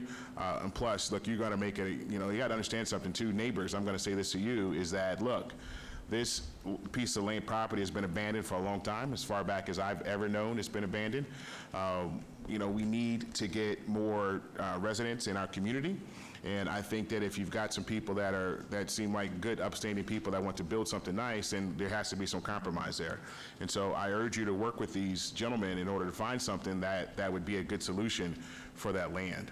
And so why don't we make a recommendation to table this for a little bit, and then we'll bring it back once we have the ability. What's the time frame we can table this, Mr. Summerfield? Sir, so typically we don't table more than 6 months, so we don't do a time certain here. Right. But that would be the ask, is that the applicant work with my staff and work with the neighbors, and then once they feel comfortable that they've reached a compromise, it's in line with what you've discussed today, then we will work with them to get the items re-agendized and any re-notification that needs to occur. Because it's tabled, we will have to re-notice, period, even if it stayed the exact same way it is now. But we'll work to make sure that we have proper notification to everybody as well. That's fine. Then I'm not going to strike 78 or 79. Just leave it as it is. So can I do this all in one motion, or do I have to do it individually? Okay, great. And you're fine with that? Probably within 6 months, you go back and work and see if you can come back with a project that would be great. Thank you guys very much for that. So I'm going to make a motion, unless there's other comment. I think we're cool. Great, thank you. I'm going to ask my peers to make a motion to table items 78, 79, 80, 81, and 82. So that leaves an open window time-wise, but you're also instructing them to go back and have Please. meetings, and you, of course, being the great facilitator. Yes, we love it. Okay. So there's a motion to table 78 through 82, so please vote and please post. And I want to thank the neighbors for coming out and voicing your voice as well, and I also want to thank the applicants for coming out and working with them. Great, Okay. thank you very much. Thank you. Then that motion, except for Councilman Creer, you need to vote. And now we will post. And that motion carries. Thank you very much. Okay, we'll move on to agenda item 83, and I am going to be recusing myself on 83 and 84. I'm going to turn this over to Mayor Pro Tem, and you go right ahead, please. Okay, well, you can say that without prejudice. Yeah. SUP 75722, applicant CW Nevada, owner El Sham, 24 Fremont Properties LLC, for possible action on a request for a special use permit for a proposed 3,600 square foot marijuana dispensary use in a portion of the 2424 South Las Vegas Boulevard, C2 General Commercially Zoned in Ward 3 Diaz's. The Planning Commission and staff recommend approval. This is a public hearing. I now declare it open. Is the applicant present? And I have to interject here. Whoops, sorry. I have been advised by council, as boring as this is every time we bring up anything to do with marijuana, I will abstain from voting on any issue to do with any part of medical marijuana, recreational marijuana, marijuana at large, because one of my sons is involved in the industry. So back to you, Will. Please pardon my interruption. Thank you, Madam Mayor. Okay, so the applicant. Yes, Mayor Pro Tem and Mayor, also, I assume that includes cannabis as well, probably, right? Anything, just anything, count. George Garcia, 1055 Whitney Ranch Drive, Suite 210. And along with me here is Dr. Batty, if you will, for the record. Here's one, Batty. You pushed it off. Page 1, Betty, 2700 South Las Vegas Boulevard, Suite 2709. I'm sorry, sir. Can you spell your name for the record? PEJMANBADY. Thank you. So with that, let me continue then and basically say that first off, we stand before you today with a typical special use permit application for an existing dispensary licenses that are already on 3rd Street that the doctor already has, and will basically relocate the recreational license here, but this is a special use permit case. And so to the extent that you're all familiar, I think, with the special use permit requirements of the code, and particularly for the dispensaries. And so there are a number of requirements that are spelled out in the code and statutes that basically we are required to comply with. Those 12 requirements have been provided to you by staff, and finding that we meet all those. The Planning Commission also recommended that we meet those unanimously of those able to vote. So we stand here before you ready with having met all the requirements of the city, and I understand there are probably some people here to speak on the matter, and then if you will, we'd like to come back and address the issues that are raised, because at this point, as far as we know, we're in full compliance with all the city's and state requirements. Thank you. Mr. Summerfield? Madam Mayor Pro Tem, the subject site complies with all minimum distance separations as set forth in Title 1912, and therefore the use can be conducted in a compatible and harmonious manner within the surrounding existing uses located within the shopping center. As such, staff recommends approval of the proposed use subject to conditions. There was some questions at briefings yesterday, so at this time I will hand this presentation over to Deputy Planning Director McElhone, who has some additional information for you. Due to the recent legislative changes, the only license that can exist at this site right now is for retail recreational marijuana. Medical marijuana may not exist at this site because of the 1,500-foot distance separation from gaming. I should note that the applicant has an existing location which is medical and retail, so he could only move the retail marijuana portion of his license. I also should note that in the recent legislative change that he is only allowed to do that up until the November deadline, so we'd have to move that retail recreational license, I believe it's before November 23rd of 2019. Thank you. Okay, so just to clarify, you're saying on the new legislation, the medical marijuana portion, what was the effective date per the state? The effective date, I believe it was effective immediately, or it was July 1st of 2019. The reason why the retail or recreational is not in effect yet is because of the ballot initiative. The ballot initiative could not be changed until it had been voted on for 3 years. So that 3 years is up in November. That's why it doesn't affect the recreational portion with the recent legislative change. Okay, as we're discussing this, just please check that it's not July 1st, 2020. You mean for medical? Yep. Okay. Okay, so So this is open for the public hearing. Are you Pastor Jerry Page? Oh, you are? Yes, ma'am. Okay, I have your card. Okay, thank you. I am Pastor Jerry L. Page, and I'm from Greater Faith Baptist Church. I just wanted to come on their behalf when they first moved into the neighborhood, and they actually came in and sat down with the community, and we had several different meetings, and they actually supported us, and not only did they support us, they actually came in and did some work in the community that we are in to show their support, even though they were setting up a marijuana dispenser. But I really appreciate all the work that they have done and how they helped us. So I just wanted to come on their behalf and give them my support and let you know that they did come in and they stood on their word and they did an outstanding job. Amen. Thank you, Pastor.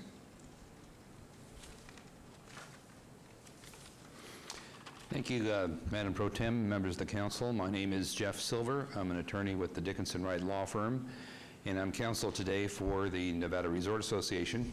I would just like to acknowledge the presence in the audience today of Virginia Valentine, the president of the association, and there are obviously other members of the association that wish to individually address you, so I'm going to try and keep my remarks very brief.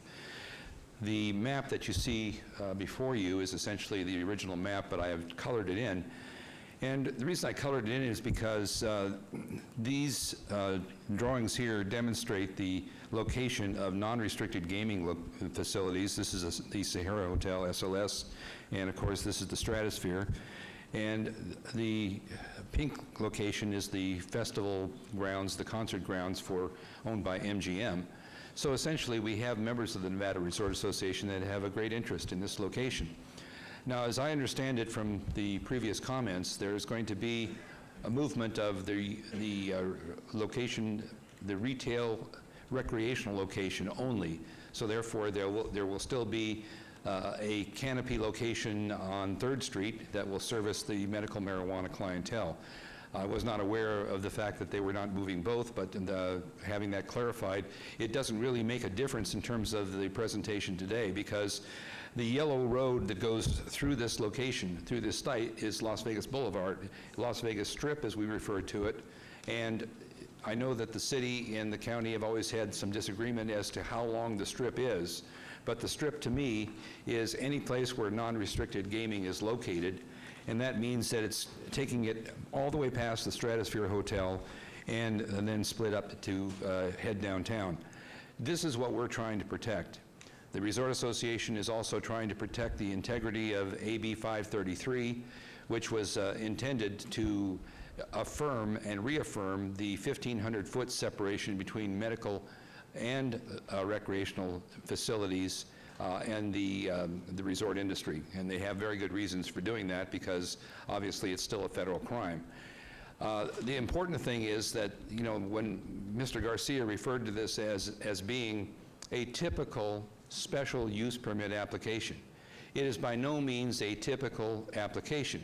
And a special use permit is not something that you should take lightly, and I know you don't, but it is a situation where you review the particular circumstances of any location, and you decide whether or not those circumstances and the surrounding businesses and the surrounding nature of the area is compatible to issue that special use permit. If it were not a special permit, then it would just be a mail it in and be done with it.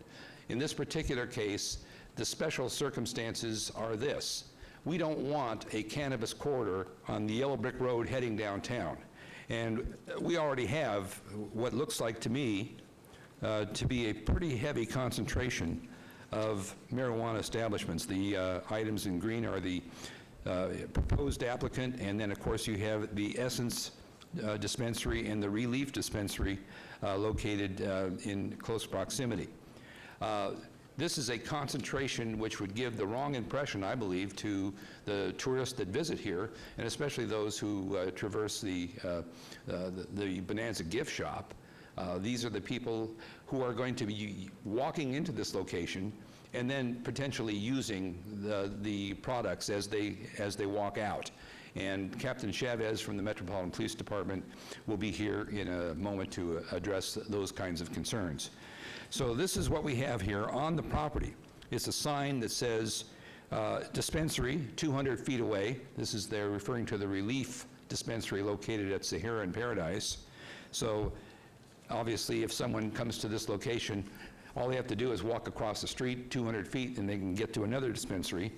This is another shot of the Bonanza gift shop area, and I pointed out the location of the Essence dispensary, which is directly across the street from this proposed location. And, you know, when you have a medical marijuana facility, if you're in an industrial area or someplace like that, people drive to it, they get the goods that they need for their pain or the other purposes that they use that for medically, and then they drive home or wherever. When you go to a recreational location, and this is what we found downtown, what we found is that when you open up a packaged liquor store downtown, they immediately take the liquor and use it under the canopy at the Fremont Street Experience. And that's the kind of concern that we have here with this location.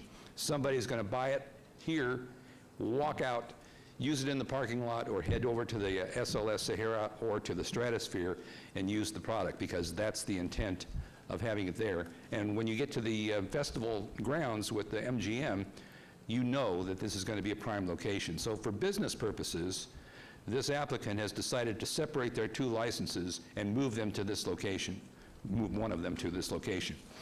Finally, I would just like to say, when you saw the pictures in the file, they were cut off right here, showing where the location is. I went over there and took this picture, and one of the main products of this gift shop is kids' goods. And within 10 feet of that door into the entrance of the kids' area shop would be the door to the marijuana shop. And so it seems to me that the nature of the neighborhood, the existence of the concentration of marijuana facilities nearby that are capable of serving the need, we don't need another. There were 94 protest letters that were sent in on this application. And one of them I thought was very poignant. It just said one word: really? Thank you.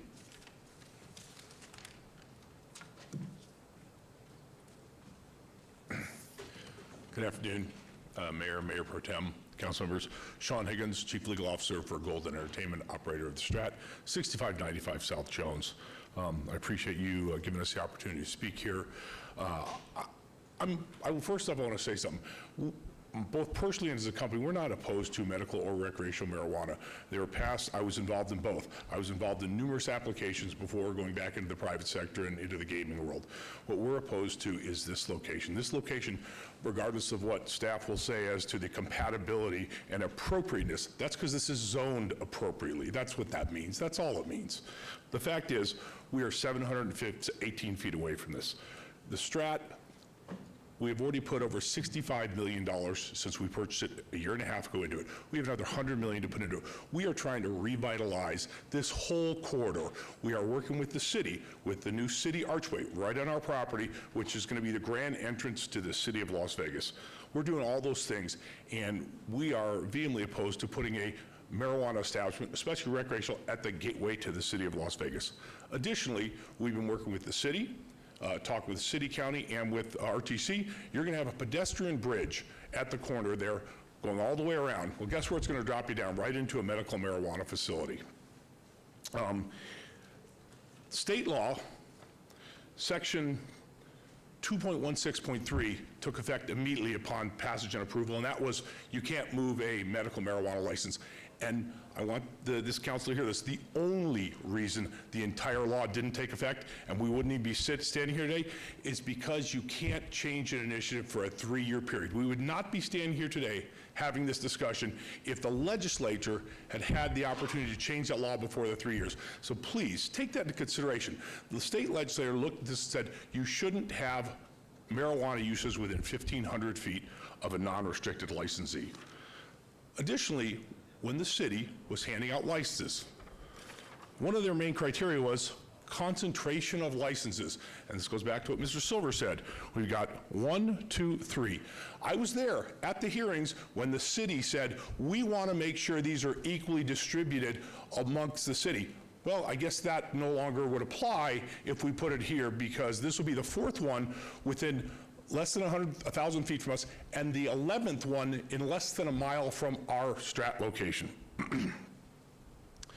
The neighborhood around the Strat and right here is a challenging neighborhood. I invite you all, come over to the Strat with me one day and come walk back in the Naked City with me. And I'll tell you what you're going to see. You're going to see homeless problems, you're going to see vagrant problems, you're going to see abandoned property problems, and I'll tell you what you're going to smell, because I will take you with my Chief of Security, Al Salinas, you're going to smell marijuana everywhere, including in our building. We have to eject double-digit people every day. Why? Because they're smoking marijuana inside of our property, which is illegal. And the fact is, this is a tourist corridor. And every one of those tourists, especially when we build a bridge, who's trying to walk from the South Strip to the North Strip, trying to reconnect us with the West Strip, is going to have to walk that gauntlet. You may not think that's correct, but I'm telling you right now, we deal with it every single day at that property.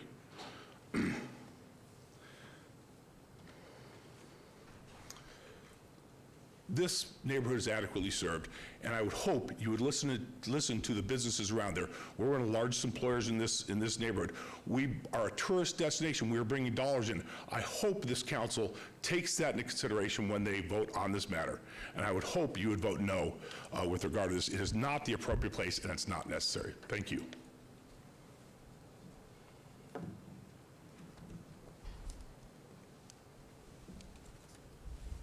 Thank you, Madam Mayor, Madam Mayor Pro Tem, and council members. For the record, Andrew Diss, Vice President of Government Affairs for Morello Gaming, which owns and operates the SLS, soon to be Sahara again later this year. We too are opposed to this new dispensary going into this location. It's kitty corner across the street from us, and as Mr. Higgins alluded to before me, we are investing a substantial amount of capital into our property as well to revitalize the area. Within the past year, we've put in $120 million. You can see that for yourself when you walk the main floor. We're redoing all the rooms right now. It's a substantial investment on our part. And in a few years, when the pedestrian bridge goes in, if it's a circular design, which RTC is contemplating right now, it's going to connect all four corners of Sahara and Las Vegas Boulevard. And one of those corners would connect directly into our property. And to have direct access from our property to this newly proposed marijuana dispensary, it makes us very uncomfortable based off of the fact that we are federally regulated, we're regulated by the Nevada Gaming Commission. It's of great concern to us. So the other thing is the festival grounds and all the attendees that are going to be going to shows and concerts there. It's already a very busy and dangerous intersection for pedestrians. Since 2018, 2 people have actually died at that intersection, and dozens of others have been hit and survived. And if people are going into a dispensary, the concern is that they would be using the product and then crossing the street unsafely and putting themselves at risk and other drivers. So with that, I will just end my comments by saying, you know, when you go on the website, when you go online and you look at Canopy, one of the things that they have listed there is, in big letters, is they say, our downtown Las Vegas dispensary is ready to give you the best possible cannabis shopping experience without dealing with the hassle of the Strip. They have that right there, big bold letters, right on their website. So I would ask, why are you asking to move onto Las Vegas Boulevard if you don't want to deal with the hassle of the Strip? Thank you. Thank you, Mayor Pro Tem and Council. Russell Rowe here on behalf of Boyd Gaming Corporation. And as you know, Boyd Gaming has 3 properties downtown around Fremont Street, on and around Fremont Street. And although we don't have a property in proximity to this location of this application, it is of concern to us as a member of the gaming community. We worked very hard at the legislature to get legislation passed, supported by the Dispensary Association, by the way, that included the 1,500-foot separation requirement in the legislation. And we've needed that because we've noticed that what was intended to occur, which was, as Mr. Higgins noted, the distribution of these facilities around the city of Las Vegas is not occurring. They're congregating, understandably, from a monetary perspective around the resort corridor, but that is a problem for the industry. And we'd hope it'd be a concern for the city of Las Vegas, particularly at the gateway to downtown. So we would, in support of the Resort Association and our gaming partners, ask that you deny this application.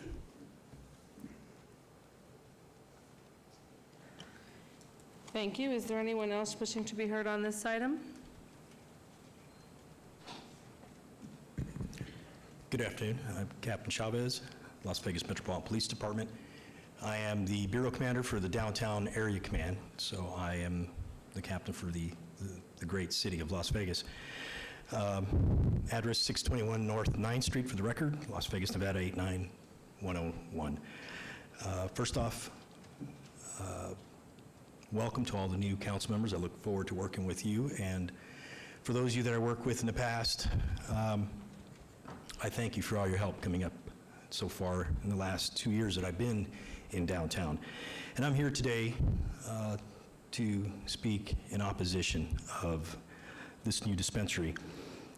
We've talked a lot about the gateway of Las Vegas. That's what that is at that intersection. And I have spent a great deal of my life working for the police department to keep this neighborhood safe. The Naked City is what we're talking about. The gateway. And you've seen a lot of those pictures. I don't have them with me now, but I was looking at them. The thing that they aren't showing is the neighborhoods that are right behind there.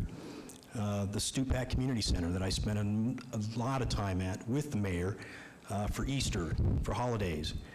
There's a neighborhood back there that is poverty-stricken. We know that.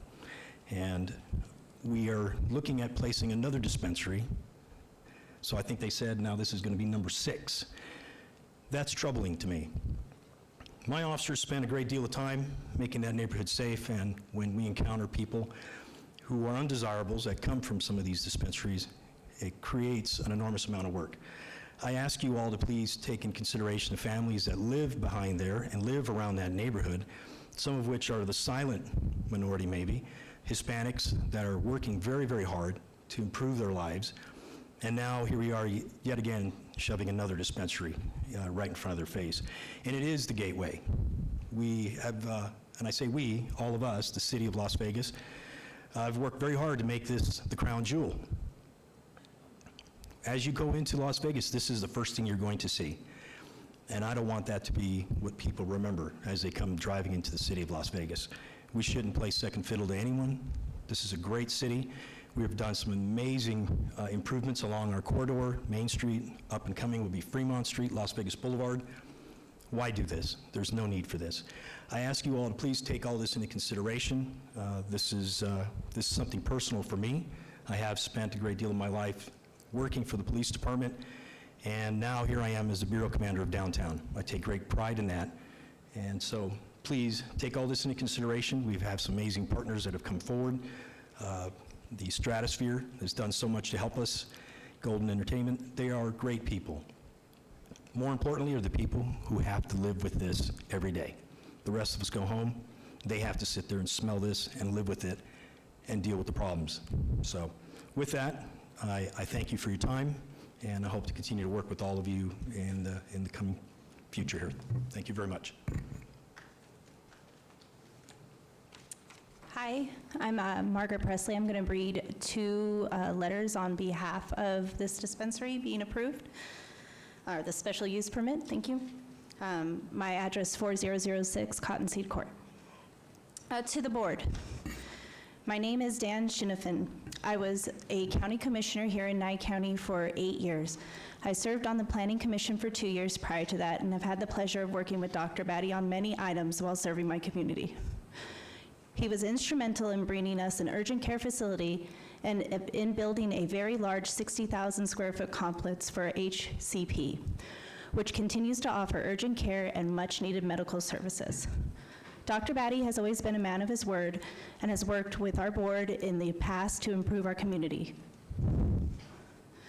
When we started to write medical marijuana zoning and licensing codes, we met many times to discuss how best to locate and regulate them.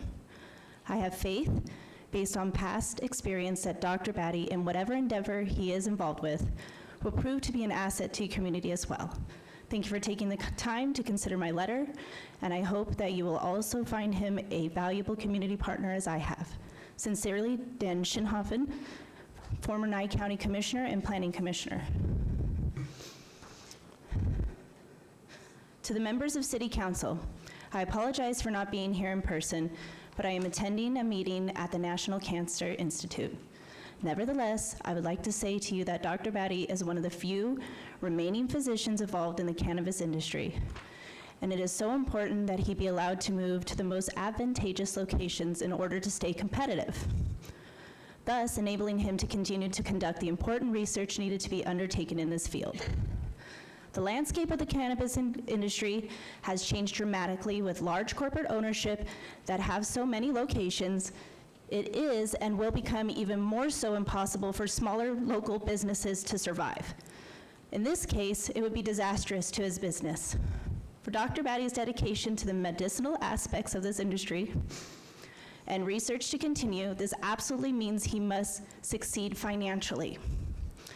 His competitors who speak about the big corporations not being anti-competitive are just that, and their efforts and others might prevent Dr. Batty from moving his business to a more successful location are misguided. I would encourage the council members to support this move so he can continue to be competitive. Somewhere along the line, as a community, we lost focus on what the basis was to bring to the cannabis industry in Nevada. That was for medicinal cannabis and treatment of patients. Dr. Batty embodies that initial intent, and his efforts to remain competitive should be supported. Thank you for your patience and attention. Sincerely, Nick M. Spiritos, MD. Thank you. Thank you. Council, Mayor, everybody knew. Hi, I'm Anthony Casabianco. My address is here, there, and everywhere for the moment. But I'm saying I have no problem with marijuana, but I used to live in that area. It is, like the captain said, it's a bad area. It's real bad, and it will not make it. Plus, you have First Friday, the traffic. It would be absolutely. I would deny it. What's your name, sir? Anthony Casabianca. Thank you so Yeah, much. my address is here, there, and everywhere, like you said, for the moment. And, Thank you. but I'm not opposed to the marijuana as local health, but it is a bad area, believe me. Trust me, you have, like the captain said, you have Naked City, you have, it's just a wrong. Thank you so wrong. much, It's Mr. Totally Anthony. wrong. Thank you. Yeah, thank you. Thank you. And, Thank you. Is there anyone else wishing to be heard on the item? Molly Gabay, 2400 Las Vegas Boulevard South. I'm here today to represent the landlord. Thank you for the opportunity to do business in the city of Las Vegas.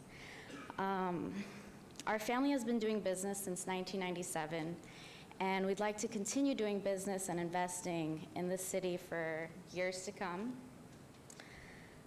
In 2015, we were able to lease Bonanza Gift Shop, and in 2016, we were able to buy it we invested most of our money, $50 million, to buy this property. We didn't know what we were getting into when we first took over. The corner was full of riffraff and a bunch of sketchy characters. At first, we had to regain control. We had to secure the lot. We had to get rid of those people, and luckily we were able to do so to make everybody feel safe and make the area appealing for customers to come in. We replaced the Naughty Town section with Kids World and put 24-hour security, as well as upgraded the sign to have LED lights, which brighten the entire shopping center.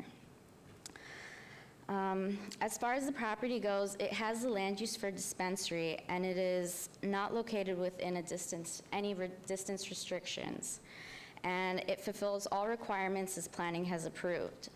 The entire building is over 36,000 square feet, in which the proposed space is actually less than 10% of that. We had many different people, many different dispensary owners approach us, and they wanted to lease the space. And when Dr. Batty approached us, we liked him a lot because he was more involved with the healthcare aspect of cannabis, which we agree with. And just so you can see the look of the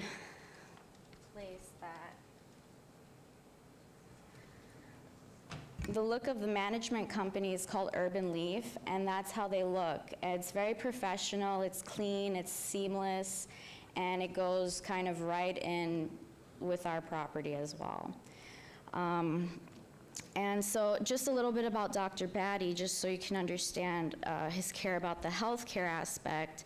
He developed a patented technology called Vesisorb, which allows for the CBD benefits to be 5 times more absorbed into the system. So he's not just about selling cannabis and making a quick buck like the rest of a lot of cannabis dispensary owners are. He's actually there caring for the people.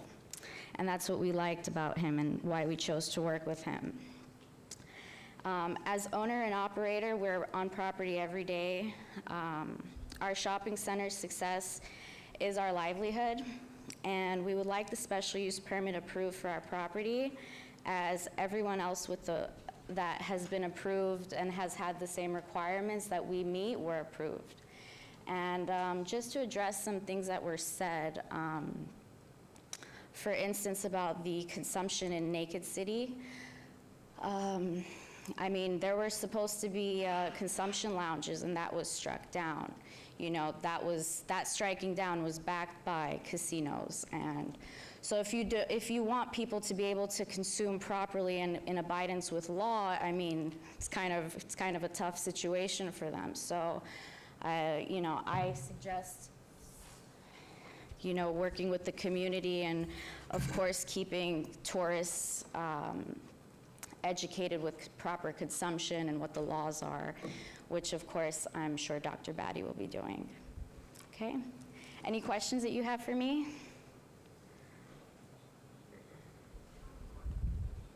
Thank you. Thank you.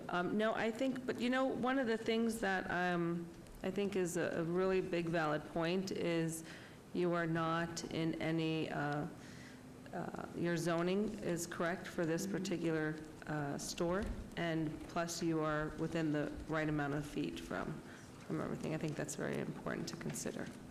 But thank you. So. If I can, Mayor Pro Tem, then respond. Absolutely, absolutely. Thank you. First, let me begin by saying that you heard staff say, and you also heard some of the protesters basically indicate, essentially that the law says it doesn't change till November 23rd. The reason the law isn't changing is because voters approved the way the law sits today, right? Which is, we're permissible, we're allowable.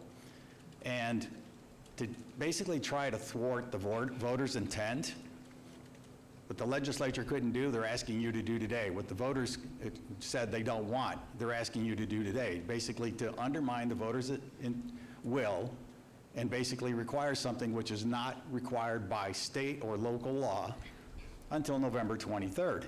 I have a letter here from Amanda Connor basically spelling out what your own Director Mary McElhone, Deputy Director, said, which is the amendment will take effect on November 23rd, 2019. That's regarding AB 533 and the amended sections of NRS, and I'll provide that for the record. We'd also ask that the Planning Commission and all the application materials for the record be included as well. Interestingly enough, you know, one of the things at a special use permit, you always look at it, and you had before, I mean, Councilman Carrere, he wanted to hear what the neighbors had to say. That's certainly important to you as a deliberating body. What do the neighbors say? We have petitions here that I will provide you. There's over 330 signatures in the neighborhood. Dr. Batty went out and got many of these himself, so he talked to them directly. I'll provide copies of these to the City Council. What the petition says is basically, we the undersigned support or do not oppose the proposed new business tenant at the corner of Las Vegas Boulevard and Sahara for a marijuana dispensary. This location will serve tourists as well as the local community. The dispensary will begin the revitalization of the Gateway Shopping Center. This dispensary will boost the local economy with new customers, increase property values, creation of construction and permanent jobs, and add a source of increased tax base for the city and state. So I think that's the will of the neighbors that are in whether it's a Naked City or more appropriately part of your city, and we think there are our immediate neighbors. And so we think actually the property owner will be helping to improve the property. Dr. Batty's operation will certainly invest heavily into the property, and it'll bring tourism into the city that are there, and those tourists that are there, and again, we heard this is a tourist location. One of the things tourists come to seek, along with gaming, drinking, entertainment, is marijuana, recreational marijuana. which is available to them. So that's another reason for them to be there. Why does the business want to be here now instead of on 3rd Street? The recreational needs to move, as was said, to be more competitive, but also because there's a huge population of tourists that travel this area every day. There is more than ample tourism to support all of the businesses. And we have on the Strip area, we have multiple businesses of every type and variety. There's not just one casino. There's not just one tavern. There's not just one anything. There are multiple. In fact, there are multiples of the same businesses that are national businesses. And so we think that that's consistent with the makeup of drawing tourists into the area and making it successful and helping to invest into what is going to be the gateway into the city and be part of that. To the issue of this being sort of a, I think Mr. Silver said this is not a typical SUP. Well, in this respect, it's not.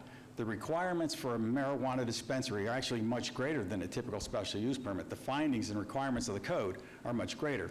And in the staff's analysis and the Planning Commission's recommendation as well, those 12 requirements have been completely met. They've been vetted and met. And we think that's really what you should be deciding is based upon that. The things they want you to do is not just compatibility of zoning in those 12. There are many factors besides just mere zoning compatibility that was mentioned by Mr. Higgins. So there's quite a bit more than that when you talk about 12 requirements that are greater than the typical base special use permit in other instances. The pedestrian bridge issue, certainly, when the future holds, but I don't know how one can tell that it's this marijuana dispensary versus all the others that were mentioned. If there's 11 in a mile, let alone throughout the valley, how do you know which dispensary, or whether it's even legal marijuana that somebody's smoking, and how do you deal with that? That's an enforcement issue. It's how do you stop people from speeding? People are going to speed. You have to have, diligent law enforcement. You have to have education programs and those sort of things. And certainly, lounges would help give people an opportunity, a place to legally smoke. And that day will come. But the Gaming Control Board and the casinos are stuck with the federal regulations they have. So I understand that they have to almost be here to defend their compliance issues that they're obligated to attend. But the state has separated itself from the federal requirements, and basically the community, all of those who voted, said this is appropriate and desirable in our community. And so we have that two pieces of mind, one at the federal level, which they have to live with, but the community is elected, and we think you're following what the voters have said they want. So that issue is not an issue of concentration. We have plenty of tourists. It's not an issue of following the law. The law is very clear as it exists today, not what it's going to be on November 23rd. And we think there's an opportunity for us in our dispensary and all the other dispensaries essentially in this immediate area.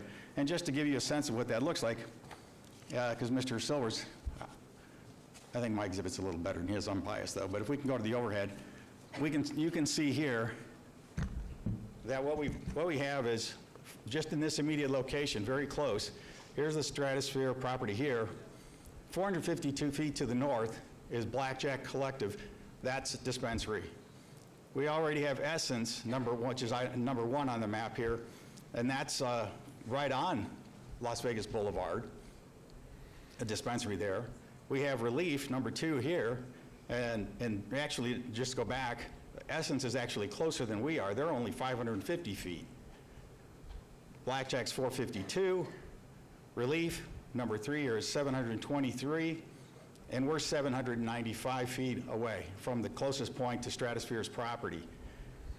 The city doesn't have a rule against concentration. They didn't adopt those rules. There was discussion, but the city didn't adopt an anti-concentration. They didn't do like Clark County and say, no, you can't, we're not going to have these on the Strip. So again, we're in compliance with the rules as they exist today.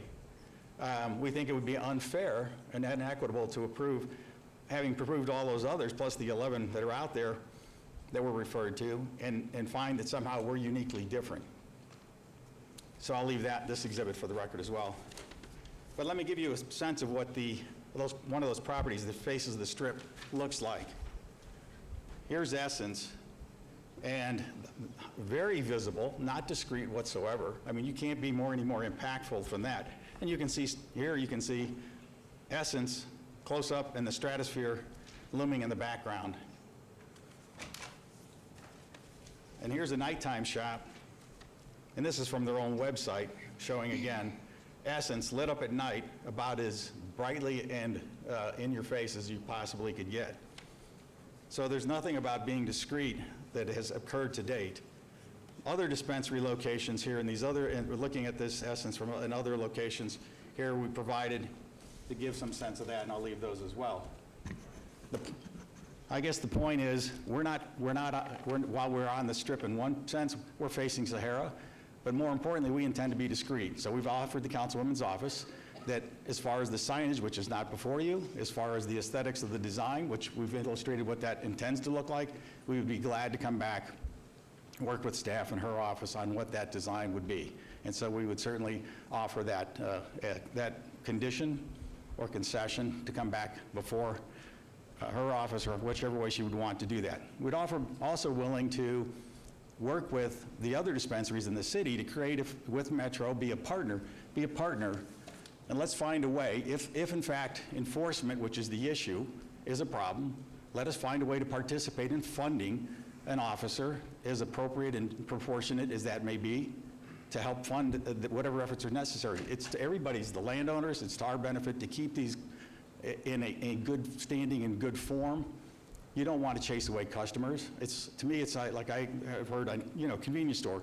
Well, we don't want people drinking liquor. It'll chase away all the customers. You don't want them sitting out in front of your store or in front of your tavern or anything else. You don't want them in a grocery store drinking out of your from after they walk out of the grocery store. You have to enforce as a property manager and operator.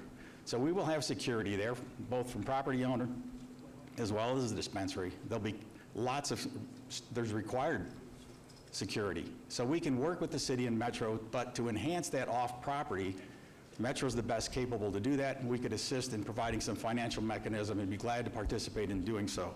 So we think that's an important issue as well. So to the extent that this is actually going to help what was called the Naked City and try to make the property improve, try to make it bring more tax dollars into the city and the state, serve the community and the tourism better, we think this is totally appropriate and consistent with the voters' will, existing state law, existing city codes, and we'd ask for your approval. And I know Pej would like to say a few words. Mayor Goodman, Mayor Pro Temp, and the rest of the city council members and the new members, I'm glad to be in front of you guys again. I was here 5 years ago, I think, 5, 6. And since then, we've been very active in keeping cannabis as clean and as available for our patients as possible. I got into this for medicinal reasons. I will continue being involved in this for medicinal reasons. However, in order to be effective, we need to be able to support ourselves financially. I don't have $100 million. I don't have $140 million to ask help from the sheriff department to come and speak on my behalf. I don't have that. But I do have a 1.5-year-old that we live with my wife, and we live less than half a mile away from the proposed location. I've been in this town for 23 years, and I've seen the city grow, and I've been part of it.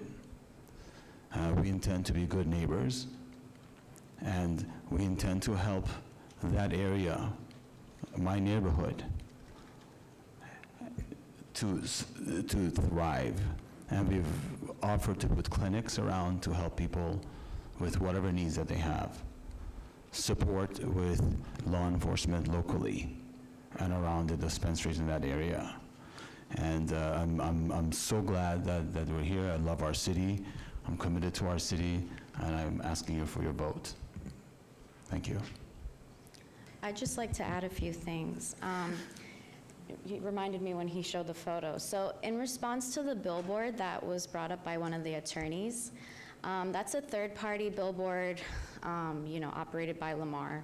It's not something we have control of what's advertised up there. And as well as in regards to the Kids World, saying that the dispensary is right by it, we plan to move that stuff around. Merchandise doesn't stay in the same place. So just wanted to clarify those couple items that were addressed earlier. Thank you. Okay, thank you. Is there anyone else wishing to be heard on this item? Seeing none, I'll close the public hearing. Mr. Anthony, you already spoke. Thank you. Thank you. Thank you. Have a great time. Any council members before I turn it over to Councilwoman Diaz? Councilwoman Diaz. Thank you, Mayor Pro Tem. I'm going to start with Ms. Gabay. Ms. Gabay, can you're currently you're the owner of, or co-owner, you help your father manage that area there. What has been the effects of the 2 dispensaries that are nearby your current establishment? And can you give me just honest? You know, honestly, Armin's Essence, since it came over there, we didn't really have any negative effect. And that's kind of also why we considered leasing the space, because as I mentioned earlier, we had quite a few people, some of which who opposed in writing, they wanted to lease the space.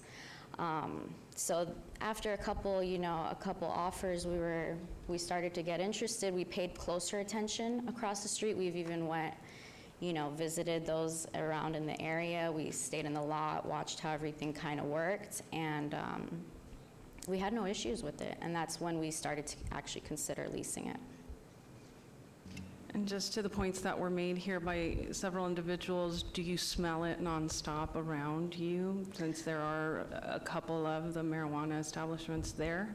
No, honestly, we don't smell it. I do also own a property a little further up, IHOP. It used to be formerly IHOP. And sometimes around that area in the back where the living space is, sometimes you smell it in that area. Okay. But I'm not sure that those people are consumers of dispensary-bought marijuana. I don't think they have the means to purchase, it's more expensive and stuff like that, so. Naked City is a really rough part of the ward. I know that growing up, that's always been there, and it has continued to be a challenge for us. How do you see that affecting a potential marijuana dispensary now being right there, really close to that neighborhood? Well, the particular clientele, especially like in our lease with Pedge, they have to market more to tourists. It's not going to be to any locals or any local specials for people that live around the area. The owner of the Aztec and us were actually talking about selling that IHOP property and theirs in conjunction. And as you know, they have like a whole back area of residential properties.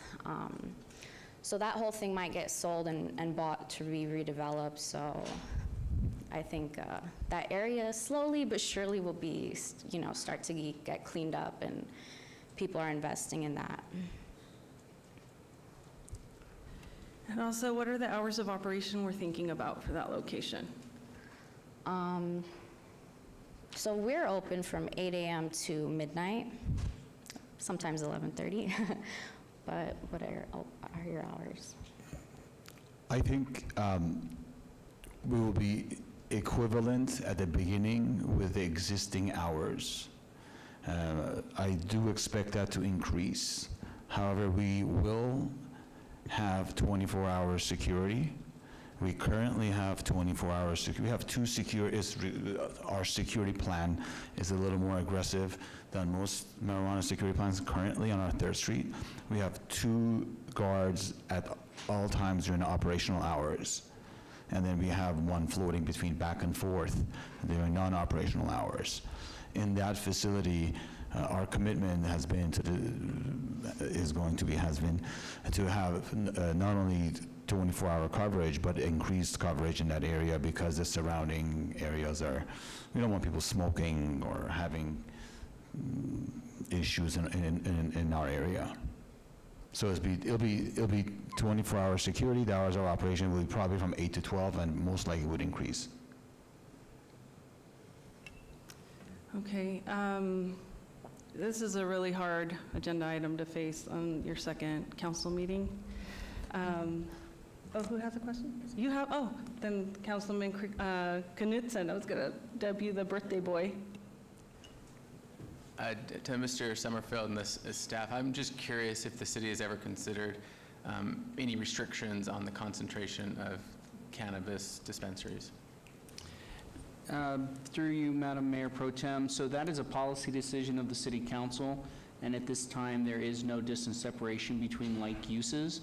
I think that was a part of the conversation when we began working on our marijuana regulations, but that did not end up being a part of the distance separations that this council has adopted to take that part into account, at least not at the zoning control. Obviously, that is completely at the discretion of the council. If they feel that there's a particular area that's oversaturated, then they can indicate that that's just not compatible for another such use.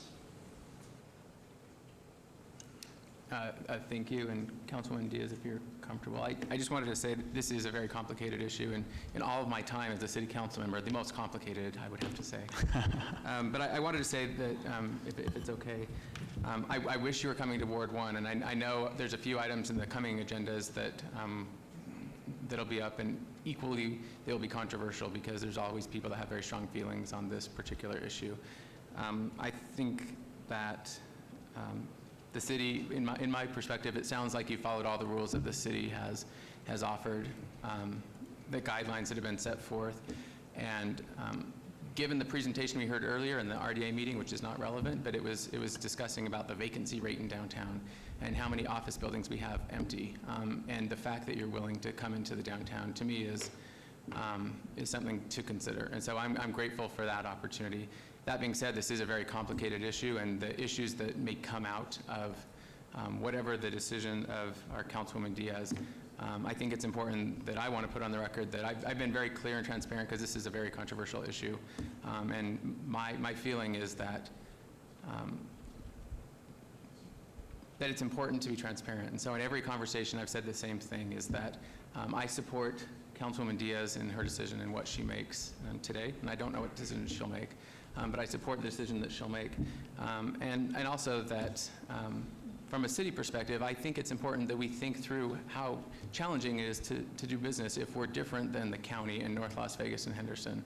And if there was interest from the Nevada Resorts Association or from the cannabis industry, that is something that I would really like to work on, is establishing some level of consistency in how we regulate from jurisdiction to jurisdiction. And obviously there'll be changes with the Cannabis Board, but I think there's some level of importance in setting the record straight around what's appropriate within the city of Las Vegas as it relates to being right next to the county as well. So like I said, I wish you were coming into Ward 1. Over and over again in my efforts to learn about the ward, I heard incredible support for the cannabis industry. I also heard requests over and over again for jobs, and the fact that we're creating more jobs is important to me. So if I could recruit you to come into Ward 1, I would do that. Thank you, Councilman Knutson. Before I turn it over, I will say that depending upon the councilwoman's decision, I will support your decision. We have Councilwoman Seaman and Councilman Anthony. Did you want to say? Thank you.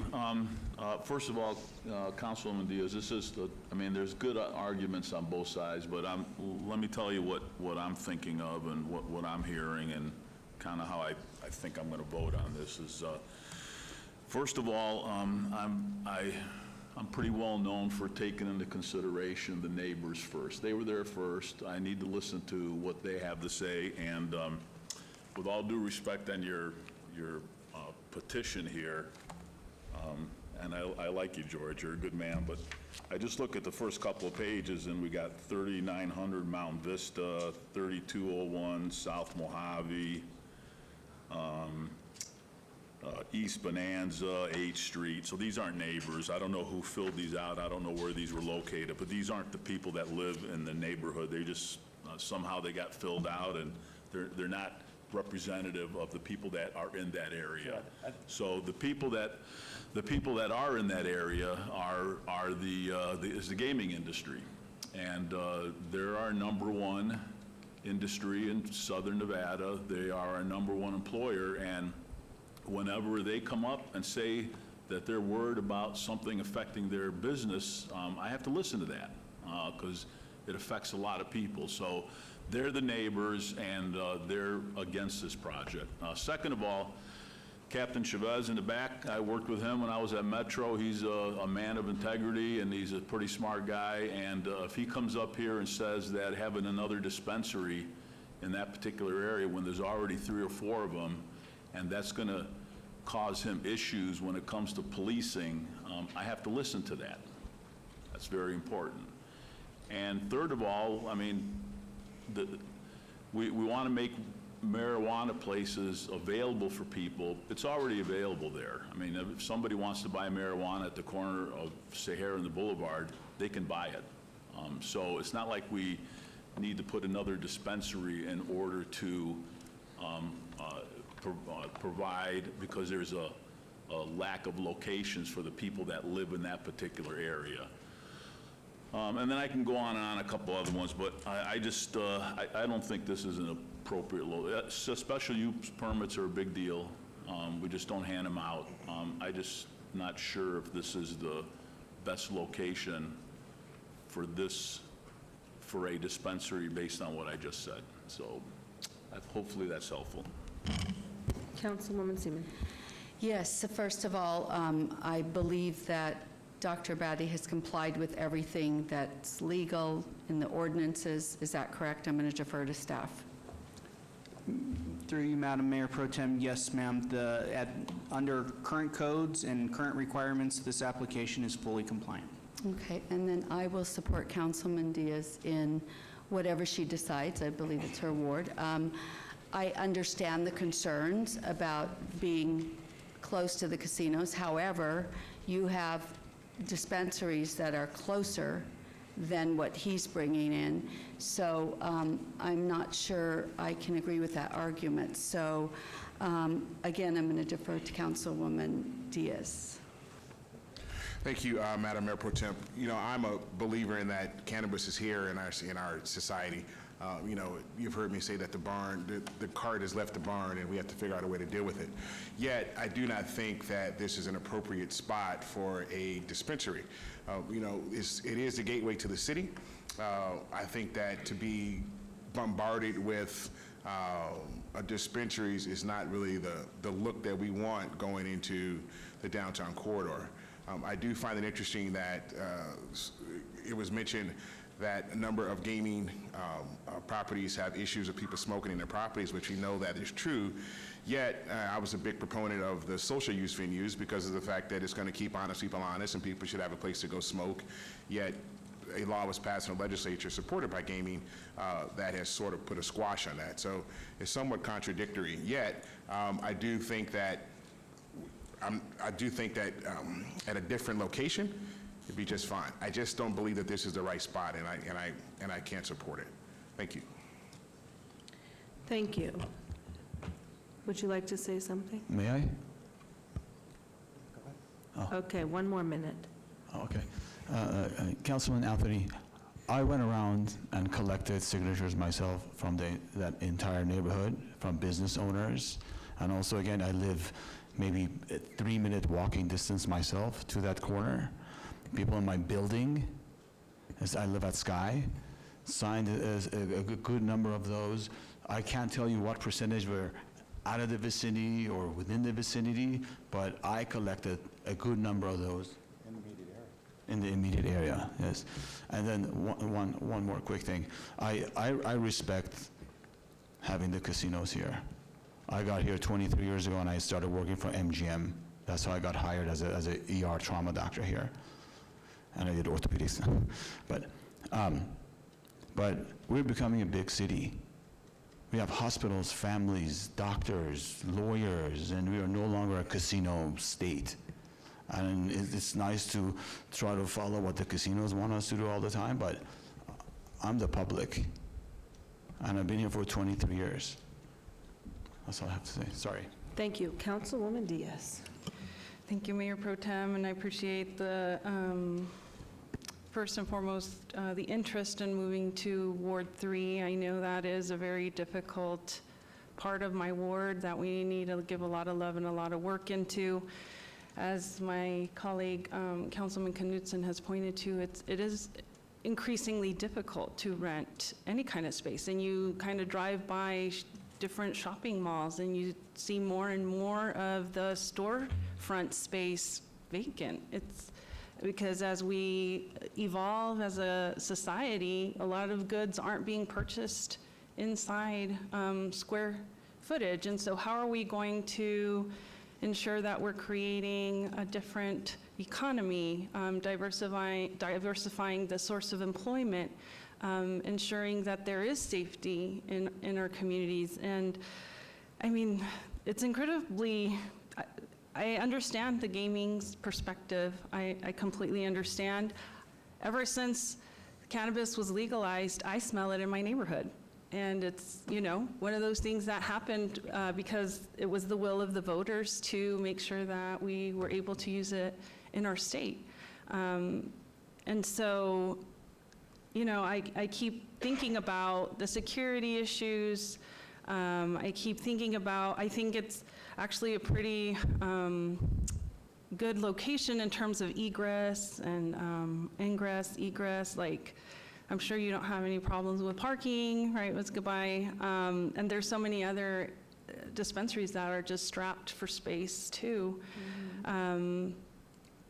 So it's an incredibly, I'm torn. I feel like I love the people that are invested in this project, and I also love my downtown area command and the gaming, and I kind of feel like right now we're a family that's at odds. And so I think right now I need to really make sure I do my homework and my due diligence. I think I need to take a field trip out there. So I would like to obey this item until I can really make sure that the decision that I'm going to make is one that I feel 100% comfortable making. So with that, what motion do I have to make? You're looking for a motion to hold it in abeyance. We just need a time certain, Councilwoman. A month, next council meeting? Let's do... If I could, Councilwoman, Yes. through you, Mayor, Mayor Pro Tem. So the only concern is, and I'm not saying we won't obey, I'm just, so let's keep it as short as possible. And the reason is, when the November 23rd date is not that we have to be approved by November 23rd, we have to be open for business on November 23rd. Let's do then the next city council meeting. Thank you. That'd be August 7th. Correct. So your motion is to obey till August 7th? Yes, Madam Mayor Pro Tem, to make sure that I am fully on board with my decision moving forward.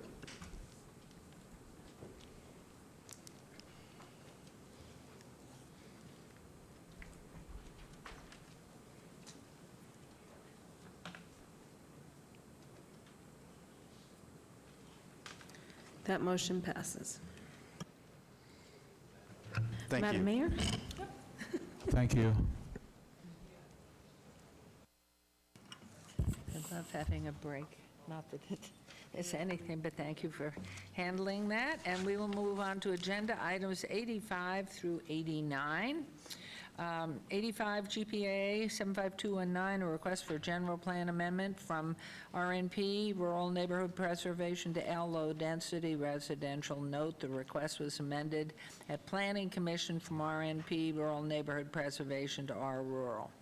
Number 86, CON 75220, and a request for a rezoning from RE Residence Estates to R1 Single Family Residential. Number 87, VAR 75221, a request for variance to allow 43-foot wide private street without a gate sidewalk on one side, where a 47-foot wide street with a sidewalk on both sides required, and a connectivity ratio of 1 to 1.0, where 1.30 is required. Number 88, VAC 75222, and a request for a petition to vacate U.S. government patent easements generally located at the southwest corner, Centennial and Jensen Streets, Centennial Parkway and Jensen Street, Number 89, TMP 75223, and a request for a tentative map for an 18-lot, single-family residential subdivision with waivers to allow no interior or exterior street lights where such is required, deferral of off-site improvements on Regina Avenue, Jensen Street, and a 184-foot external intersection offset where 220 feet is required. The applicant is D.R. Horton, Inc., and the owner is Alexandra Barbier Living Trust on 5.00 acres southwest corner of Centennial Parkway and Jensen Street. RE Residence Estate Zone, proposed R1 single-family residential.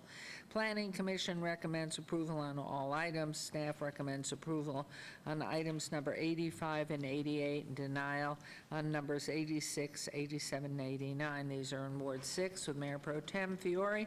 Public hearing items which I declare open. Is the applicant or representative present? Hello. Good afternoon, Your Honor, council members. My name is Tony Celeste, address 1980 Festival Plaza Drive, here on behalf of the applicant, D.R. Horton Homes. First, before I get too much into it, I think I would rather just kind of incorporate the same arguments I made 2 weeks ago. As you will recall, this was obeyed so that we could have additional meetings. So without rehashing a lot of that, I'd prefer to just kind of go where we left off. So again, just the property, just so we were familiar, the property is 5 acres located on the south side of south side of Centennial, west side of Jensen and north side of Regina. We've had multiple neighborhood meetings with the residents in the existing development adjacent to us. We appreciate the Mayor Pro Tem's office for helping coordinate that, especially Mr. Dan Burdish and Mr. Chance Bonaventure for putting us in and helping us facilitate those meetings. We had a lot of the meetings. There was an issue essentially with the residential, with our neighbors, where their property line is. Ultimately, it does not have anything really to do with my client and what they're trying to do. However, we're trying to provide a solution and different alternatives.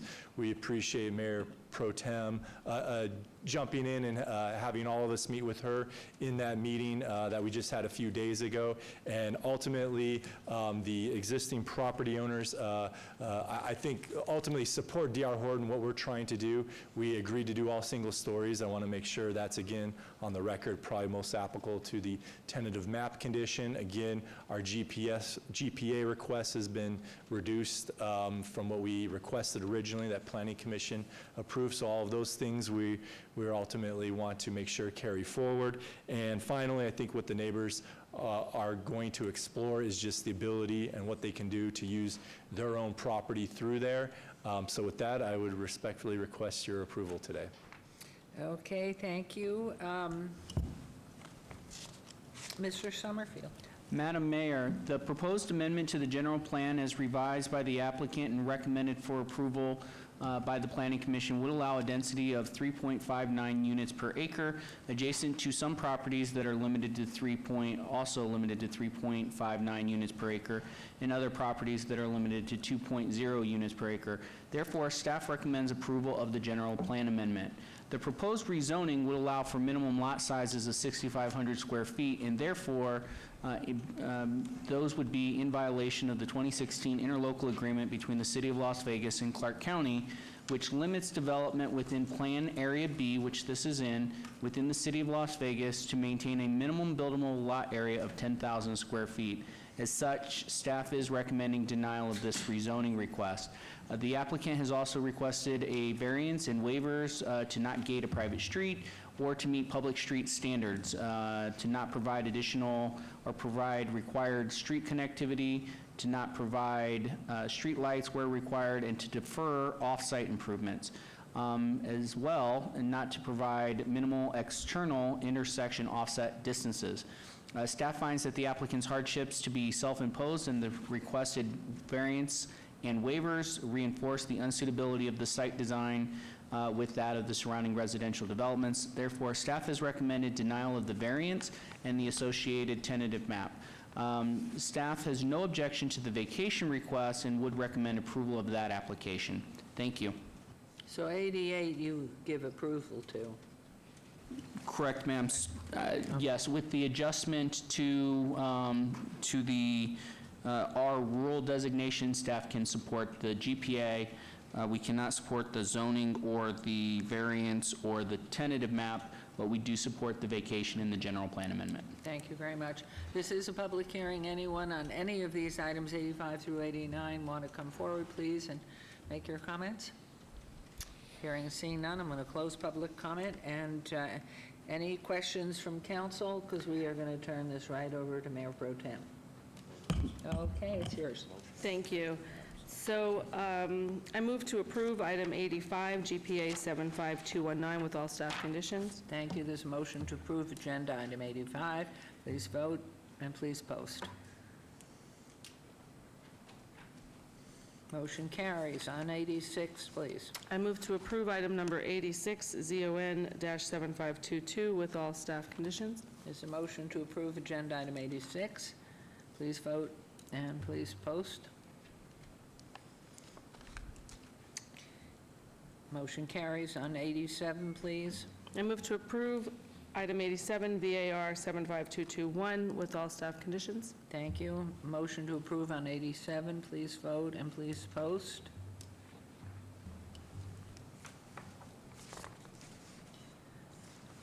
Motion carries.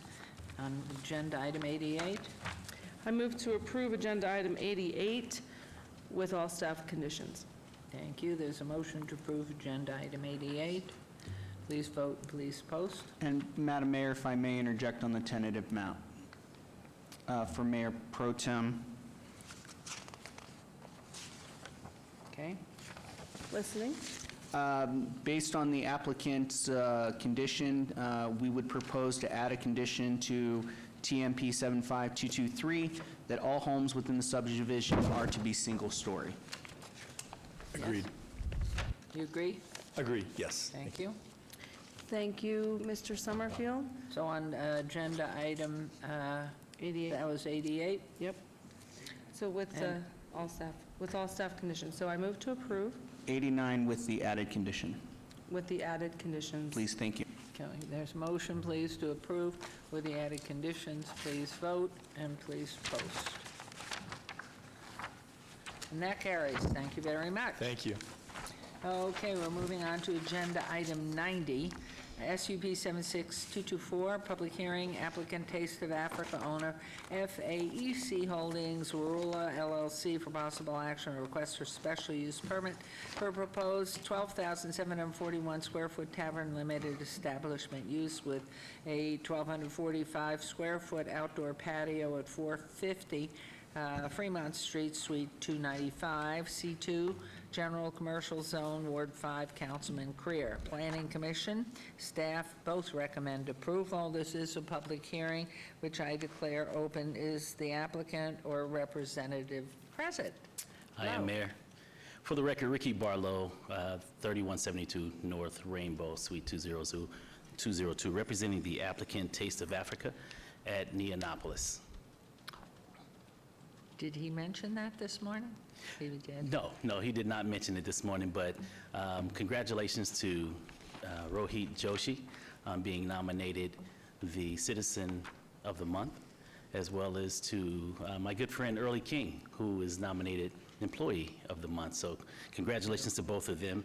And Mayor and council members, I would be remiss if I didn't congratulate the new council members, Councilwoman Diaz and Councilman Knutson, as well as Councilwoman Seaman. Welcome to the council, and of course, my councilman, Councilman Creer. I stand before you today representing Taste of Africa, which is a great tavern, restaurant, African-themed cuisine that is coming into Neonopolis. We are going to be on the second floor as well as the third floor of Neonopolis. It's approximately close to 10,000 square feet, well, 12,000 square feet in total. And so we will have an entertainment venue with the entire theme of being from Africa. The proprietors of the ownership is Chris and his wife Favor Usigbi. They hail from Nigeria, Africa.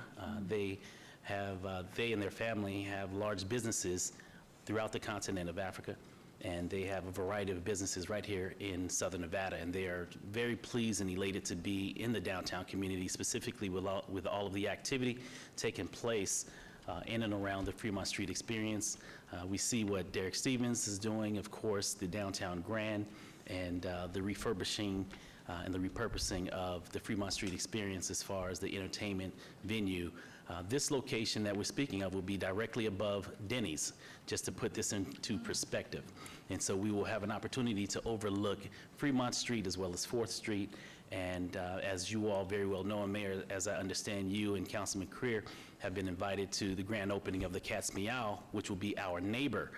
And I know that grand opening is tomorrow, so I look forward to seeing you all there. And of course, I understand your husband, my friend Oscar, is turning 80. Yeah. And there's going to be 80 toasts downtown tomorrow as well. So we're looking forward to be a part of all of that synergy and activity taking place in the downtown community. And so I really want to thank Councilwoman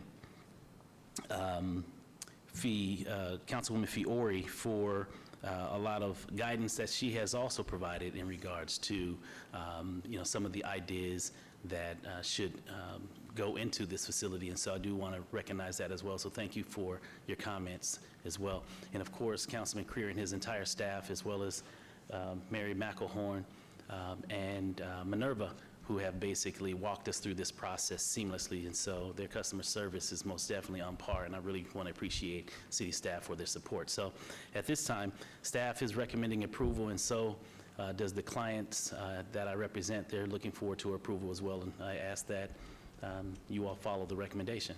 Thank you very much, and welcome. And Mr. Lowenstein.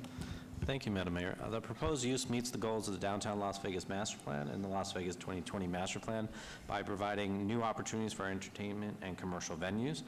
Therefore, staff is recommending approval of the special use permit. Thank you. Thank you very much. And this is a public hearing. Is there anyone who wishes to make comment on agenda item 90?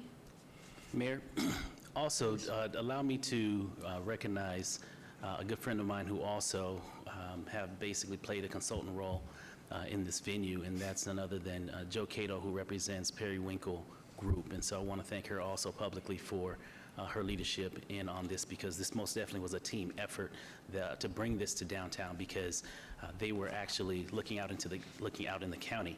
And so we were able to encourage them to come into the downtown community. And so I do want to, give respect where respect is due in regards to this item. So this most definitely was not single-handedly. This was a group effort to bring them and have them spend their money within the city of Las Vegas boundaries. Thank you. What is the timeline for getting it open? Should the council follow Councilman Creer, if Councilman Creer is of the mind to recommend approval? Right now, you're looking at approximately 6 to 8 months. So we can actually start construction within the next 60 to 90 days. And from that point forward, we can look at, possibly right at the first quarter of 2020 of opening the door and inviting the entire council out to celebrate a taste of Africa. And it's a breakfast, lunch, and dinner, or what is the right now? look Right now, it will be lunch and dinner. Okay. Right, for now. Wonderful. Thank you. And it will be a 24-hour venue with hookah and entertainment periodically throughout the month. Wonderful. Okay, Councilman, yours. Thank you. I'm not sure if any of my colleagues have comments. Madam Mayor Pro Tem? Thank you, Councilman Creer. I just have to say, it's exciting to see you here and bringing business to our city, and I know you love our city, and I just wanted to tell you that. Thank you. Thank you. Okay, I think we're ready for you. Thank you, Madam Mayor. Look, without any further comment, this is a great project. It's going to round out Indianapolis, and I'm looking forward to being there for the ribbon cutting. So I am going to make a motion to approve item 90, SUP 76224. Thank you. This motion to approve. Please vote and please post. Councilman Knudsen, you got it? Good. Done. Well, first time, done. Thank you, Mayor. Unanimous. Thank you. Good luck. You all take care. Thank you. Thank you. Agenda item 91's been obeyed to August 21st, so we're on to agenda item Madam Mayor, it's 92 that was So abated. sorry, I put my circle around the wrong number, and I can see that when I read my book. Good catch. We're at 91. You must have thought, oh my God, she's lost her mind. This is ZON 76105, public hearing, applicant owner, S&D Graham Properties LLC.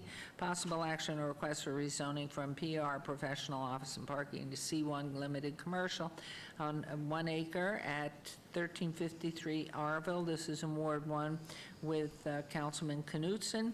Planning Commission and staff recommend approval. So this is a public hearing, which I declare open, and the applicant must be, you are the applicant. Yes, Okay. ma'am. Hi, my name is Darla Graham, and the property is 1353 Arville Street. Okay, and do you want to tell us a little bit about what it is and what you're going to do? I'm asking for approval of the zoning change. We had a business located in that facility, and we had sold that business, and now we're looking to lease it. Lease it? Mhm. Okay. Any comments, Mr. Summerfield, here? Madam Mayor, the proposed zoning district is in compliance with the existing service commercial general plan designation, as well as the surrounding land uses, which contain a mix of office, retail, and educational land uses, which are consistent with a C1 zoning district. As such, staff has recommended approval of this rezoning request. Thank you. Thank you, and this is a public hearing. Anyone from the public wishing to be heard on this item? We'll close it, and any comments from council before I turn it over to Councilman Knutson? Baby's yours.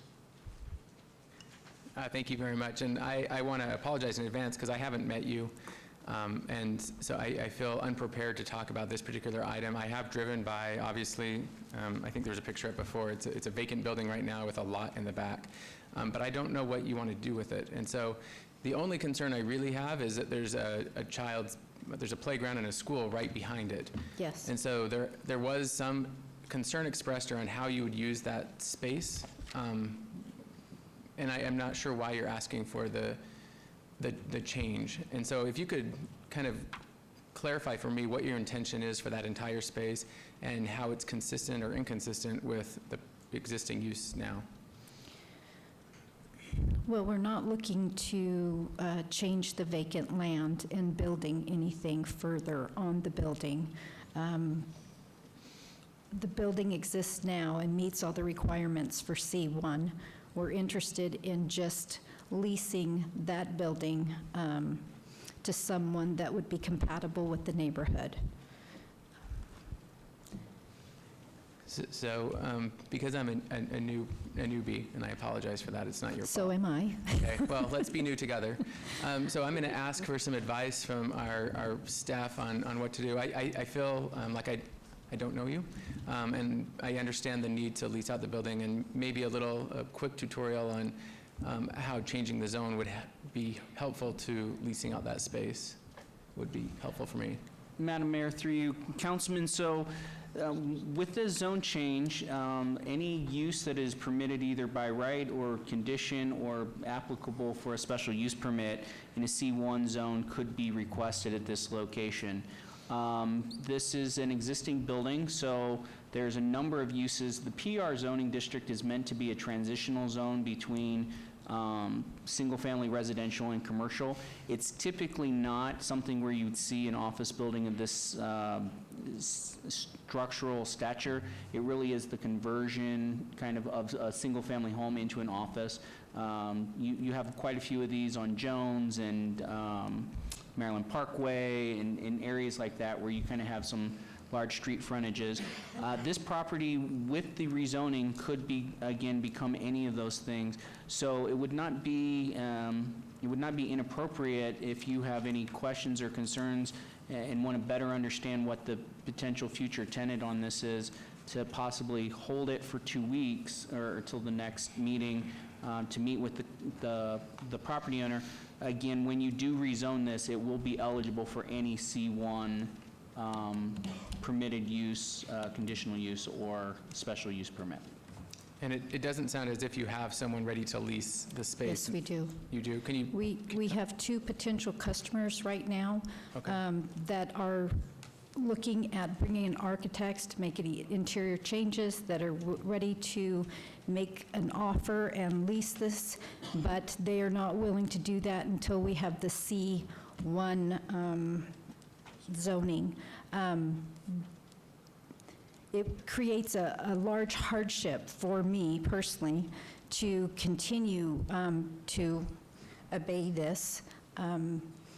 I would like to, if possible, answer any questions you have now so that we could continue on with the zoning since it has been approved by staff and the Planning Commission. We operated a business out of there for 24 years. We were business owners. We had a medical equipment. It was MBI X-ray and medical supply. We've always complied with everything that the state, county, EPA, all regulations that have been put before us. I was born and raised here. I'm 55 years old. I've been a member of this community for that length of time, and I would never put anything in that neighborhood that I wouldn't want in my neighborhood. I would like to answer any questions you have, so hopefully we can proceed forward. And I appreciate that. My intention is not to obey. It simply was to better understand the potential use. So you're negotiating with potentially two different clients. I, for my own comfort level, because of the school behind it, I just want to make sure that it's compatible. And I've talked with the rabbi. The rabbi and I have talked several times. We try to be good neighbors with them because they are at the back of our property. And of course, considering it's a school and some of the security issues they have, we really feel it would be advantageous also to get someone in that building so it's not consistently vacant, because I think that creates more of a security problem for them with the building continuing to be vacant. And Madam Mayor, if I may, I just would point out, because I believe, Councilman, you did have this question, on the back part of the lot where it is vacant, if they were to propose to do anything back there, they would have to come through with a new site development review to get approval for any additional construction in that rear portion of the property. So there would be subsequent applications that they would need to come forward with if they were to try to develop anything beyond the current building that is built on the site. Thank you. Thank you. Thank you. Councilman, may I just request, I know that you're new, maybe suggest, it's totally up to you, but when you meet with them to discuss, maybe just get copies of the LOIs, the letters of intent of the people that want to lease, so you can see what kind of business wants to be placed there in order for you to make a decision on zone change.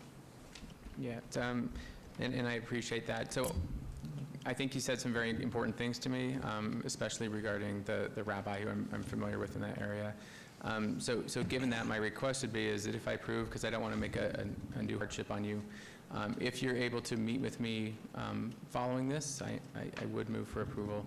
I would like to talk about who you plan on going into that space so that I can just be informed, if that's okay. Certainly. Okay.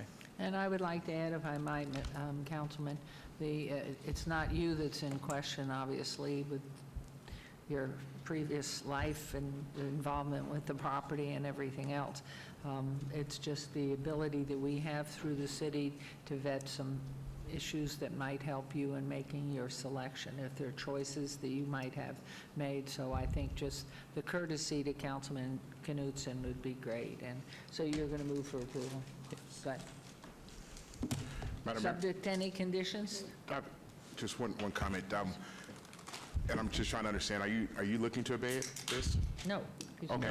So, you know, one of the issues is that when you go from professional office to a C1 limited commercial, it opens up a lot of opportunities for a lot of businesses that could come in there. It could be, you know, there's a list on the categories of C1 which you could do. And so that's one of the concerns, is that your business, it's not like your business was an office that you ran, hence professional office. Now you're going to have a commercial business of people coming in and out, and there's a lot more issues associated with that. Do you know what type of business is going to go in there? Did I miss that? Yes. Okay. They said they didn't know they were just going to lease it, but I think Councilman Knutson asked that they would stay involved with him just so they can sort of help vet what's coming through. Yeah, the challenge is that once the zoning goes through, then Right. you don't And- have to come back and talk to us And I anymore. can appreciate your concern about that. The building itself doesn't lend itself to a commercial building that has a lot of traffic. We only can have always- 22 parking spaces. Yep. And so it's not like it would lend itself to have a heavy retail presence. Also, the building has quite a bit of warehouse space, so it's not like that it would even work for someone that would have a large, like, retail presence. But you said you have two people that you're talking to. Are you willing to let us know who those One of them businesses is a medical laboratory that would not have any traffic per se, just their employees and any particular, like, samples or stuff they picked up, so they'd have a courier. So they would have no retail presence of coming and going out of the building. And then the other one is a pottery,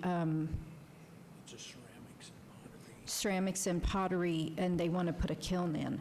And I don't believe is it retail or? It's not really a retail type business. Well, of course, there would be things that our planning commission would have to go or be aware of, because if you have a kiln, you have a whole different And they are fire currently going to issue. meet with the fire department and run all that through to make sure that that's acceptable. For the edification of this council, I'm familiar with the building. I've driven by multiple times. There's not a whole lot that can go in that type of space with that Right. parking in that area. And so I'm confident that as long as, I think what you're asking for is the permission to change, because it makes your ability to lease much easier. And Yes. as long as we can work together on just making me aware of who you're Sure. going to lease to, it'll make me much more comfortable. Sure. Thank you. With that, I would move for approval. Fine, there's a motion to approve agenda item 91. Please vote, Thank you. and please post. Great, motion carries. Good luck, we'll be watching you. Thank you. Thanks.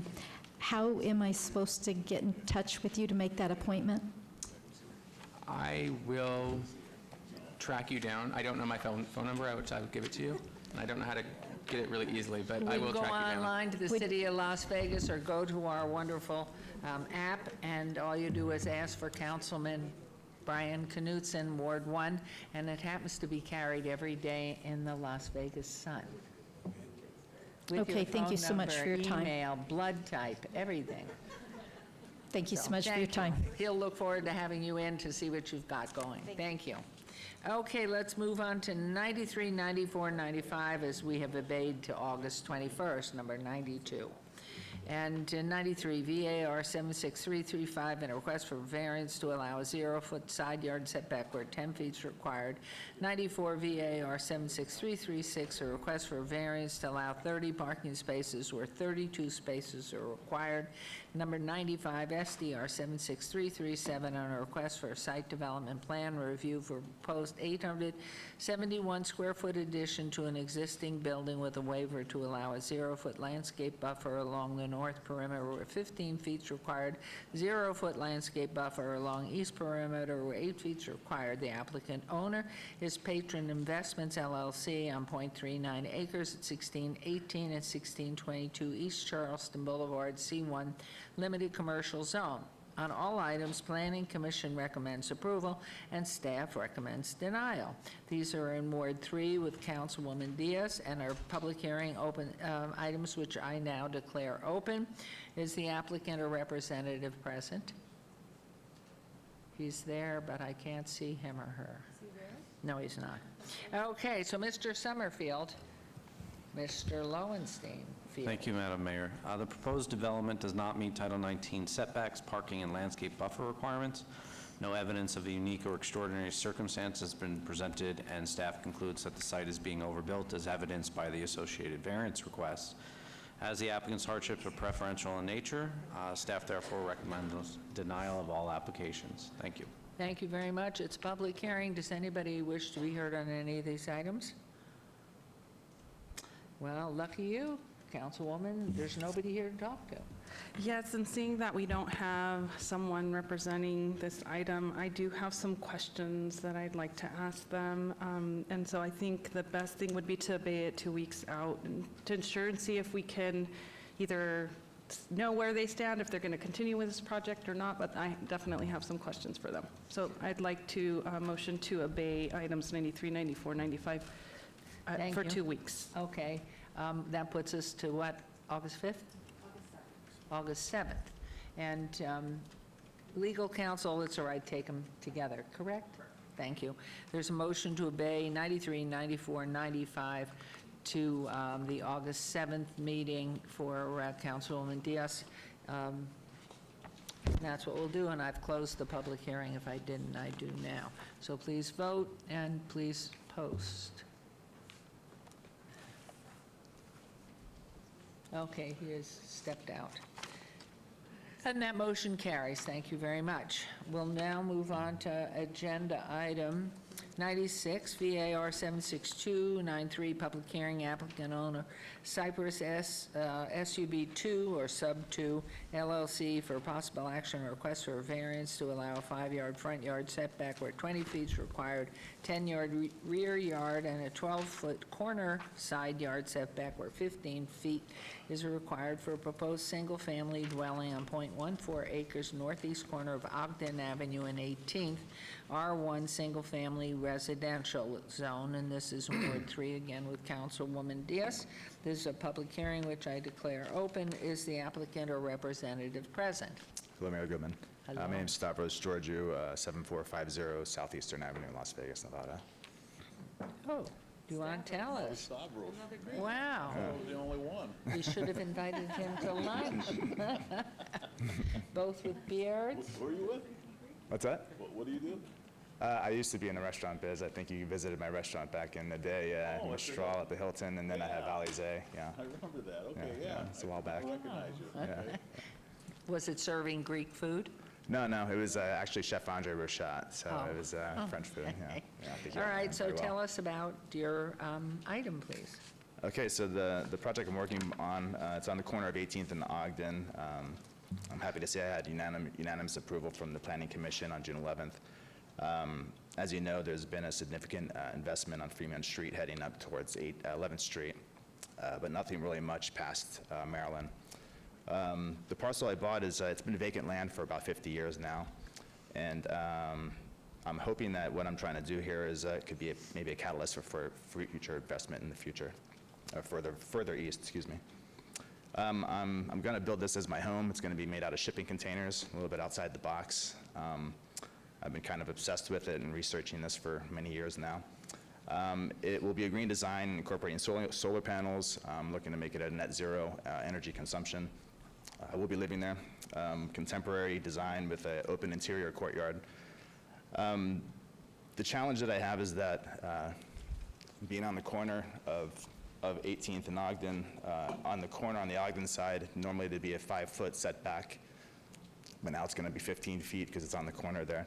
So it's actually making me having to make my structure a bit longer, which is pushing me into the variance territory. I'm trying to have it so that this interior courtyard is kind of a lush. I have a pool, koi pond, cabana, everything's looking interior. The exterior of the structure, I wanted to actually kind of dedicate to local artists for beautiful murals that they can really decorate and have it change a few times a year, so it can actually maybe turn into somewhat of an attraction for that area. They can be dedicated as an homage to downtown Las Vegas, Vegas Strong. It could be Golden Knights, artwork, local soccer teams to the neighborhood. I did want to mention that there is a right-of-way on 18th Street as well on Ogden. On 18th Street, there's an 18-foot right-of-way.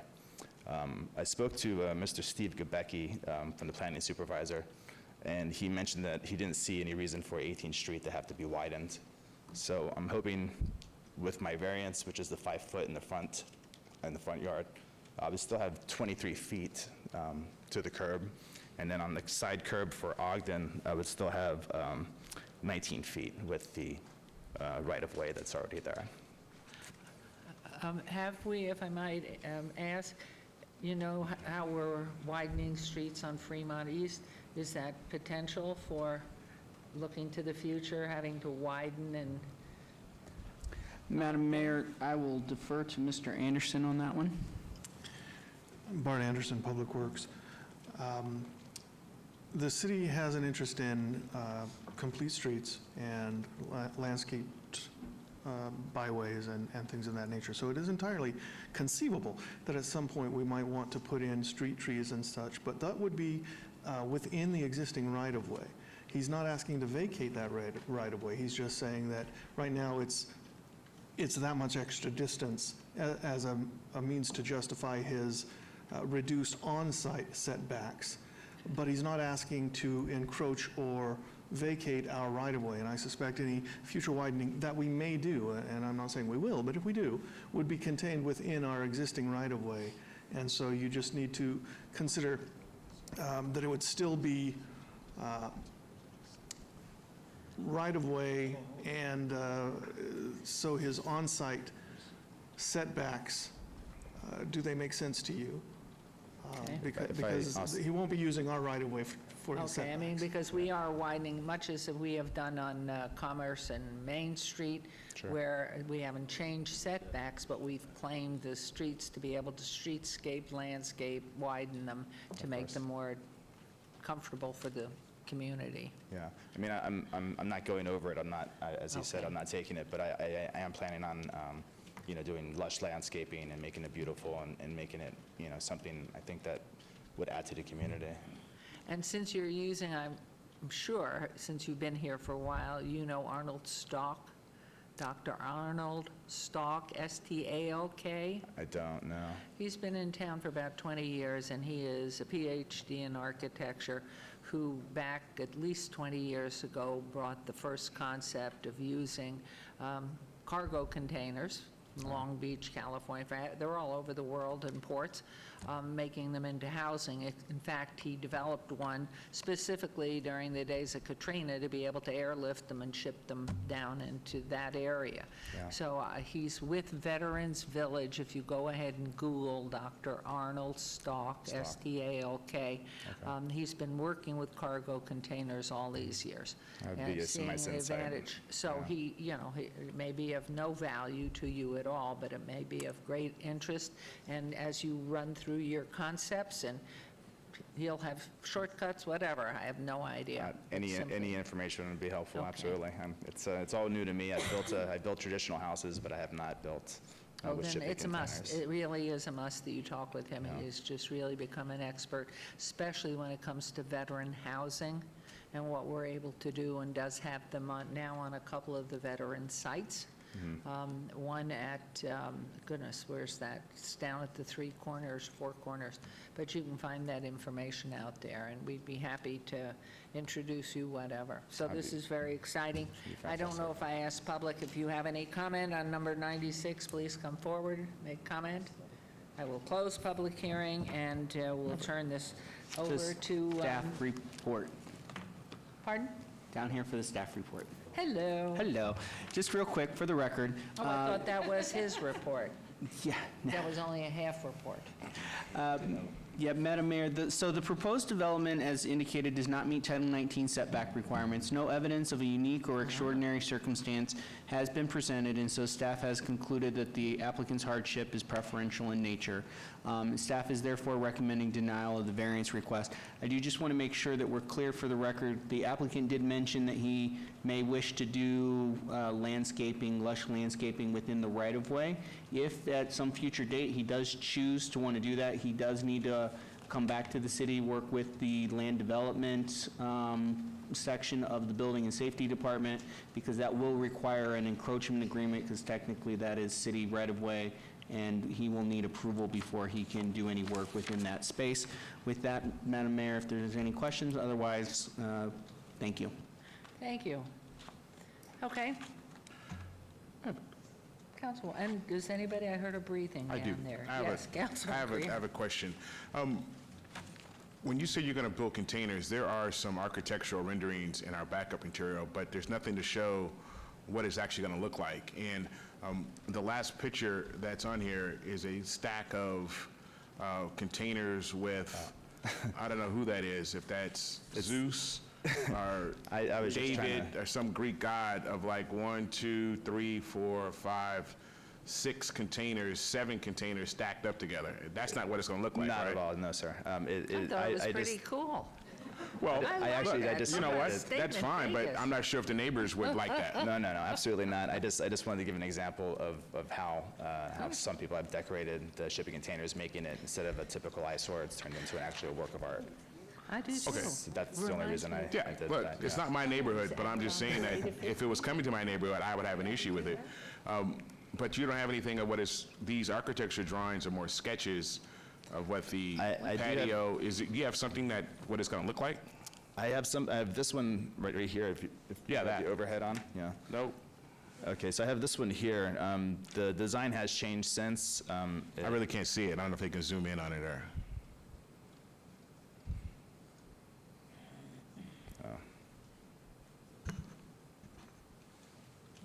So design has changed. This top section here is no longer. I'm just going to have one. It's going to be a cabana, which is going to be on the actual north side, and it'll be a rooftop deck. But it's going to be basically a single story off to the east side. There'll be a carport that goes under, and then on the western side of it, there's going to be a double container, which would be more of a kind of a studio apartment. And have you spoken to the neighbors about what that might look like? Because it's not traditional home whatsoever. It's not a traditional home, no. I spoke to a couple of gentlemen that were off to the, there's a kind of apartments that are off to the left that you'll see. I guess you can say it would be west of 18th Street. There's a more higher density. I've spoken to a few people there. They're pretty excited about it. The people that are actually directly across from me on Ogden, they're also excited about it. They actually offered to do the drywall. But yeah, I haven't had any opposition. Okay, well, I'll be interested to hear what my colleagues have to say.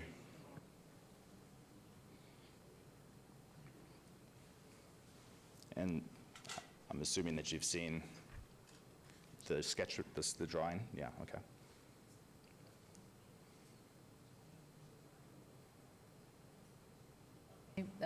Was that answer enough to answer what you asked for? Yeah, I think it's interesting.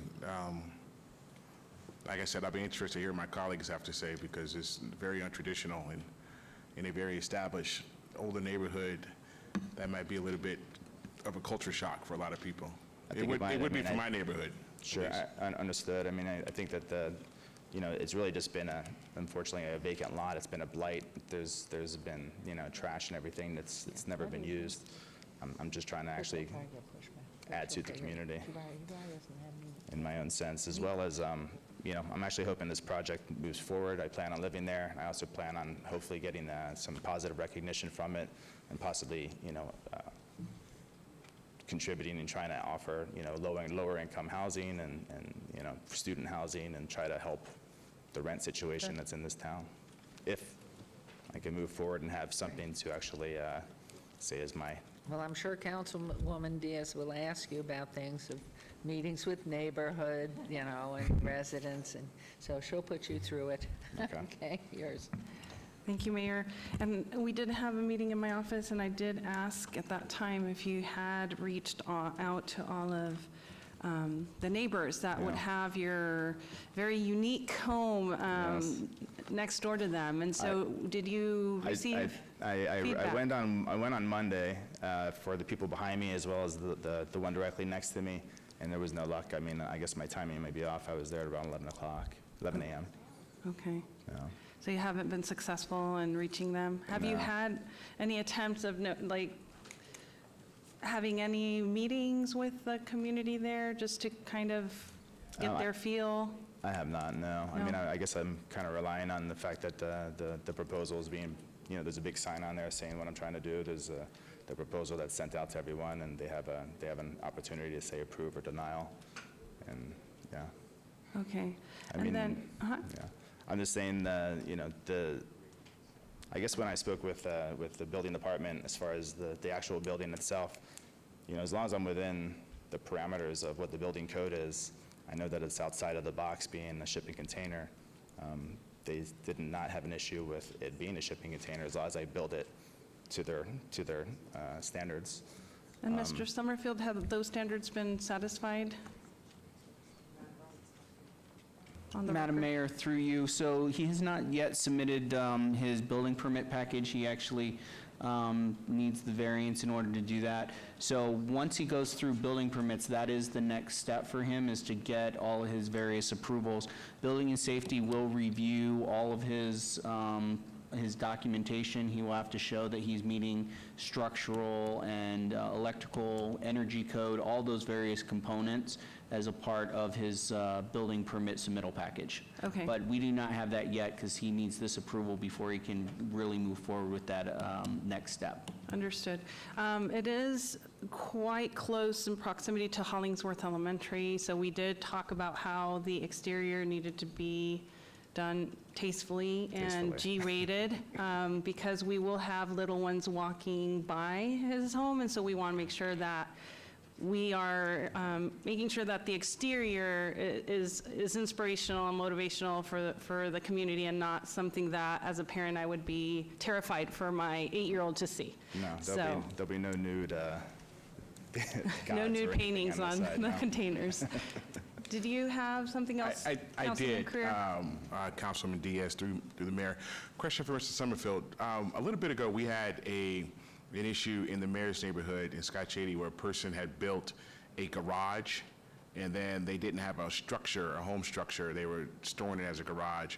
I'm not sure if this ties into the same thing, because they had built a structure that was just there, but there was no dwelling associated with it, and I don't remember what happened from that. But I don't know if they would fall into the same category. And then also, just for note, in Councilman Knutsen's ward, there's that Shangri-La house, Shangri-La house, which is red, painted with Louis Vuitton. They change it to Louis Vuitton painting, and then they change it to put some type of Marvel comics all over the house or so, and I don't think the neighbors have much recourse of it. It is a definite, it stands out. I don't live, my brother lives in the neighborhood, but, so I can't tell you if it's blight or not, because I don't live there yet. That's something to be concerned about. Not to say that you will, but it's just an example of Understood, yeah. something that could just be anything, and the neighbors are stuck with it. I think that, I have a question for him first. Absolutely. The question about that garage, would that fall in this category since it's a container, or? It would not, Okay. Madam Mayor, through you, so no, because he's designating this as his primary residence, it will satisfy the requirement that you must have a primary residence before an accessory structure. Right, that's it. And to your point about the Shangri-La and some others, we do not have aesthetic controls on residential structures. HOAs, various HOAs may, and even some neighborhood associations may have some questions there, but fortunately, in our community, we have not gone to that level of aesthetic control outside of our HOA communities. And so, provided that he is using the appropriate materials, does not include any commercial messaging on his home, if he were to do murals or artwork, he can do that under our current codes. and if I may, the artwork is kind of congruent with what's going on downtown. If you go down Fremont, you see a lot of, beautiful murals along the walls. I think it kind of adds to the art and kind of eclectic area.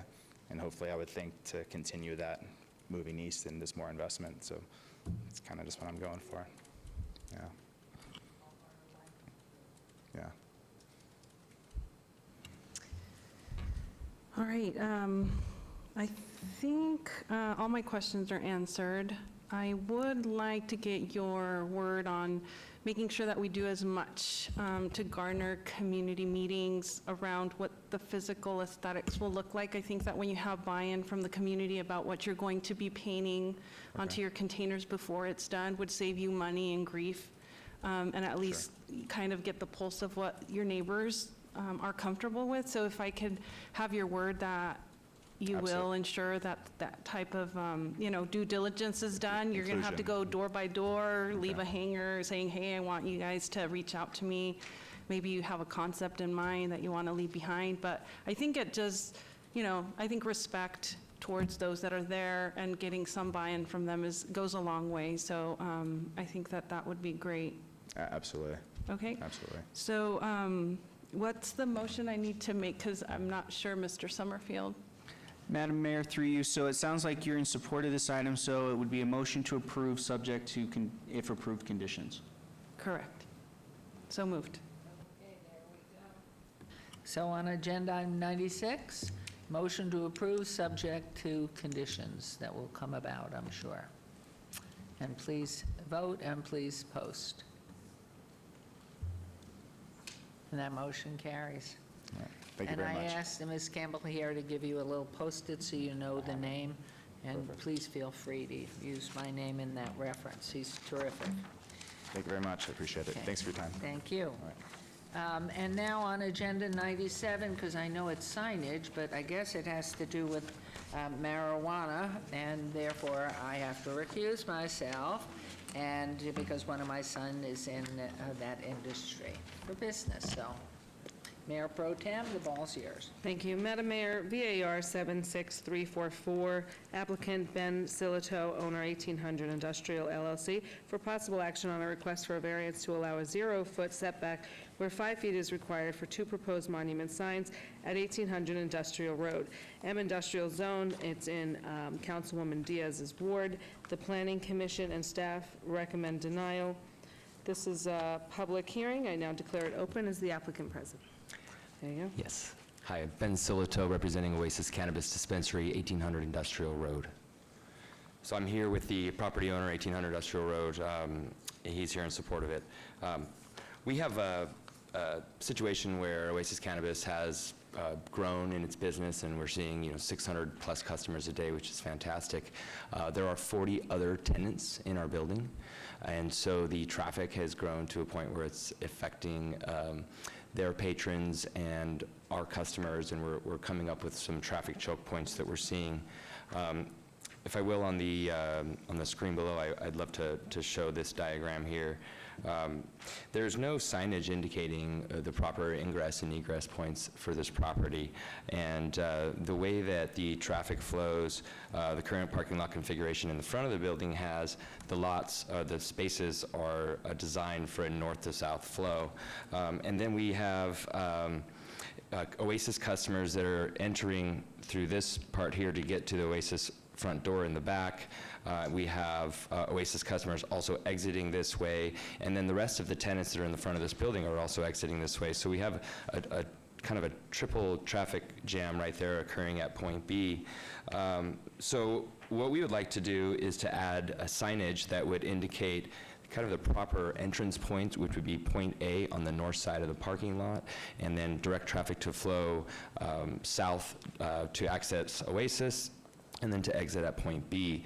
And we believe that this would alleviate some of the traffic congestion that we've had. And so we have looked at adding signage at these points that are indicated. As you can see here, there are landscaping, trees inside of the points where we would put the signage. And so, a 5-foot setback would not really be appropriate because it would be kind of in the driveway. And so we are requesting a variance to have a 0-foot setback so that the entrance and exit signs can be seen from the road. At Planning Commission, we received some feedback that they would like to keep the trees in place in the limited landscaping that we have on the property already. We are in support of that condition, and so we are asking for approval for this variance so that we can help improve the public safety for both the tenants and their patrons and Oasis customers. Thank you. Mr. Summerfield? Or Mr. Lowenstein? Thank you, Mayor Pro Tem. Jeff, if you could put back the rendering on the presentation, I would appreciate that. Okay. The applicant is proposing to install 2 double-sided monument signs at the existing marijuana dispensary. The proposed monument signs are positioned over 2 landscape islands containing trees, thus requiring the removal of the existing planting material. While moving the proposed monument signs 5 feet from the property line would allow for conformance with Title 19 requirements, this would result in encroachment over the existing drive aisles. However, an existing wall sign for the marijuana dispensary is contained on the subject site. Additionally, the use is advertising on a billboard located adjacent to the subject site facing Industrial Road. As such, staff has determined that the proposed signage is inconsistent with the intent of the Title 19 Commercial and Industrial District Sign Development Standards, and therefore staff recommends denial of this project. Thank you.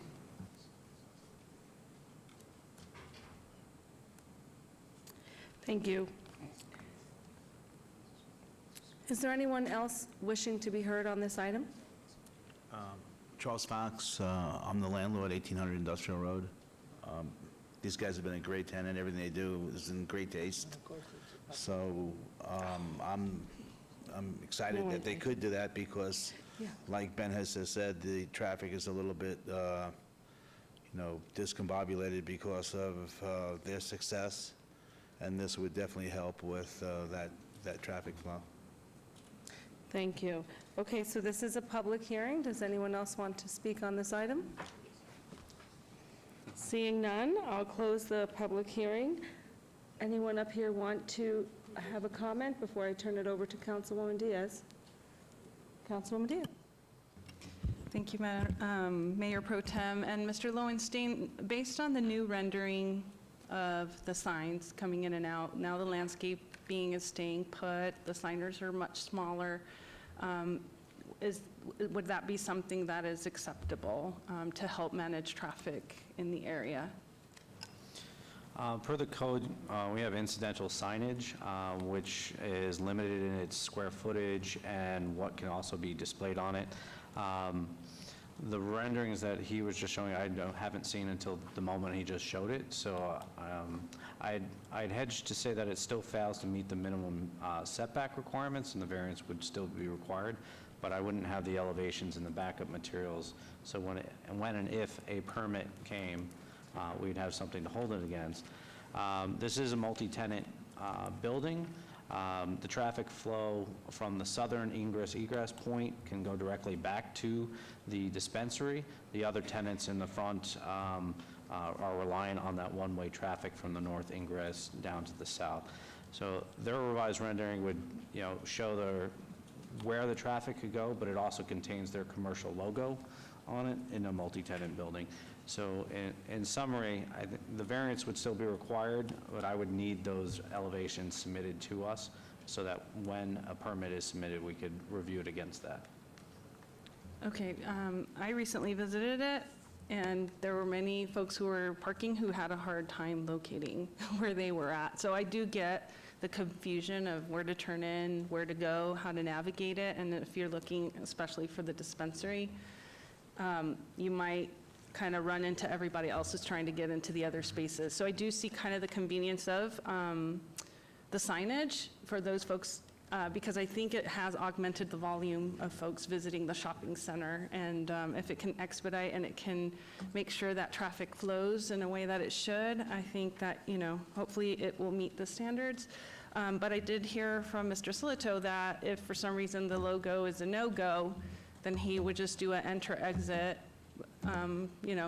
but to just make sure that, there's that signage there for folks who are navigating, trying to find the location. So you tell me how to go on this one. It would be my suggestion, if the intent is to have directional signage there, then I would move to approve the variance to allow the setback requirement, but then have the signage be reviewed by planning staff for, the directional signage. So if the intent is to retain the landscaping at that point, to work with staff in the permitting process to maintain the landscaping and an appropriate sign. Mr. Silito, are you willing to work with our staff on that and making sure that the signage can be installed per the needs of the tenants and the landlord? Mayor Pro Tem, through you, absolutely. Councilwoman Diaz, it's a pleasure to work with the planning staff at the City of Las Vegas, and I'll be happy to continue to do so. Mr. Lowenstein, to answer your question, the new elevations show about a 4-foot height, and I'd be happy to submit for the record these renderings, so you may review them in the meantime. All right, so Mr. Lowenstein, if you can make that motion, because I can't reiterate everything you just said. Sure, through you, Mayor Pro Tem. The motion would be approve the variance with direction of the applicant to work with staff to accommodate the landscaping and directional signage. So moved.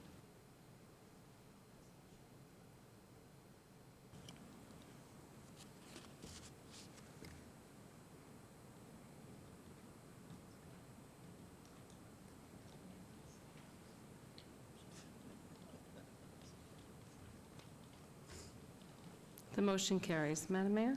Thank you. Thank you very much. Well, thank you, Mayor Pro Tem.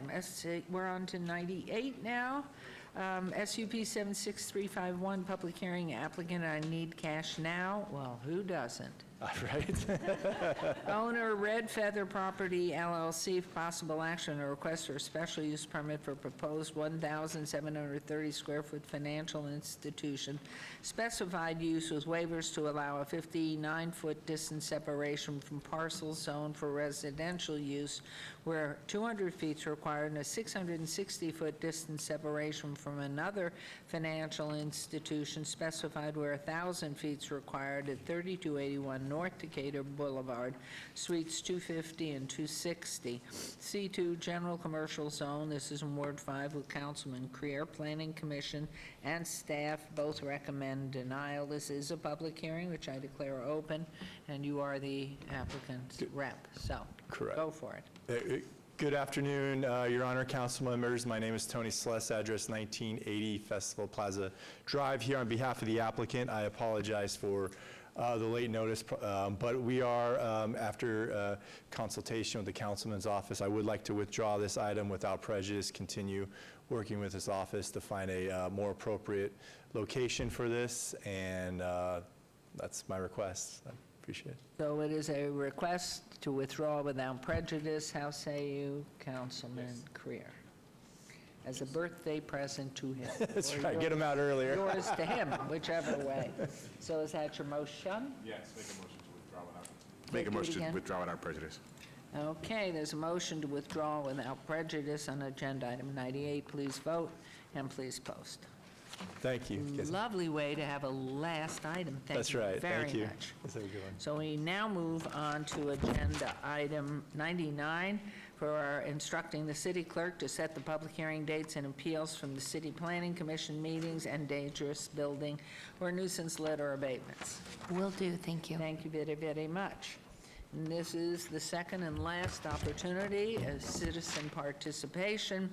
Public comment during this portion of the agenda must be limited to matters within the jurisdiction of the City Council. No subject may be acted upon by the City Council unless the subject is on the agenda and scheduled for action. If you wish to be heard, please come to the podium, give your name for the record. The amount of discussion on any single subject as well as the amount of time any single speaker is allowed may be limited. This is your opportunity to address the council, but the council is not able to respond or engage in dialogue. Are there any members of the public who wish to speak under this portion of the agenda? We'll set the time at 1 minute. Hearing and seeing no one, we will move on to agenda item 101. Whoops. Pardon me. Council member recognition. Comments made by individual city council members during this portion of the agenda will not be acted upon by the city council unless that subject's on the agenda and scheduled for action. Is there any member of the council, we always do make comment, who wishes to speak under this portion of the agenda? We will start with Councilwoman Seaman down at the far right from your vision. Thank you so much. So today I want to talk about, we presented a proclamation in my ward to Rapid Visa. We're commemorating their 10th anniversary as well as the grand opening of their Las Vegas headquarters. And we also are presenting a certificate of recognition tomorrow to a Tria Civis Chef Showdown Challenge. And we're commemorating their second annual community event featuring the high-quality food the community is known to provide their senior residents. And then I think we have a PowerPoint. Yes. So we are starting our monthly community breakfast buzz in Ward 2 Biz, Saturday, August 17th from 9 to 10:30 at Rachel's Kitchen at 9691 Trailwood Drive. And so everybody's welcome to come and bring their issues and concerns. And then we're also announcing our Ward 2 office hours are out in the satellite office over at Veterans Memorial Community Center. And my Special Assistant Brian will be there most Thursdays from 7 to 11 and 3 to 7, so we can accommodate people's working hours. So I hope people will come and share their concerns with us. And we will be reappointing Vito Galati for our Senior Citizens Advisory Board. I want to congratulate my new appointment for Planning Commission, Sigal Chadha. And we're excited about working with her. And we're going to be doing a Ward 2 Small Business Initiative. Each week we'll feature and introduce a local business in Ward 2 in our social media platforms. So we want people to submit their business to be featured starting August 3rd. They can call my office at 702-229-2420.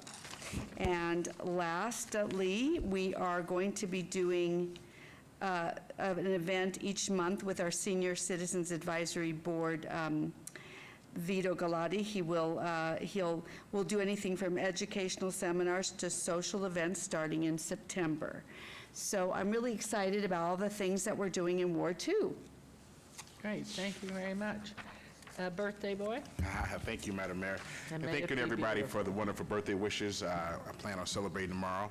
I have a full day of work. My schedule starts at 8:30. I don't think I get done until after our Catch Me Out. Are you asking for birthday donuts? I'm asking for a moment off, but I'm not going to get it. So Alpha Phi Alpha Day, once again, join me in Alpha Alpha Fraternity Incorporated as we host a free family fun day on Saturday, July the 20th, in conjunction with the Alpha Alpha Fraternity's 113th anniversary, 95th convention. We start at 9 a.m. with the ceremony to present a $10,000 check for 2 new scoreboards at the Doolittle baseball fields. Our Strong Start Pre-K Mobile Academy will offer tours from 9 a.m. to noon at the Doolittle Community Center. At 10 a.m. to noon, the free swim lessons will be offered at the Doolittle Pool for all ages. And then join us from noon to 3 for a summer splash party. Light refreshments and lunch will be served for children while supplies last. And then don't forget that Congressman Horsford is hosting a health symposium from 12:30 p.m. to 3 p.m. at Nevada Partners located 710 Lake Mead Boulevard. The day offers something for everybody, and it's open for the entire family. For more information, give my office a call, 702-229-5443. The West Las Vegas Performing and Visual Arts Camp performances takes place this summer. Their final musical, #Viral. It is, the last one last year was absolutely amazing what they did. It is truly, truly, truly a really, really good musical. Saturday, July 27th at 7:30 p.m. at the Smith Center for the Performing Arts. Wednesday, July 31st at 2 p.m. the Clark County Library Theater. Thursday, August the 1st at 2 p.m. the Charleston Heights Arts Center. And Saturday, August the 3rd at 2 p.m. the West Las Vegas Library Theater. This is very important. Although it's free, tickets are required to attend the July 27th performance at the Smith Center. And tickets will be available starting Saturday, July 20th. For more information about the Smith Center performance and ticket process, you must contact their box office at 702-749-2000. Although all performances are free and open to the public, if you have any questions about the Clark County Library, Charleston Heights, or West Las Vegas performance, call 702-229-4803. Ward 5 Construction and Trades hiring event is going to take place. The City Las Vegas Redevelopment Agency and Ward 5 Works invite you to a hiring event, which will take place on Tuesday, August the 20th, from 1 p.m. to 6 p.m. at City Hall, located at 495 South Main Street, right on the second floor lobby. learn to build an awesome career in construction and trades. You will have the opportunity to meet with subcontractors, participate in on-site interviews, and get employment resources. So you don't want to miss this opportunity to get working and be a part of the building that's going on in Las Vegas. You can register at www.nvcareercenter.org/events/Ward5Works or call 702-229-5277. Our Courtyard Homeless Resource Center, which is located right in Ward 5, we're going to skip that one, yes. The Courtyard Homeless Center is open 24 hours, 7 days a week. The Courtyard offers a daily programming schedule with a variety of services to address the needs of the community. For those who need overnight stays, check-in begins at 7:30 p.m. And I'm very appreciative to have the Courtyard up and running for 24 hours, and I'd like to personally thank Kathy Thomas Gibson and her staff for their involvement to make the Courtyard a success. We are at overcapacity right now, and it's really been an overwhelming response to the Courtyard. For a full list of available services at the Courtyard, you can send email to corridorofhope@lasvegasnevada.glv or call 702-229-2330. Don't forget, you can always stay in touch with us on Twitter at Cedric Creer, Instagram, Councilman Creer, and Facebook, Councilman Cedric Creer. Thank you all. Much. Councilman Anthony. Thank you, Mayor. I have one item. Put that up there. There we go. Please join me in my sponsorship of Coffee with a Cop. It'll be Monday, July 29th from 9 to 10:30 at the Omelet House at Lake Mead and Rampart. Great place to have a breakfast, so you can come on out, talk to me. We'll have Metro officers there. I have our deputy marshals there, and you get to ask them any questions you like. Let us know about issues in your neighborhood and commiserate with your neighbors. So hopefully we'll see you there Monday, July 29th, 9 to 10:30. Thank you. Thank you very much. And we'll go down to Councilwoman Diaz, please. Thank you, Mayor. And keeping with the celebratory spirit here with my colleague, Councilman Creer's birthday, I celebrated my 19th anniversary to my wonderful husband yesterday. So I wanted to say happy anniversary to my husband, and it's been a blast. Marriage takes a lot of work. But I know that I wouldn't be here on the City Council without his support, so he is instrumental in me keeping sane. Thank you very much, honey. I do have 2 announcements of things that are happening in Ward 3, so but before I get into the announcements for those events, I do want to tell my constituents that I hope that they reach out to us with any needs they may have. My office is your office, and you may contact us at 702-229-2359. You can also follow us on social media. I'm on Instagram, Twitter, and Facebook, and all of my handles are my name, Olivia Diaz, LV. I hope that you all are having wonderful summers, enjoying your children. As part of the Children's Summer Concert Series, the Lucky Band will perform Thursday, July 25th at 10:30 a.m. at Ward 3's historic 5th Street School. It's 401 North 4th Street. So if you're thinking of things to do with your kids, I think this is a wonderful opportunity to enjoy as a family. The tickets are only $5 plus tax and fees. And there are group rates available for 10 or more, and my family would definitely qualify for that. And I also wanted to invite everyone who's listening in today. I know it's short notice. This event is happening tomorrow, but if you are thinking about other employment opportunities, we are recognizing the significant investment of Workforce Innovation and Opportunity Act dollars into our neighborhood to fund employment and training programs during the Workforce Connections Community Investment Tour, and it will be happening tomorrow, Thursday, July 18th, at the East Las Vegas Library, 2851 East Bonanza Road, and we will be there 1 to 2. Hopefully you can stop by and learn what the One Stop Career Center is all about. And I just realized that Councilman Creer shares the same birthday that my mom has. So my mom will be also celebrating tomorrow. Your mom will be 50. Yes, I'm sticking to that story. Happy birthday, Mom. Feliz cumpleaños a ti. Thank you. All right, Councilman Knutson. Thank you, Mayor, and I just can't compete with my colleagues up on the dais here, and so I will say that I'm proud that I found my cell phone number for anybody who didn't know. My phone number is 702-493-1547. I've already reached out to Ms. Graham, who was here earlier, but I'm proud of that, and I will stick with it. Is that your office number? That is my cell phone. Public. Wow. I've made it public for everyone. Anyone can call me at any time. Wow, take advantage of this. Do you know your office number? Don't put me on the record, Oh, my, no. that. No. He's got a I'll lot find to it. learn. I will track people down and make sure they connect with me. You're so funny. Okay, Mayor Pro Tem. Thank you. Thank you, Madam Mayor. So I'm going to make this quick. So before we do our first item, which is our only real item, the Las Vegas Police Protective Agency is having a school supply drive for our teachers.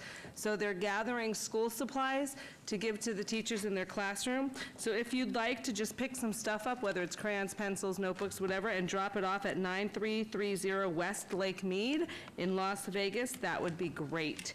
Now, for our own back to school, we are doing a splash back to school. We're going to swim from 5 p.m. to 7 on Friday, July 26th. We are packing backpacks full of great stuff for our students in Ward 6. We're going to have, our DJ there, our food trucks there. It's Ward 6, it's a party. So let's go on to, let's talk about some of our missing children. So right now we have located Rasar Soto. He was a 15-year-old male, and that is fabulous, fabulous news. Thank you for the community for helping to find Rasar. Our next child has been found, Christina Duran. She was a 16-year-old female. Thank you again. That's great news. Yeah, it's so great. And then we are missing a juvenile. She is a 15-year-old, and her name is Nikki Marie Dugan. She's 15, she's a female, she's 5'4", she's 120 pounds, she's got hazel eyes and brown hair. So please, if anyone knows where Nikki is or sees her, please contact Las Vegas Metro Police at 702-828-3111 or our Nevada Child Seekers at 702-458-7009. We are missing Isabella Cornell. Her nickname is Bella, and as you can see, she's beautiful. It means beautiful in Italian. She's a 15-year-old female. She's 5'4", she's 130 pounds. Brown eyes, brown hair, African-American, beautiful girl. Please, if you guys know where Bella is, Isabella, please call Nevada's Child Seekers at 702-458-7009 or Las Vegas Metro Police at 702-828-3111. And the last but not least, happy birthday, Councilman Creer. You see that? All for you. Wonderful, wonderful. You've had more celebrations. I mean, my gosh, thank goodness it only happens once a year for you. I am just buried by it. So anyway, happy birthday. Just a quickie for Saturday, July 27th at 7:30 p.m. at Cashman. Our Las Vegas Lights will be playing. It's a great event, so well supported by our community and those from out of town who love the #1 sport in the world. And of course, as you know, we continue to pursue our own franchise, hopefully from the MLS. And I want to thank our staff who've been so supportive and stays with us through it all, and everybody on tech that works through this so that Dave Briggleman can get us started on time and There we they can are. get They're off a waving. break. They're waving So back there there. they are. It's hard to see, but we thank you, and we thank you. And our marshals and all of our staff, and certainly it's wonderful to have our seated council persons here now in their second meeting. Our next council meeting will be August 7th at 9 o'clock here in these chambers. We hope you stay safe. Get involved, stay involved, don't melt in the heat, and know that we're so lucky we're not in any flood channel. We wish everybody that's certainly along the Gulf, safety, and hopefully the rains will stop. But wish you all, and our clerks for sure, and our legal staff, everybody that works to make life better in this city. Thank you very much. Have a lovely evening, and happy birthday, and to my husband on his 80th. On the 26th is the real date, but he loves celebration, and we're starting tomorrow night, so, down at Fremont Street. So, be there, see you, we are adjourned. Thank you, thank you. Okay.